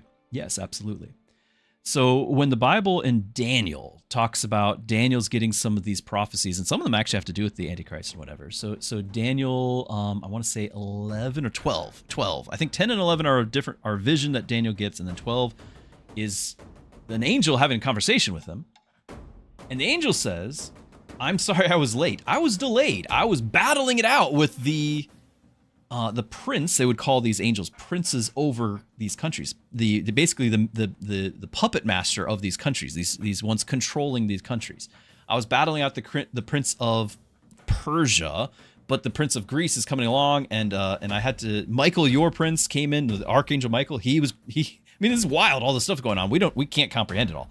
But Michael's like, stepping in and dueling this thing so that the angel could get to Daniel and give them the message. And now the angel's got to get back because they're having their tag team. It's coming in. I don't claim to understand it all, but I believe what it says about it. And the way that it's presented is such that all of these, not just religions, but nations, are actually the domain of different demons. And so, do I claim to have full understanding of that? Absolutely not. However, as I kind of alluded to before, and I want to be careful, as I alluded to before, if Jesus is correct, that he is the only way to heaven, if he is the truth and the way, and no one comes to the Father but through him, then every other way is a false way. Every other way leads to a singular destination away from heaven, and that would be hell. That would serve Satan's goals.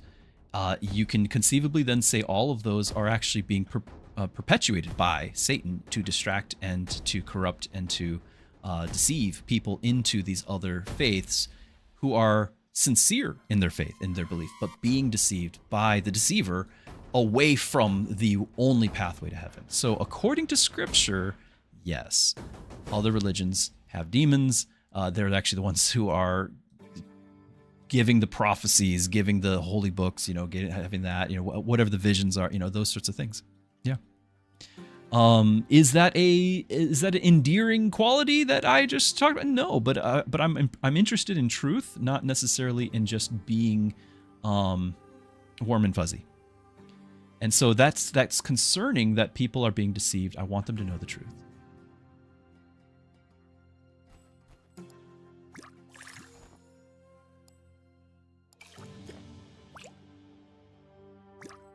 We can create copies of any of these. I just don't know if we want to.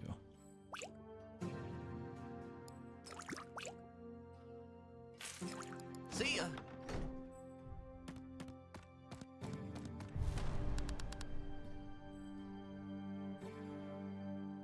Ooh, that's a nice archer.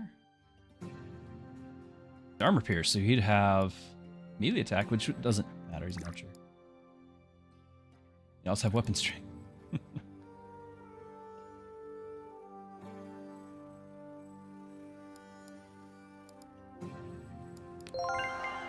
Oh, I forgot that these things almost always die.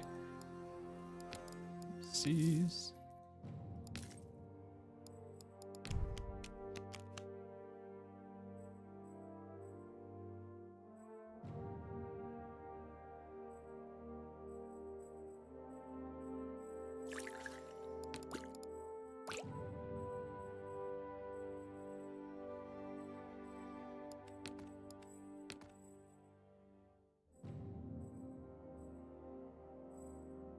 Really don't know what I want because these things being golden, like how long do I hold on to them?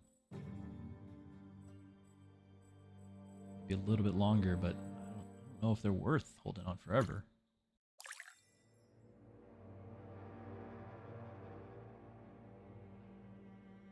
Anyway, I say all those things not with the goal to offend, and I say them knowing that they're like I can get deplatformed and all that too. Like that's a reality of doing that. So I'm not trying to say that in any way that's hurtful towards people.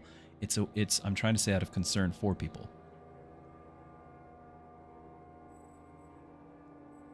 Yeah, 50 accuracy, you're right. That's not very great. Really, it's the brutes that I like, but I guess we already have, we've got, epic versions of melee guys. But let's just keep. I could get the riders if I just.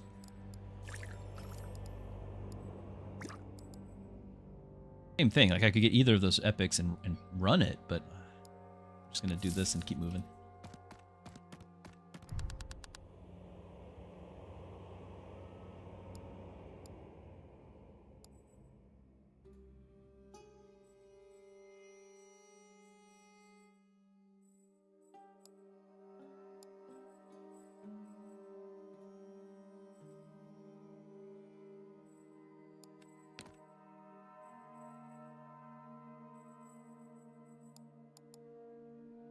No benefit to either of these, really.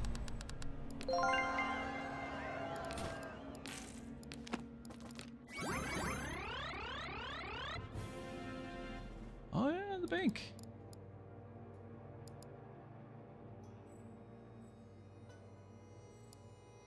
Am I willing to give up on some of these? I like having all of these. Weapon strength, I mean, having these guys be stronger is really not something to build around. But they are stronger. They're anti-large now, and therefore they gain weapon strength when they go in melee, and they do go in melee. But I really shouldn't be going around it, like building around that. I really shouldn't be.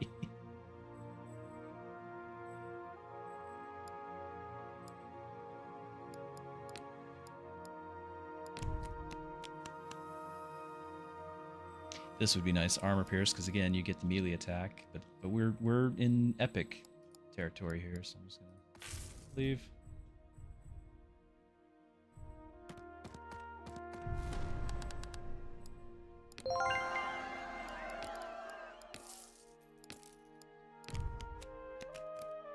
We'll take that.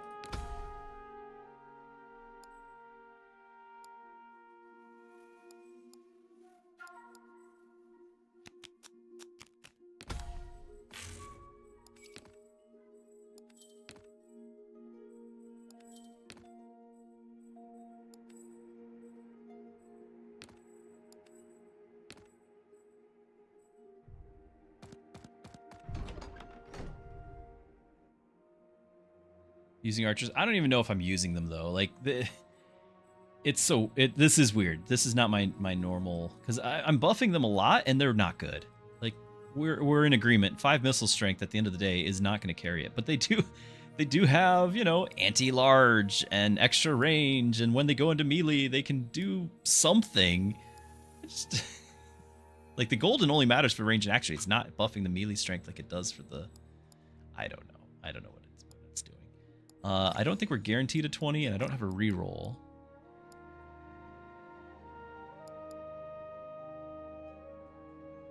But we could still get double.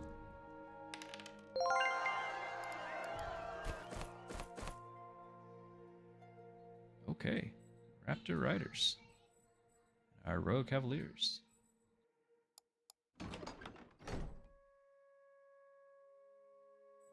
You avoid use artillery. Oh, no, I do like having artillery around. I do like that.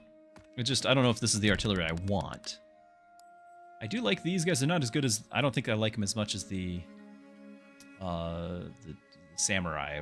They're those archers, but these guys are pretty great.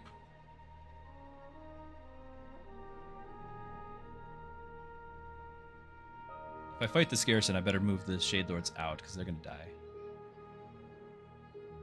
Auto-calc it, because I'm just going to auto-calc it.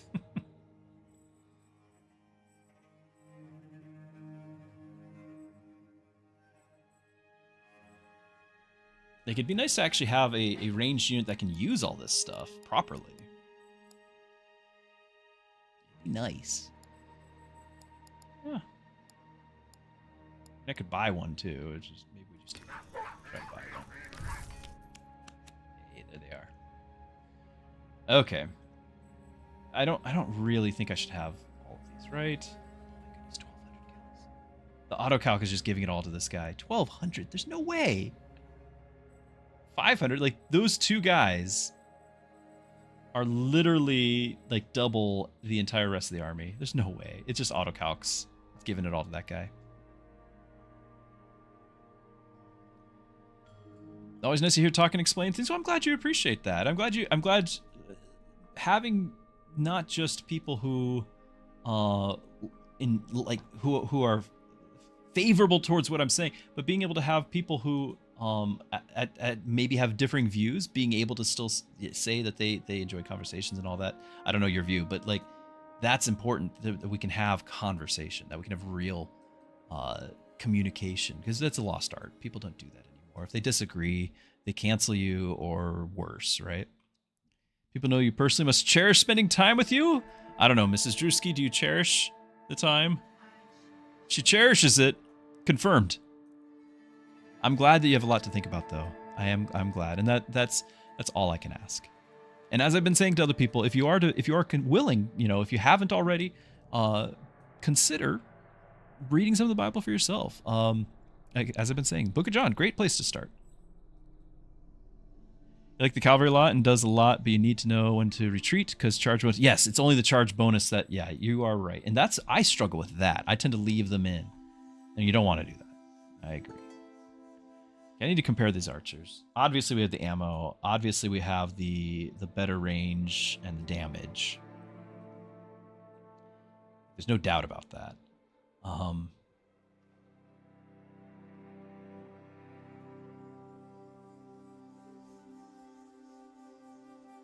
don't need 3 of these things either. I'm just gonna say this is too many.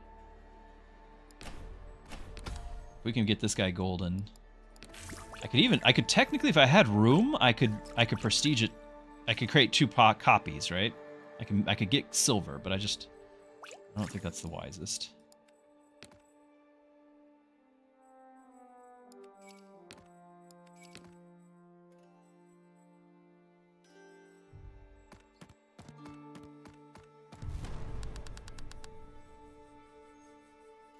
Turbo says, when I step away, the stream is rather chair-ish. Thank you for that.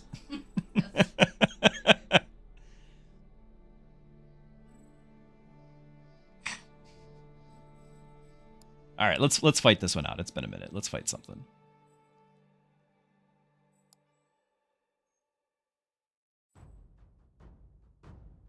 Or just have the 3 gunners. Yeah, we could just replace all of these with just 3 copper gunners and just say that's fine. Like, they might just be that much better. Like, what's the reality of... At this point, I kind of want to see how big this number goes, this 1,200, because that's ridiculous and not real at all. But I kind of just want to see that. But yeah, the concept of these things being melee guys who shoot a couple of times in practice is not very effective because they're not very melee. Now, I've got way too many items to make them stronger that really I shouldn't be running around anyway. But yeah, you're right. Like, we could just have 3 copper guys and it would be better. It would be better. And I could do it. I don't want to get rid of at least the 1,200. I don't want to get rid of. What we could do is fight this out. If we can get this regiment here, if we can get the gunner, then I can replace 1, and then that gunner will be making the silver right there. I don't know. They do have cavalry. They got a little bit of everything. Let's fight it out. It's been a minute.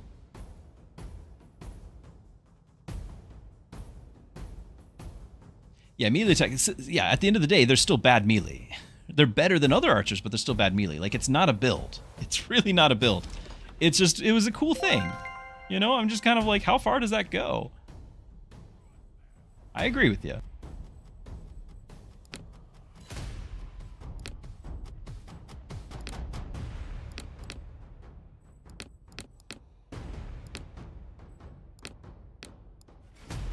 All right, you do have the outriders, so we're gonna have the guys behind us. The 1 cavalry I want to pay attention to, and then these guys are just they're gonna do so much work against me.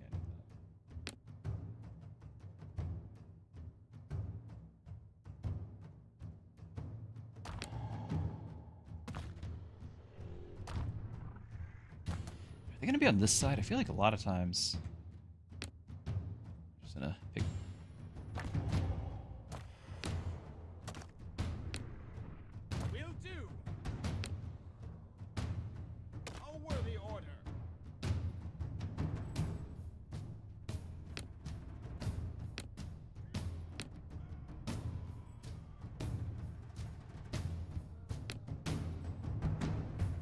Ah.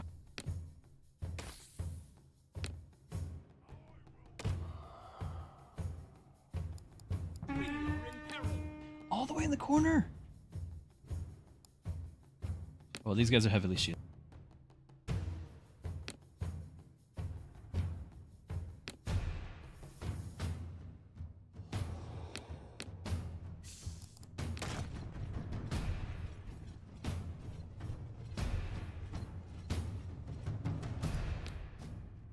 You're interested in Saint Peter. You heard that he argued with God and talked to Satan, yet he is still a saint? It's not biblical. There's a whole lot of mythology built up in Roman Catholicism, and if you're Roman Catholic, you're okay believing that. But I'm interested in what the Bible says, and the Bible does not have that. So he's not actually standing at the gates to heaven. What's happening there? Like, there's no gates to heaven with Peter there.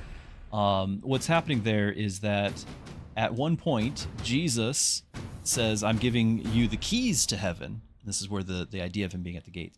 But he's talking in terms of, I'm letting you share, I'm giving you the information to share to let other people in heaven. The gospel. The news, gospel means good news. So the good news that you can have salvation through Jesus. That's the death, burial, resurrection of Jesus is the gospel. It's the information by which you believe on that. Say, I not just accept it and agree with it, but I believe and trust in it for salvation. That's what lets you into heaven. So that information, Peter, as the leader of the disciples, is charged to give out to everyone. Those are the keys to heaven. He does not stand at the gates.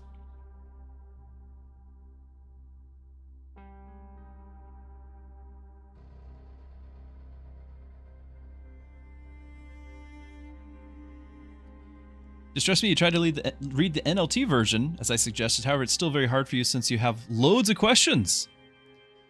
Well, I recommend you stay with the NLT, but when you have questions, ask.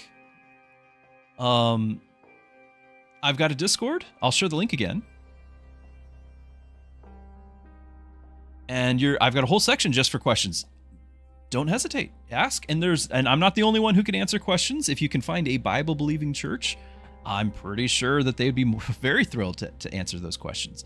Ultimately, at the end of the day, because of the nature of being a streamer on the internet and not being a person directly in your life able to talk to face and ask the real questions and be there for you when you're going through hard times and be able to pray for you and all that and know you, that's the role of a pastor, to shepherd. I can't pastor you, but I can still be a resource and try to answer your questions. And those ones that are maybe I can't answer, or maybe ones that you feel like are too small to ask or whatever, I encourage you to check out that Got Questions link over on, I don't know why my YouTube is so delayed. It still has me showing the charts. I don't know what the deal is over on YouTube, but gotquestions.org. Yeah, I was talking to Distress Me, but gotquestions.org is a great place to start if you just have a quick question. You're just like, I don't know what this is all about. Ask it. And it's probably got an article on it. It's got tens of thousands of articles.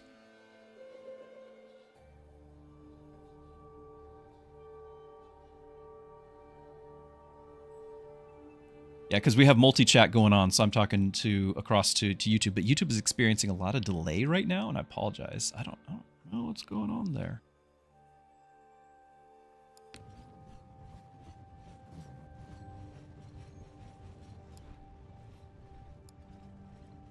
They're not shooting. They are shooting.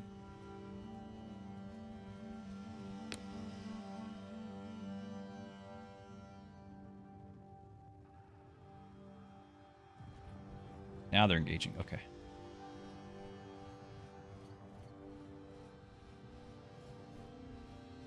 Taste my steel. Never surrender. I need this cavalry to go hit the the cannons that he has. So I was just trying to get the charge. Nothing I can't handle.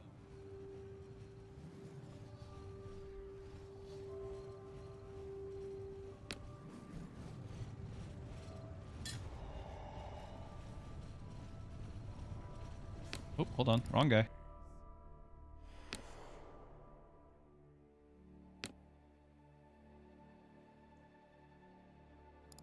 He will crush them.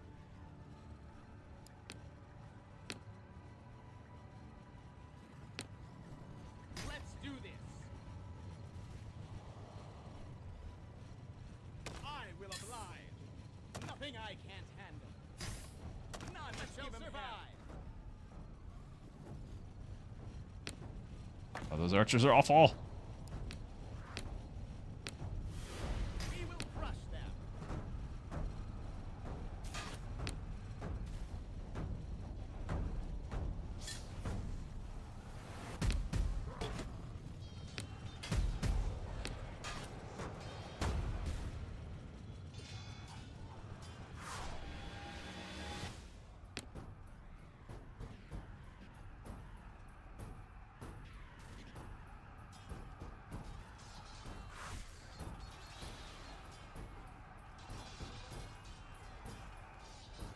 We will crush them. Bloodsworn are not doing well right there. Mostly because of the archers, I think. Their armor... These are armor pierced.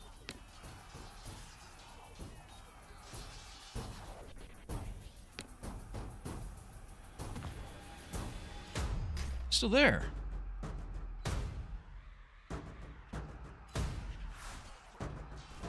We will crush them.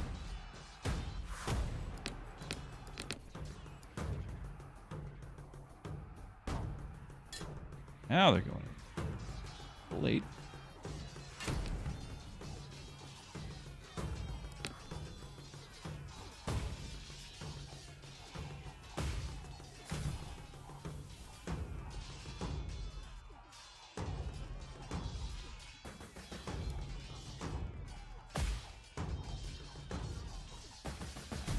I don't get any more charges.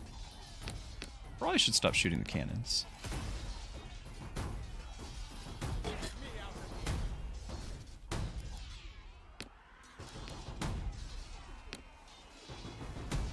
We cannot hold.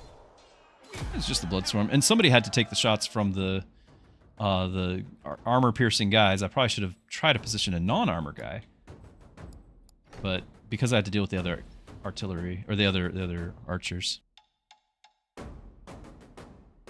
Yeah, I did know about the chain of commands, but I did. I'm bad. So you're heading out? Well, I do appreciate the conversation. Thank you for that. Have a good night and a good weekend.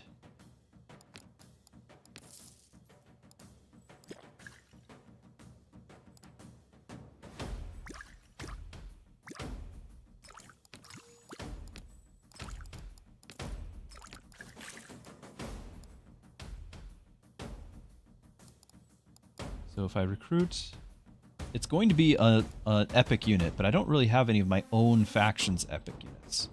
So it's not going to be triple there. I think what I'd like to do is try to get the triple on, say, like the regiment here. Eisenman regiment, by basically seeing if it shows up, and if it lets me, I've not tried, if it lets me create a copy, I'll just get rid of one of these. Create a copy and then triple. And then we'll have a spot for an epic. That's the plan. Yep, see you later. There he is. Okay, we also could get the Legendary Rangers, but I'm not going to use the Outrider ability on that. I'd rather get silver on this. So I'm going to try this out. So will this dynamically understand what I'm doing here? It does. Look at that. Okay, before I click recruit, I could duplicate something else. I could duplicate our Black Wardens. Why not?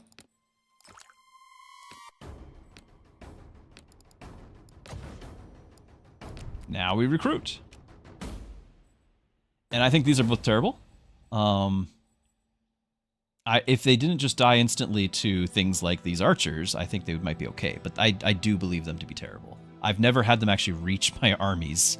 So I'm just going to go with the artillery, and now I can maybe... Are those going to be better than the other one? I don't know. Both armor pierce, which means that they get melee attack. This actually has melee attack. Like, it runs out of ammo and that goes charging it, which honestly I'd like to see. So maybe.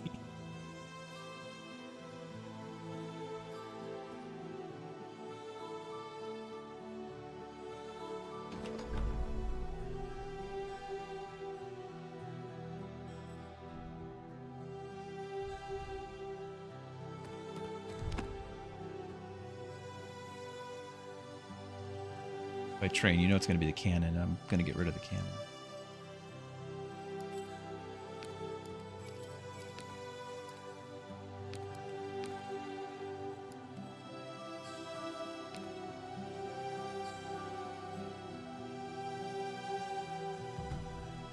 Okay.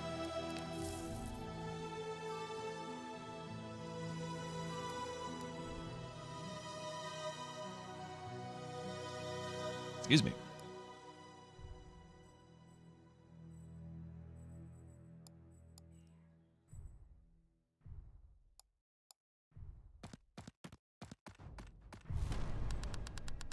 What's elves?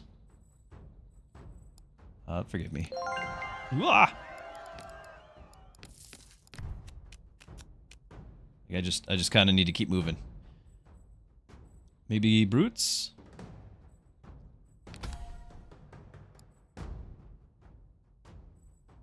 Veil piercers are probably better than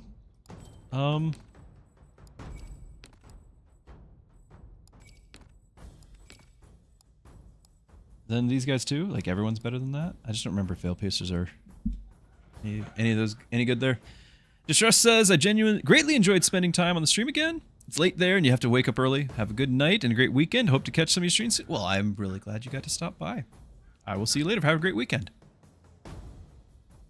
Elon, you use giant last playthrough, orc rare. Yeah, I remember him.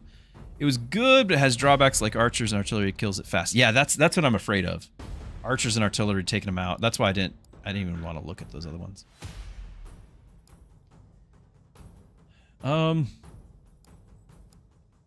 If I do this, the only one that heals is this guy. Everyone else is not my faction. I don't like this faction because I don't like any of it. I'm gonna look at these. Veil piercers, armor pierce, and outrider. Outrider's still interesting. There's a couple times where I do use it. I skipped out the legendary guy earlier. 110 range. I mean, it's just better. This is 1,300 kills now, but I really should just replace him. There's no good reason to keep this guy around. It's just the memes. This is the memes. 1,300 kills on the kobold. Like, I could run the whole... If we get to the end and I can screenshot him with 2,000 kills, right? That's something we'd put on the Discord.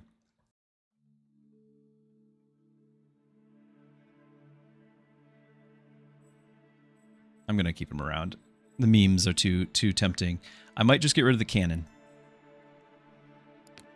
I like anti-infantry cannon. I don't really like the armor pierce cannon. Artillery in general. Armor pierce. I don't think it's all that helpful. And it's the same problem with the Tricera, but this is purple, and it's on a Triceratops, which when I was a kid that was my favorite dinosaur. So that's enough to convince me.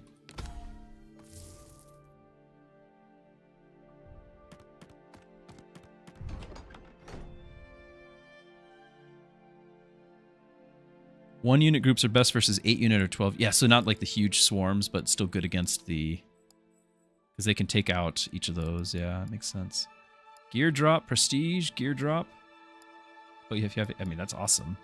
Unit health, prestige. I don't really need the gear, so... Unit health and prestige? I mean, obviously we could do better gear, but... let's just do it.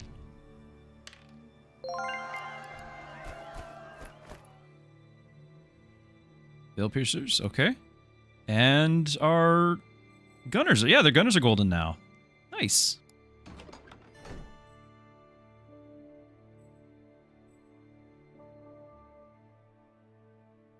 I might go to the shop to get... And... yeah. Do the thing. See what there is.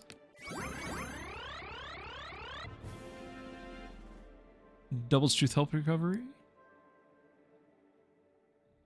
In theory, I shouldn't need it because I'd have my faction, but I really don't have much of my faction. Hey, look at this guy, 1340. He's still just leading the way. These guys still at 0. Our legendary's at 62. We've had him for like a whole act now.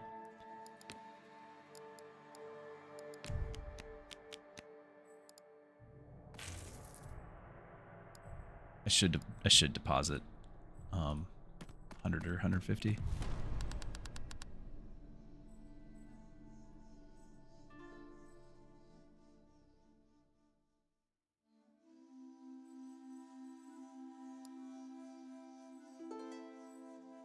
Another outrider, so he'd be out right in front of us. We want to fight this out?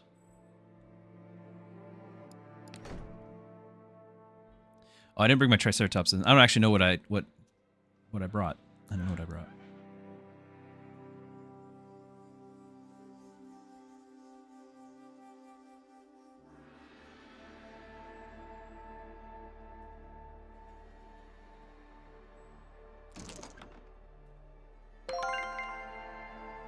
Okay.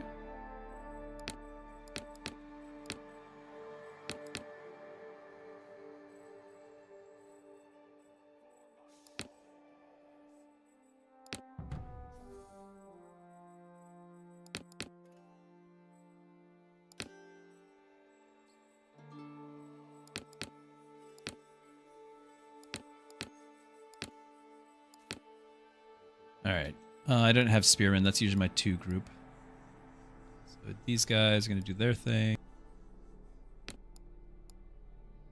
Oh, and I don't have my big brutes that are shielded. I like that. You guys are armor pierce.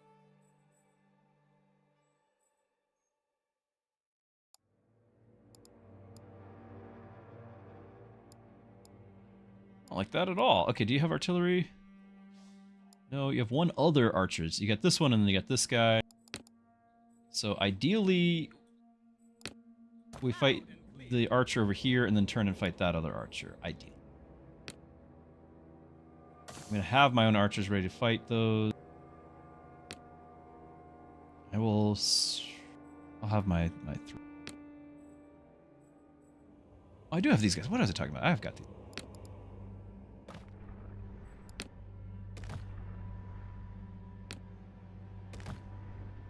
Actually, let's do what we did before. The cavalry in the middle. Awaiting directive. They can support. They can get there in time. To support.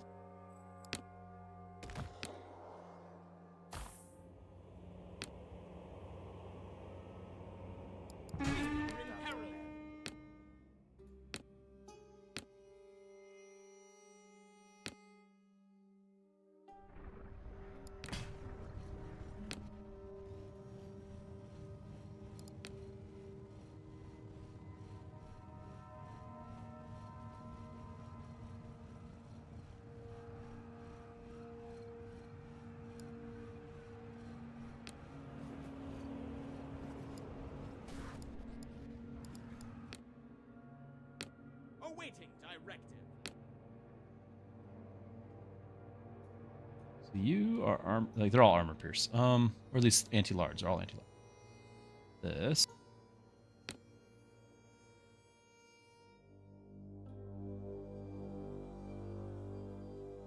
Those are armored. The other anti-large.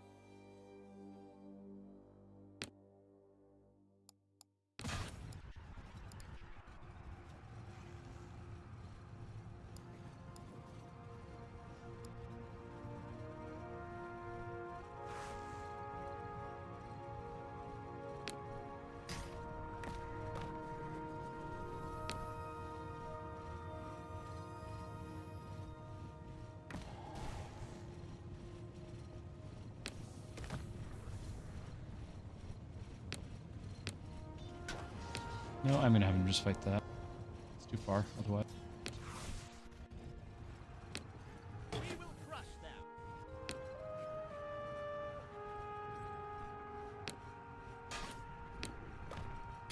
Ah, spears. I don't want to fight the spears, but it's too late.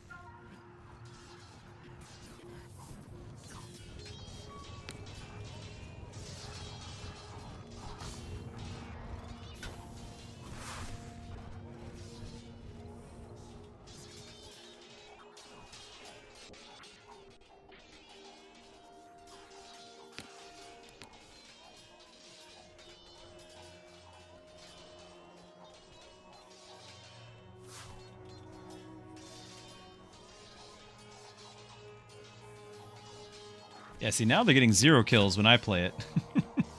And 43 over here, you know? Like, that makes sense.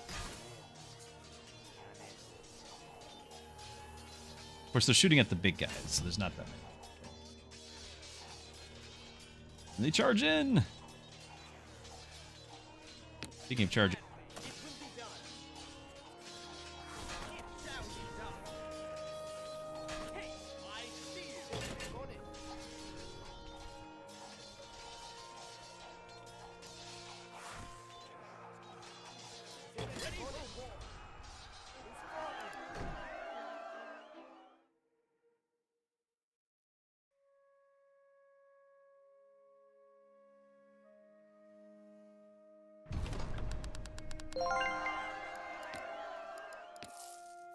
Hey, prestige to 3. Need more prestige. And I can heal up 50%. So, want to get another Veil Piercer? I mean, is it time to drop these guys? It's been time to drop these guys. Can I justify it? Probably drop these guys. You'd like to see the... Yeah, I'd like to see that too. Where are they getting 1,300 kills?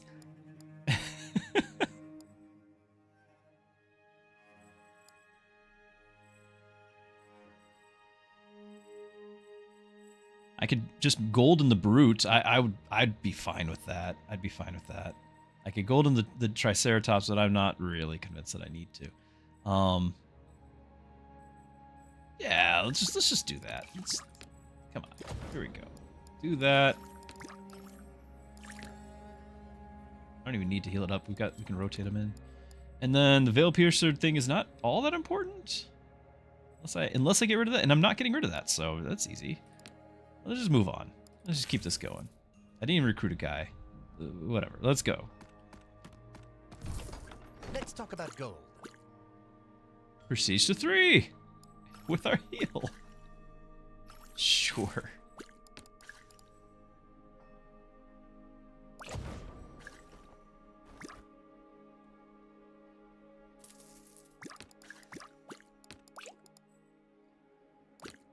Safe travels, my friend. Why not? Guys, I'm just gonna move on. I'm kind of exhausted. We're just gonna do this.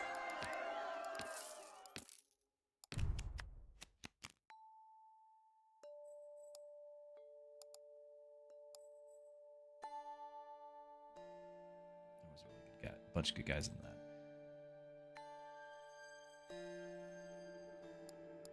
Doesn't matter. We want to get to here.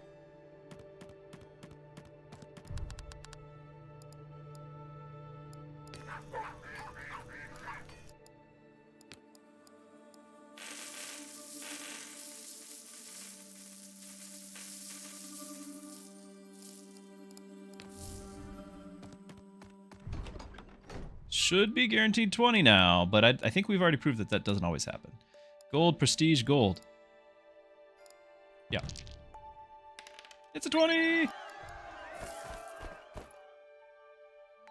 Okay.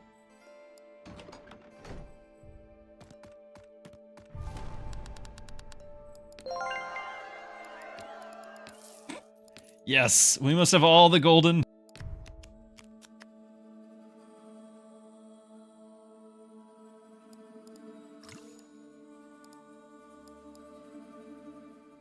I could, but I'm not. And then we're gonna golden you.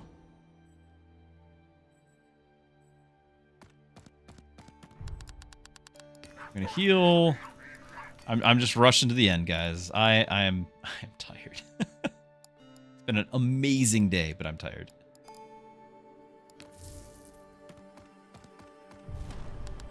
Plus, we've been 1,500 kills! The kobolds are unhinged! We can do victory right here.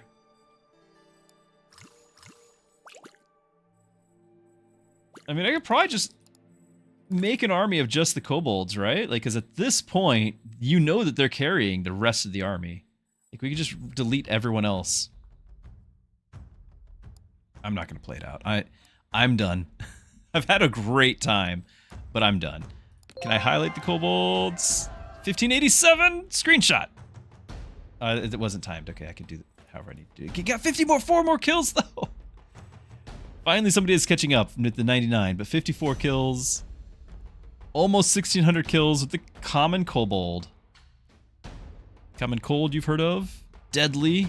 Not as deadly as the common kobold. Let's see what I did there. All right. Not sure how. Yay. Also, clocking in at about 5 hours. Of course, we did have a couple false starts. I don't want to count them as real runs. You know, first try. We got this. But that was quite the run. Quite the conversation in the midst of the run.